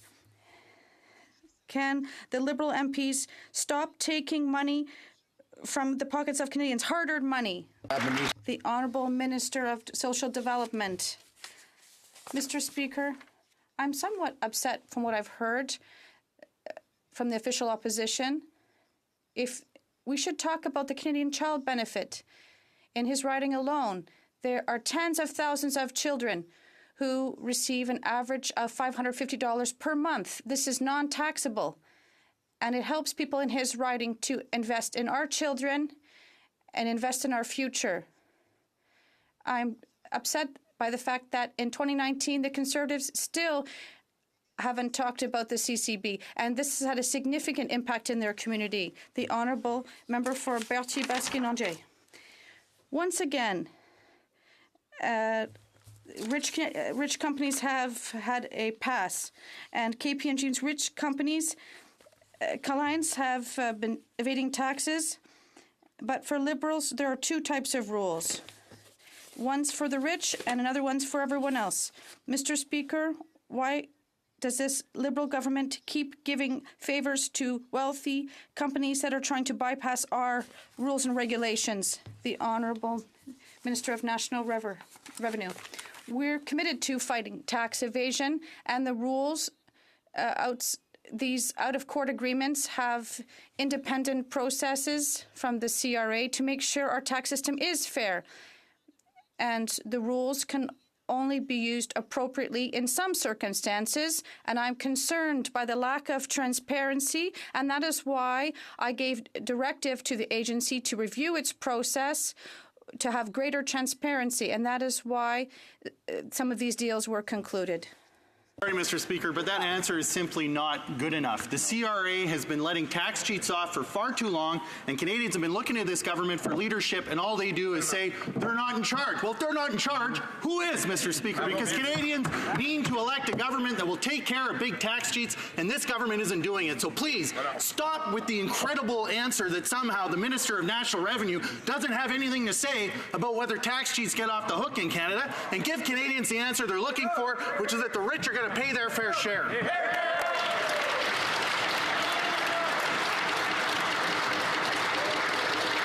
I remind the member for Elmwood Transcona to, of course, direct his comments to the chair. I don't think he's intending that the chair would provide or give those things he's talking about. The Honourable Minister of National Revenue. Mr. Speaker, unlike the Conservatives, we take the fight against tax evasion very seriously, and that is why we invested more than $1 billion in the CRA to have the necessary tools to fight tax evasion in Canada and abroad. I'm concerned, as I said, about the lack of transparency in these out-of-court settlements, and I did give a directive to review the process to increase transparency. Canadians deserve a fair tax system, Mr. Speaker. You deserve that, Mr. Speaker, but clearly they're going to need a different government to get it. I'll say this. When the wealthy and well-connected want help getting out of paying their taxes, taxes, the Liberals are there to get them an expedited secret deal. But there's 3,000 to 5,000 veterans living homeless in Canada right now, Mr. Speaker. And yesterday, MPs from all parties supported a motion that would give a stipend to veterans in order to help them put a roof over their head. But we all know it's not going to happen until the government adopts this as its own policy. So is the government prepared to develop a program to give direct help to veterans to be able to put a roof over their heads? If so, when and with how much? The Honourable Minister of Border Security. Thank you, Mr. Speaker. Mr. Speaker, we know that even one homeless veteran is one homeless veteran too many, and our government is committed to ensuring that no one who has served our country will end up on the streets. Our whole-of-government approach is making a difference for homeless veterans across the country. Last June, we brought together over 70 organizations working on this issue to find the appropriate path forward. Our increased focus on outreach is identifying more homeless veterans, getting them the services and financial support that they need. It will remain a priority for our government and will continue to do the important work that our veterans deserve. The honourable member for Berthier-Masquinongé. Mr. Speaker, several veterans have been left alone with no support and without even a roof over their heads. And this is shameful. In Canada, between 3,000 and 5,000 veterans are homeless. This is unacceptable today, Mr. Speaker. Yesterday, all members in this House, regardless of their political stripes, asked the Liberal government to act and to create a new housing benefit to help these thousands of veterans get off the streets. Mr. Speaker, when will the government follow up on this request and take concrete action to give veterans the support they deserve? The Honourable Minister of Social Development. Thank you, Mr. Speaker. On June 6th, this will be a wonderful chance to tell how much we respect our veterans, those who gave their lives for our safety. And it'll also be a perfect opportunity to remind them of our commitment to all Canadians and veterans. They should have a safe and affordable home, and that is why we have a national housing strategy, and it is historic. It'll decrease homelessness for all Canadians and particularly for veterans. This Prime Minister has no understanding and no respect for hard-working middle-class Canadians. He thinks that small business owners are tax cheats. He thinks construction workers are a threat to our rural communities. And he calls commuters who are driving to work polluters. He's made it more expensive to access public transit, to buy textbooks, or to put their kids in sports. But to add insult to injury, these are the very people who are going to be paying more at for gas at the pump.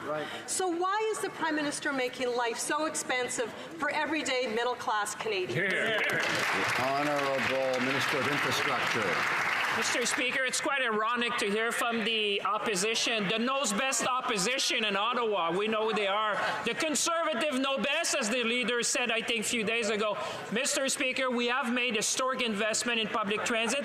Just a week ago, the Canadian Infrastructure Bank invested more than $2 billion in the GO Rail transit system to make the life of transit commuters. Because on this side of the House, we think that Canadians know best. We think that people know best. We think that transit users know best, Mr. Speaker. That's the difference between us and them. The Honourable Opposition House Leader. Well, I'll tell you what the Prime Minister has no idea of and doesn't know anything about, and that's the struggles that everyday middle-class Canadians are going through.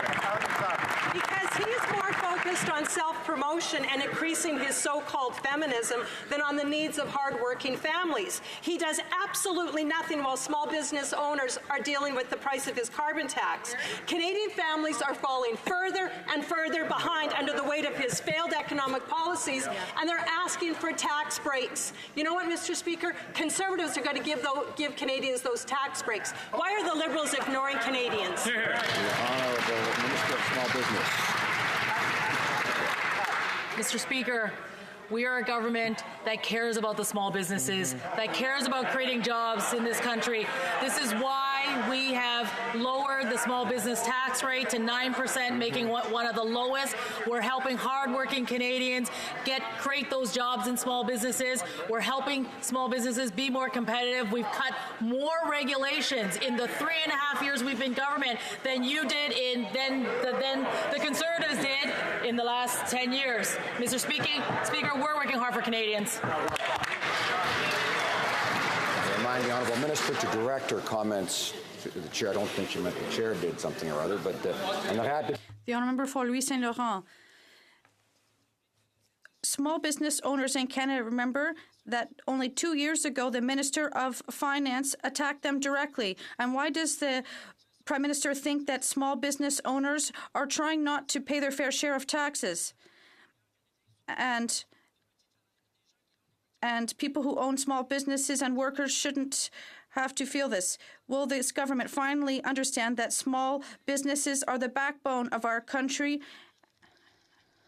The Honourable Parliamentary Secretary.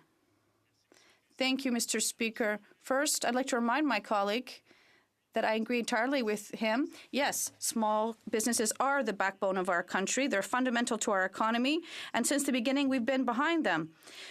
We cut the small business tax rate to 9%, and it's one of the lowest rates in the OECD. We really want to support SMEs, and our economy is running very well, and this growth is what the Conservatives have never been able to offer them. The Conservatives' figures speak for themselves, as do ours. The Honourable Member for Louis Saint Laurent. I'd like to remind my colleague that his Prime Minister has already said that for him, small companies try to skirt their fair share of taxes. And this is not the case for entrepreneurs and Canadian workers who have to create wealth for our country. And this is what Canadian entrepreneurs do, and we defend them. Can the government understand that by directly attacking people who create wealth, they're attacking all Canadians? The Honourable Parliamentary Secretary. We cut small business taxes in Canada to 9%, the lowest rate in the G7. And not only that, we cut middle tax classes, the first thing we did. And he voted against this. We wanted to give money back to families with the CCB. And an average family, well, this is money we're putting back into the economy. People can take this money to clothe their children, and we're giving Canadian families $800 more each on average. And we're talking about $69 million helping 22,000 thousands of children, and the Conservatives voted against this. Honourable Member for Carleton. Middle-class families who are paying $800 more in income tax since this government took office are asking, what's next? Well, this government is running out of other people's money, and it has tried to take more. It tried to take away the disability tax credit from diabetics. It considered taxing health and dental benefits for middle-class families. It tried to raise tax on investment income for small businesses to 71%. Will the government tell us today that though it tried those tax increases, it will never reintroduce them again? The Honourable Parliamentary Secretary to the Minister of Finance. Mr. Speaker, I find it somewhat troubling that the member for Carleton still refers to a Fraser Institute study that's been debunked by just about anyone who can read and count, who's taken 5 minutes to look at it. So he can do better than that, Mr. Speaker. And last week in committee, the member for Carleton said we should judge policies based on results, not on intention. Well, the result over the last 4 years is that the average Canadian family pays $2,000 less in taxes than they did under the previous government, and that's a fact, Mr. Speaker.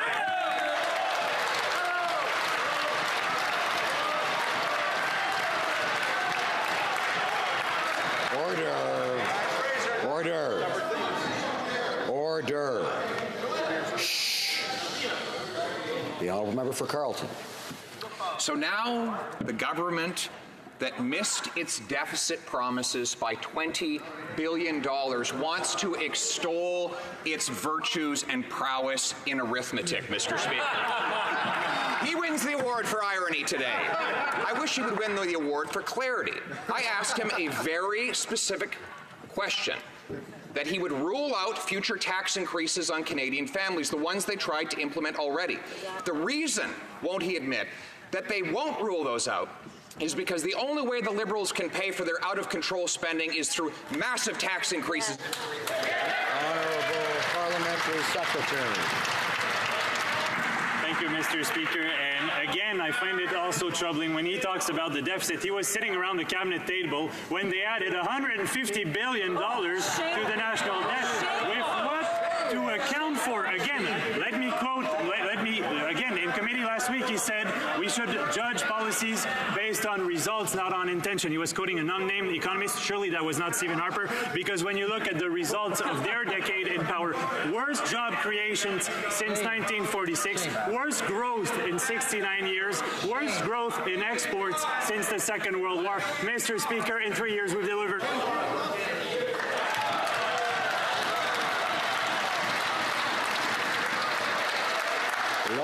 The Honourable Member for Sherbrooke. In 2017, the Minister of Revenue said before a crowd that they would follow through on legal proceedings.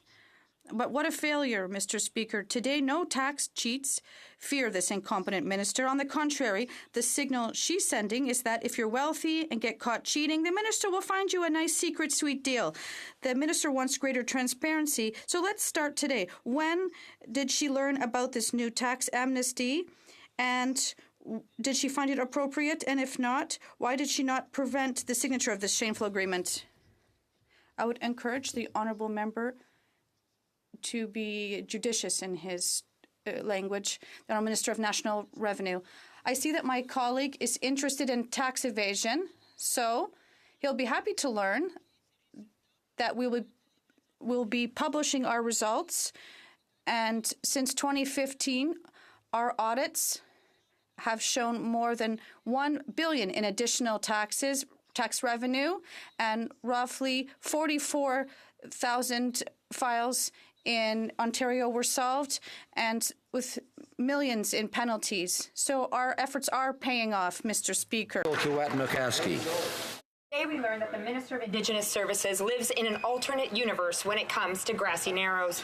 He said a deal was in place. The chief says otherwise. He said shovels were ready, but contractors haven't even been lined up. The Liberals say there's political will, but today Liberal MPs refused to move an NDP motion calling on the government to put the money into a trust fund before it is too late. Mr. Speaker, isn't it ironic that we have finally found the one trust fund our trust fund Prime Minister won't support? So why is the government choosing to delay, deny, and obstruct? And will they finally deliver justice to the people of Grassy Narrows?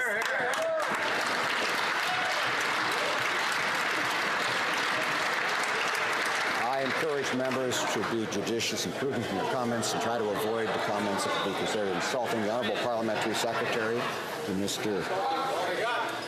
Mr. Speaker, our government recognizes the health issues that the people of Grassy Narrows have endured for over 50 years, and they continue today. We share the community's goal of finding a solution that meets their needs. We remain steadfast in our commitment to build a health facility in Grassy Narrows. We will continue discussions with the Chief and Council until we arrive at a solution. This facility, Mr. Speaker, will get built.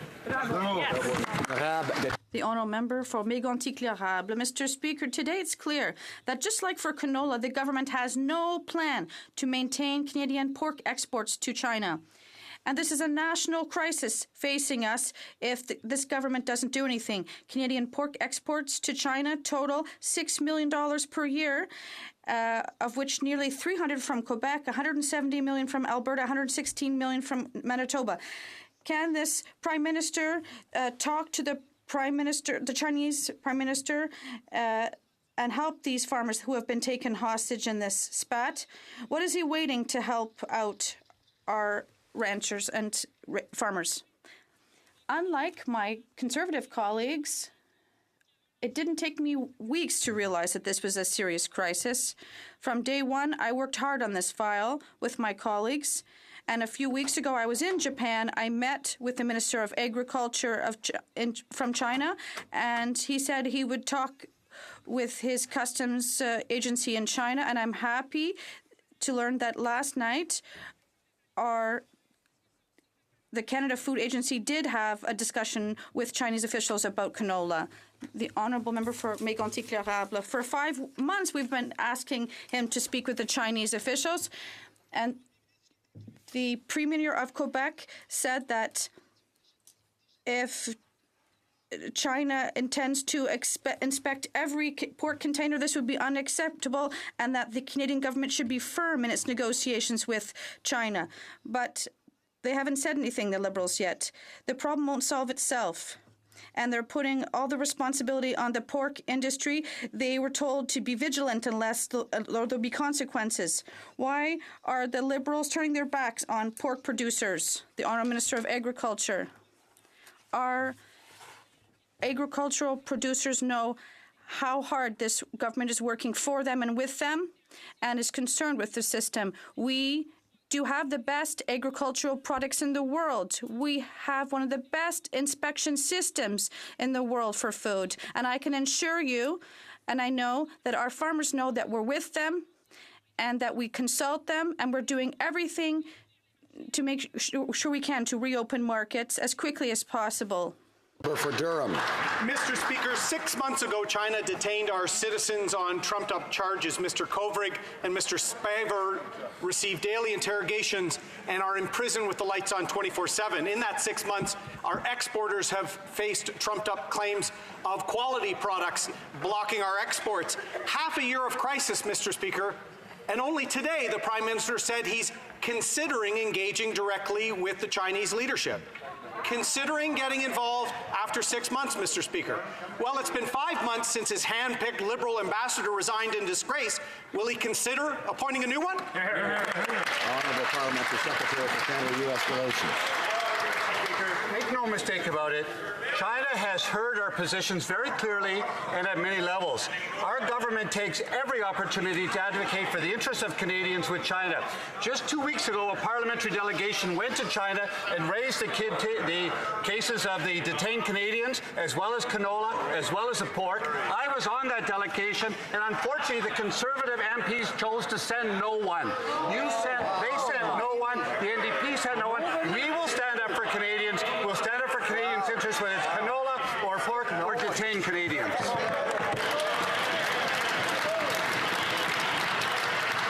Order. I remind colleagues to, as the Honourable Member for Barrie Innisfil said earlier, be kind to each other.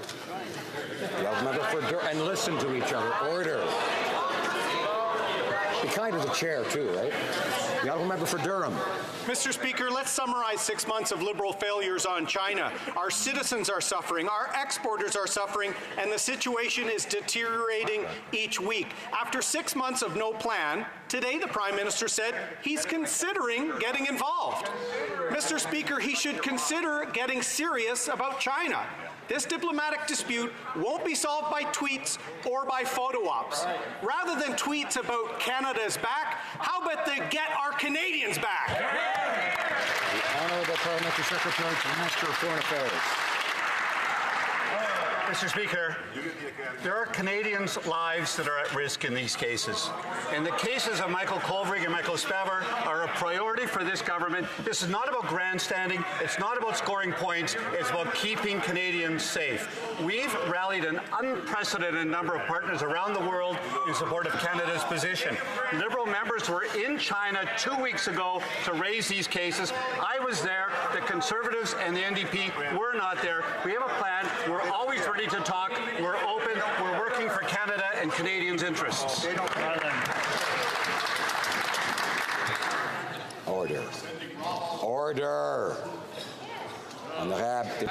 The Honourable Member for Saint-Hyacinthe-Bagotte.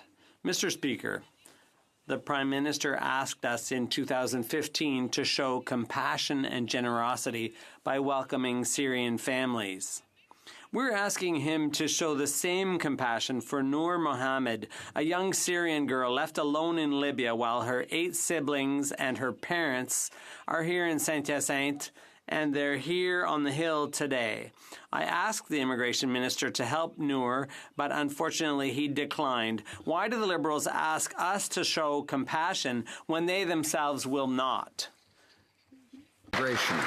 Merci, Monsieur le Président. Thank you, Mr. Speaker, and I'd like to thank my colleague for her question. She knows that she can speak to me or the Minister about this case, but we certainly can't speak publicly on the floor of the House of Commons about this case. Family reunification is a priority for this government. we have taken extraordinary steps to enable families and to reunite and to come together as families. It's important for social, psychological, and economic integration to Canada, and that we want to continue to do this for the future. Workers spend up to $5,000 to come to Canada for a job that never materialized. They sign an employment contract with Golden Eagle Farms, part of the Aquilini empire. They have valid employer specific permits, and it's been over 6 months and they have yet to get work. If there was no work at Golden Eagle Farms for these migrant workers, how on earth did the Aquilini Group get a positive labor market impact assessment for 280 workers? Will the minister stop this abuse and immediately issue open work permits for these women? Honourable Minister of Employment. For her passion for the equal treatment of all workers in Canada, no matter where they come from.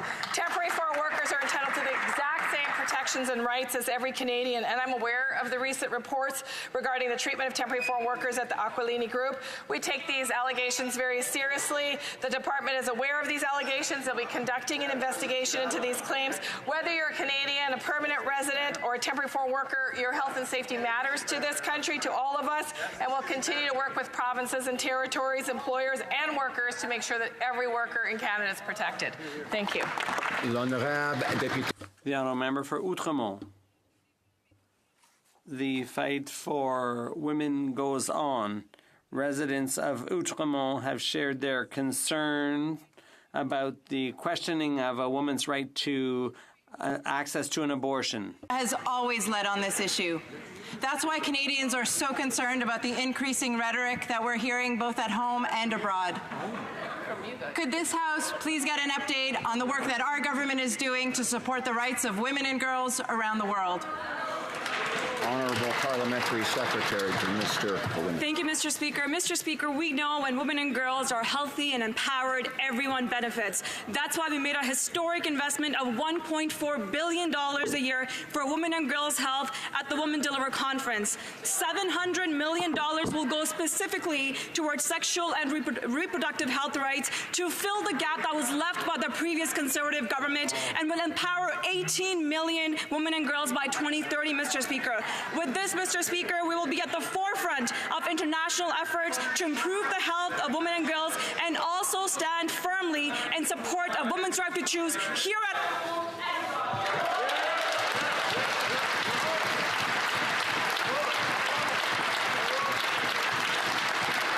The honourable member for Thornhill.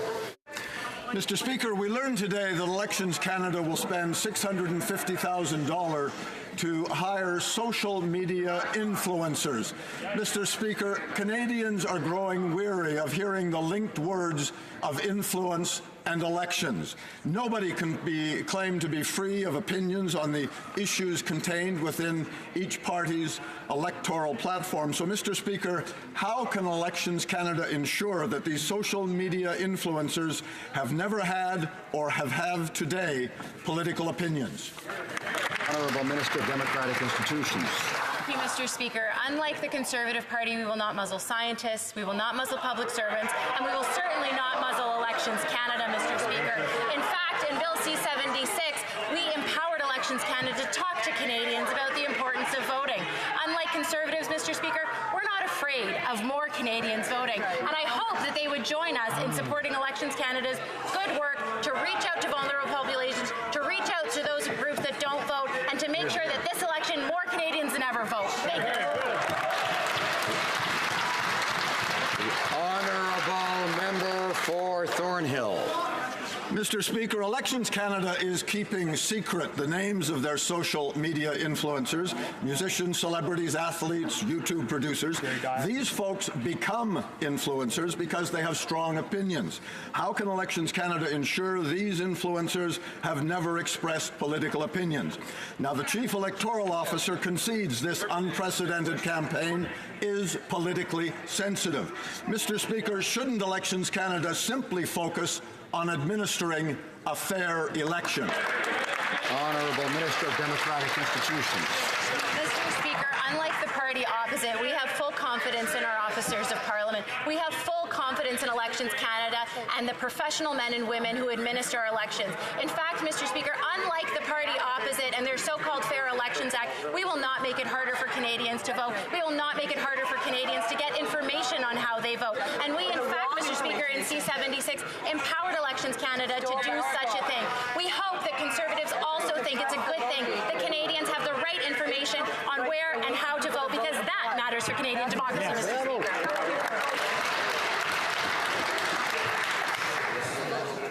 Order. À l'ordre. L'honorable. The Honourable Member for Portneuf-Jacques-Cartier. Mr. Speaker, yesterday was World Environment Day, and I thought the Minister was going to come clean and admit the Liberal plan for the environment wasn't working. Action is urgently required, and we Conservatives acknowledge that. The Liberals must take action and propose a true plan to hit Paris targets. Why such determination to hide the truth from Canadians? I'd like the Minister to listen closely to my question. It's very simple. When is her government going to come clean and admit that Canada won't be hitting GHG reduction targets under the Paris Agreement? The Honourable Parliamentary Secretary. Committed to hitting our targets because we know failure is not an option. I'd invite the Honourable Member to take a look at our climate plan, the Pan-Canadian framework on climate change. Mr. Speaker, has over 50 measures. We're putting a price on pollution. By 2030, 90% of Canada's electricity will be generated from non-emitting resources. We've made the largest investments in the history of our country in public transit and protecting nature. Mr. Speaker, these are just a few examples of how we're taking it seriously. We can reduce our emissions, grow our economy, and make life more affordable at the same time. The Honourable Member for Abbotsford. Well, the Liberal Environment Plan is in shambles. Raw sewage in the St. Lawrence, $1 million handouts to Loblaws, punishing carbon taxes, and now it's clear the Liberals won't even meet their own Paris targets because they don't have a climate plan, they have a tax plan. Yet the Minister refuses to admit her plan has failed. She even told us her strategy. If you repeat it, if you say it louder, people will totally believe it. When will the Minister admit her plan is totally not believable and will not meet the Paris targets? The Honourable Parliamentary Secretary. Mr. Speaker, I would take the criticism seriously if it came from a member of a party who actually had a plan of their own to talk about. You want to see what Conservative climate action looks like? Look at Doug Ford in Ontario dismantling flood protection, showing up at a flood zone and saying, oh gee, I wonder what this is all about. Jason Kenney in Alberta had to shut the vents of the provincial legislature while they were debating the repeal of the carbon pricing legislation. What's next? Is Saskatchewan going to sue the floods and fires themselves? Mr. Speaker, it's time the Conservatives pull their head out of the sand and join us in the 21st century.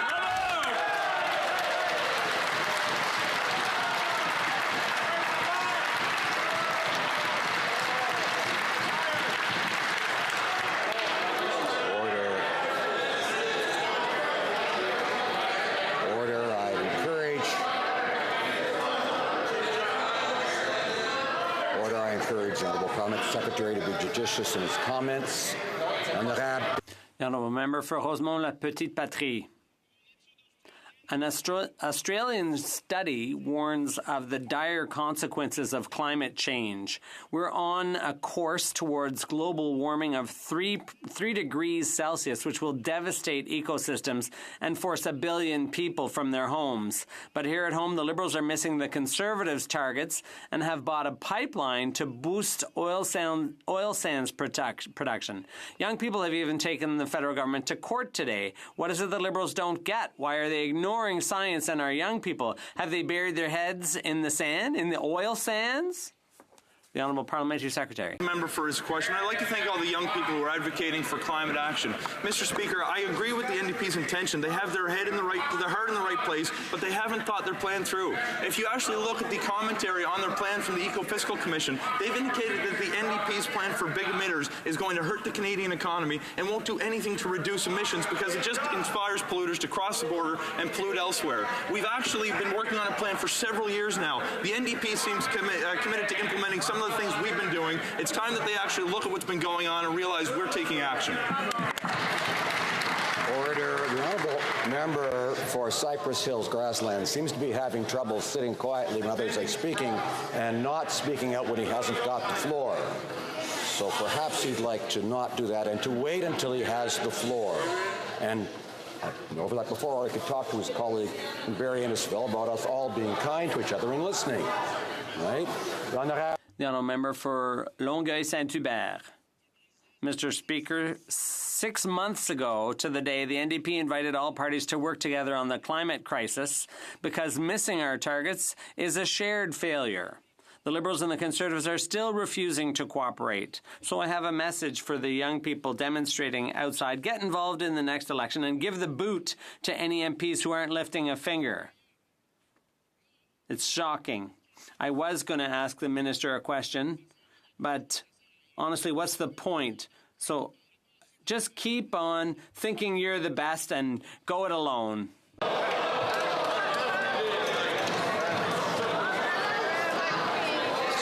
Unacceptable. That's unacceptable. It's unacceptable to direct remarks at other MPs. It has to go, all comments must go through the chair. Secretary to the Minister of Environment.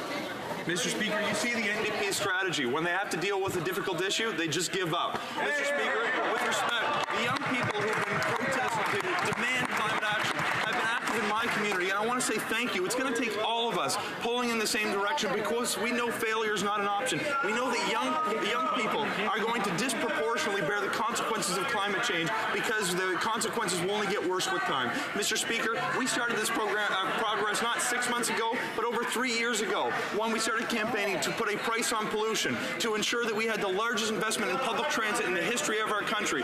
And if the honourable members want to know about our investments in the energy sector, I'd be curious what their leader's opinion is on the LNG facility, because he can't make up his mind.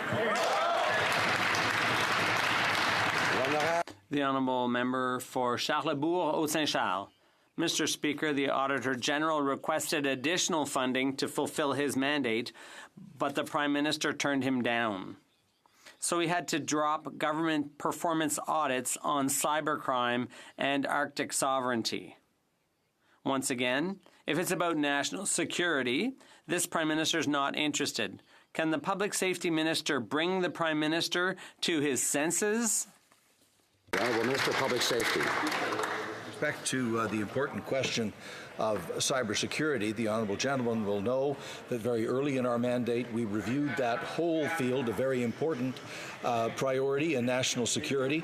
We announced a national cybersecurity strategy last year, and in the last two budgets we've invested very close to $1 billion in the cybersecurity of Canadians. A member for Calgary Rocky Ridge. Well, now we won't have an Auditor General's report to look into it and see if they've done their job or not. But, Mr. Speaker, for weeks the President of the Treasury Board has said that they always consider funding requests from officers of Parliament, while denying the Auditor General the money that they have repeatedly requested. The Auditor General needs another $10.8 million to do their job, including audits on cybersecurity and Arctic sovereignty. This is less than the money this government gave to Loblaws for refrigerators. Why is giving money to their friends more important than transparency and accountability? Honourable Minister of Public Safety. Mr. Speaker, on the very important question of support for the Auditor General, the President of the Treasury Board has pointed out repeatedly in this House that it was in fact the previous Conservative government that reduced the budget of the Auditor General, and our government has actually increased the budget and is always interested in looking for better ways in which to support that important work in the interest of transparency. The Honourable Member for Calgary Shepherd. Canada Pension Plan Investment Board has over $48 million of Canadian pension dollars invested in Hangzhou Hikvision and Zhejiang Dahua tech companies, two firms working closely with China's military. These companies are playing a significant role in China's internment of over 1 million minority Uyghurs detained in these growing labor camps, euphemistically referred to as vocational schools. An Uyghur in these camps can expect a starvation diet, torture, forced labor, beatings, and worse. Will the government direct the board of the CPP to divest from these companies, yes or no? Secretary to the Minister of Finance.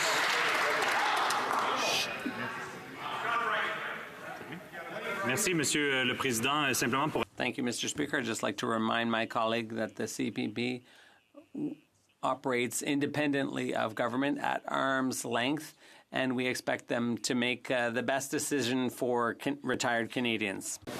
Mr. Speaker, the removal of the unjustified steel and aluminum tariffs and the introduction of the NAFTA bill by the Prime Minister is great news for Canadians and great news for small business. Yes. Could the Minister of Small Business and Export Promotion tell us what the ratification of the new NAFTA means for small business in Canada?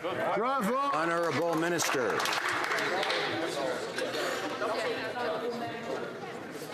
For that great question. Canadian small businesses indeed are the backbone of the Canadian economy. They employ over 8 million hardworking Canadians. While the Conservatives wanted us to just make any deal at any cost, we stood up for Canadians. We've secured a new trade deal with the U.S. and Mexico. We've removed the unjustified tariffs on steel and aluminum. We've positioned our small businesses for success now and in the future, Mr. Speaker. Thank you. Honourable Member for Central Okanagan, Similkameen Nicola. Mr. Speaker, time after time, the Liberals have failed to address the lack of internet connectivity for rural Canadians. Yesterday, this Liberal government announced a spectrum clawback that may significantly affect the internet service for a huge number of rural customers. How many rural Canadians will be negatively impacted by the Liberal government's decision to claw back and repurpose the 3,500 megahertz spectrum band? Honourable Minister of Innovation. Mr. Speaker, our government has been very clear in supporting our rural and remote communities when it comes to high-speed internet access. We're the ones that introduced the Connect to Innovate program, which invested $1 billion into our rural communities that allowed 900 communities to have strong backbone infrastructure, fiber infrastructure, so families could have access to high-speed internet connectivity. In the last budget, we made a commitment of up to $6 billion worth of investments into high-speed internet connectivity. And the 3,500 megahertz clawback and repurpose will continue to make sure communities have access to high-speed internet connectivity. Order. Honorable Député de Drummond. Mr. Speaker, the Liberals messed up with their announcement yesterday about the spectrum auction for 5G deployment. This policy will disconnect tens of thousands of rural households. Taking network capacity away from the regions to distribute in the cities is like robbing Peter to pay Paul. It makes no sense. The NDP flagged concerns during the consultations, and the Minister of Innovation even admitted that changes would be detrimental to rural service. Why are the Liberals deliberately cutting our regions off? Thank you, Mr. Speaker. Mr. Speaker, broadband and cell phone connectivity are key to our economic prosperity, and we know we're taking real action to make sure we connect all Canadians. For Canadians living in rural areas, service providers will be able to continue offering rural wireless services until much faster 5G networks are deployed in those areas. Where you live in Canada shouldn't limit your access to the digital economy. We'll make sure that we stand up for rural Canadians. Thank you, Mr. Speaker. The Honourable Member for Northwest Territories. Mr. Speaker, we know that northern communities face unique economic and environmental challenges, as well as a lack of modern public infrastructure, and that this government has plans to address these challenges. Investing in local green infrastructure projects helps grow the economy and improve the quality of life for those living and working in Canada's north. Can the Minister of Rural Economic Development please update this House on recent investments this government has made to improve water quality for future generations in Canada's north? Thank you, Mr. Speaker. Honourable Minister. Thank you, Mr. Speaker, and I'd like to thank my honourable colleague for the question. I was happy to visit Nunavut last month to announce our investment of up to $18.6 million in 3 green energy projects. 2 of these projects will replace diesel power generators in 6 communities to improve energy efficiency, reliability, and the overall energy production capacity. We're also investing in building a renewable solar energy and storage system, which will provide more reliable wastewater treatment services. Mr. Speaker, we'll continue to make the investments that will create jobs and improve quality of life for Canadians living in remote areas. Thank you very much, Mr. Speaker. Member for Flamborough-Glanbrook. Mr. Speaker, Irwin Cotler is a vocal defender of minorities around the world against tyrannical dictatorships. He's represented the likes of Nelson Mandela, Jacobo Timmerman, and Natan Sharansky, and serves several human rights organizations. On Monday, he was disrupted and berated during a speech at Concordia University in an attempt by protesters to shut him down. Will the government condemn this attack on free speech of one of Canada's top human rights defenders?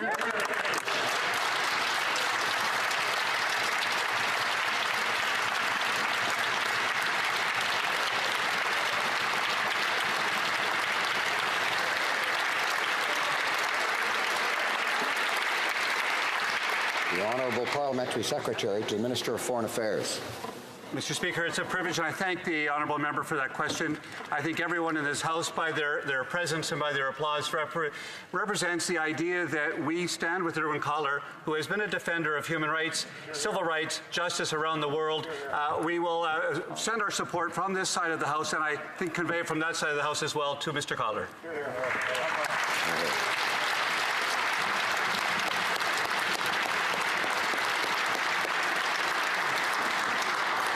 There's some of that kindness that we're hearing about. The honourable member for La Pointe de l'Île. Mr. Speaker, the same thing happens every year. Our businesses and firms don't get their temporary foreign workers on time because their applications are held up in Ottawa. It's really not hard to see coming. Summer comes about the same time every year, and so do the harvest, fishing, and landscaping seasons. They don't wait for the Government of Canada. What is the government going to do today so that our businesses get their workers before it's too late? The Honourable Minister of Employment.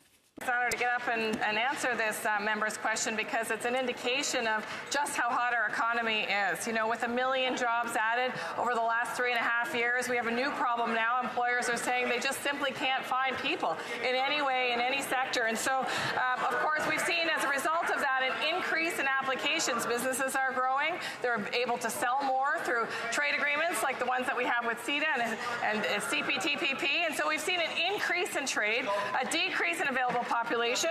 That's why we've invested more money to actually proceed through the 40% increase in applications.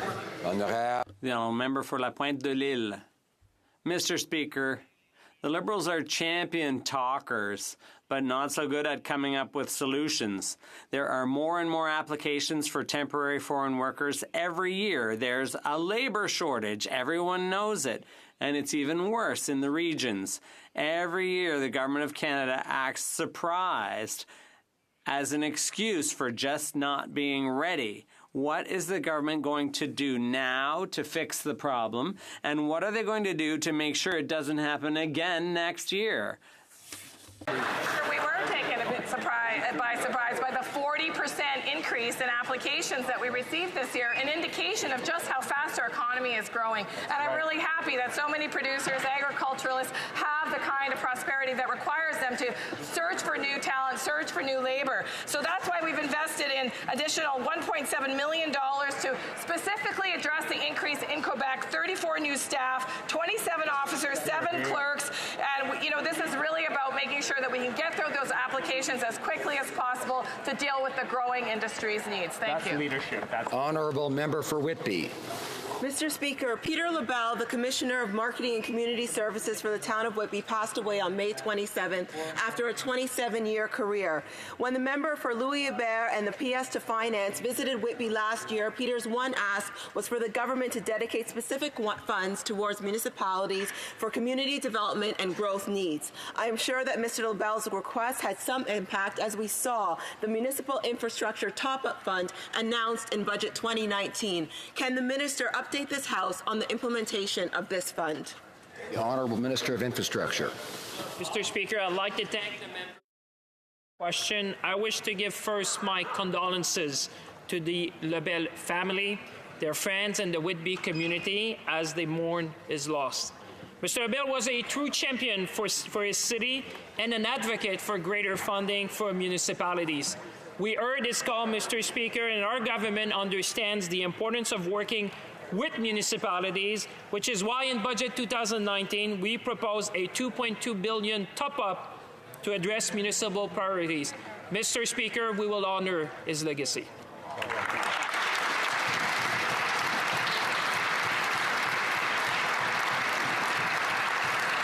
Comme il est 15h15. It being 3:15 p.m. The Minister of Health is rising on a point of order. Thank you, Mr. Speaker. I'm rising on a point of order to do with decorum during question period. Yesterday, the member for Lethbridge stood up and asked that the rules be upheld equally in this place and claimed that members on this side were heckling her.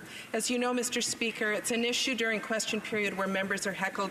The Minister for Democratic Institutions sits very closely to me. Every time she stands, she's heckled loudly. Today, I couldn't even hear her answer, and yet she sits 2 seats away from me. Mr. Speaker, I would just ask if all members could perhaps show a little more respect to each other in this House, and if we could have more decorum in the House.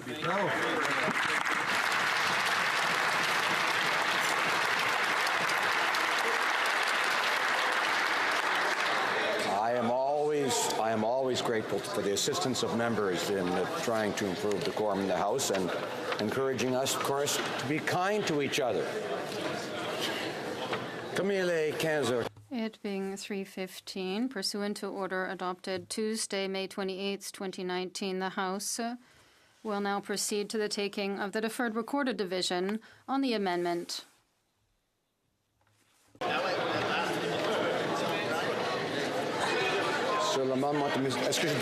May I dispense? Call in the members.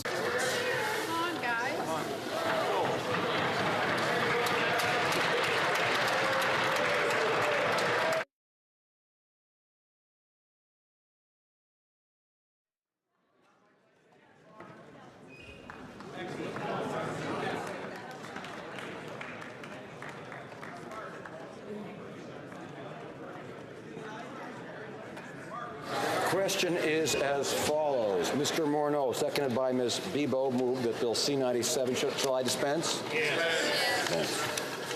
Monsieur Dubé. Mr. Dubé, seconded by Mr. Aubin, moved the following amendment, that the motion be amended by, may I dispense? That the motion be amended by deleting all the words after the word that and substituting the following. The House declined to give third reading to Bill C-97, an act to implement certain provisions of the budget, tabled in Parliament on March 19, 2019, and other measures because it, A, gives more to big business than to Canadians, B, does not establish a universal pharmacare plan, C, does not solve the current housing crisis, D, maintains subsidies to oil companies, E, makes major changes to the Immigration and Refugee Protection Act that are unfair and fail to meet the standards of the process established by the Immigration and Refugee Board of Canada. F is an omnibus bill that is contrary to this government's promises. G limits the members' ability to vote separately on the various divisions of the bill. All those in favor of the amendment will please rise. Please.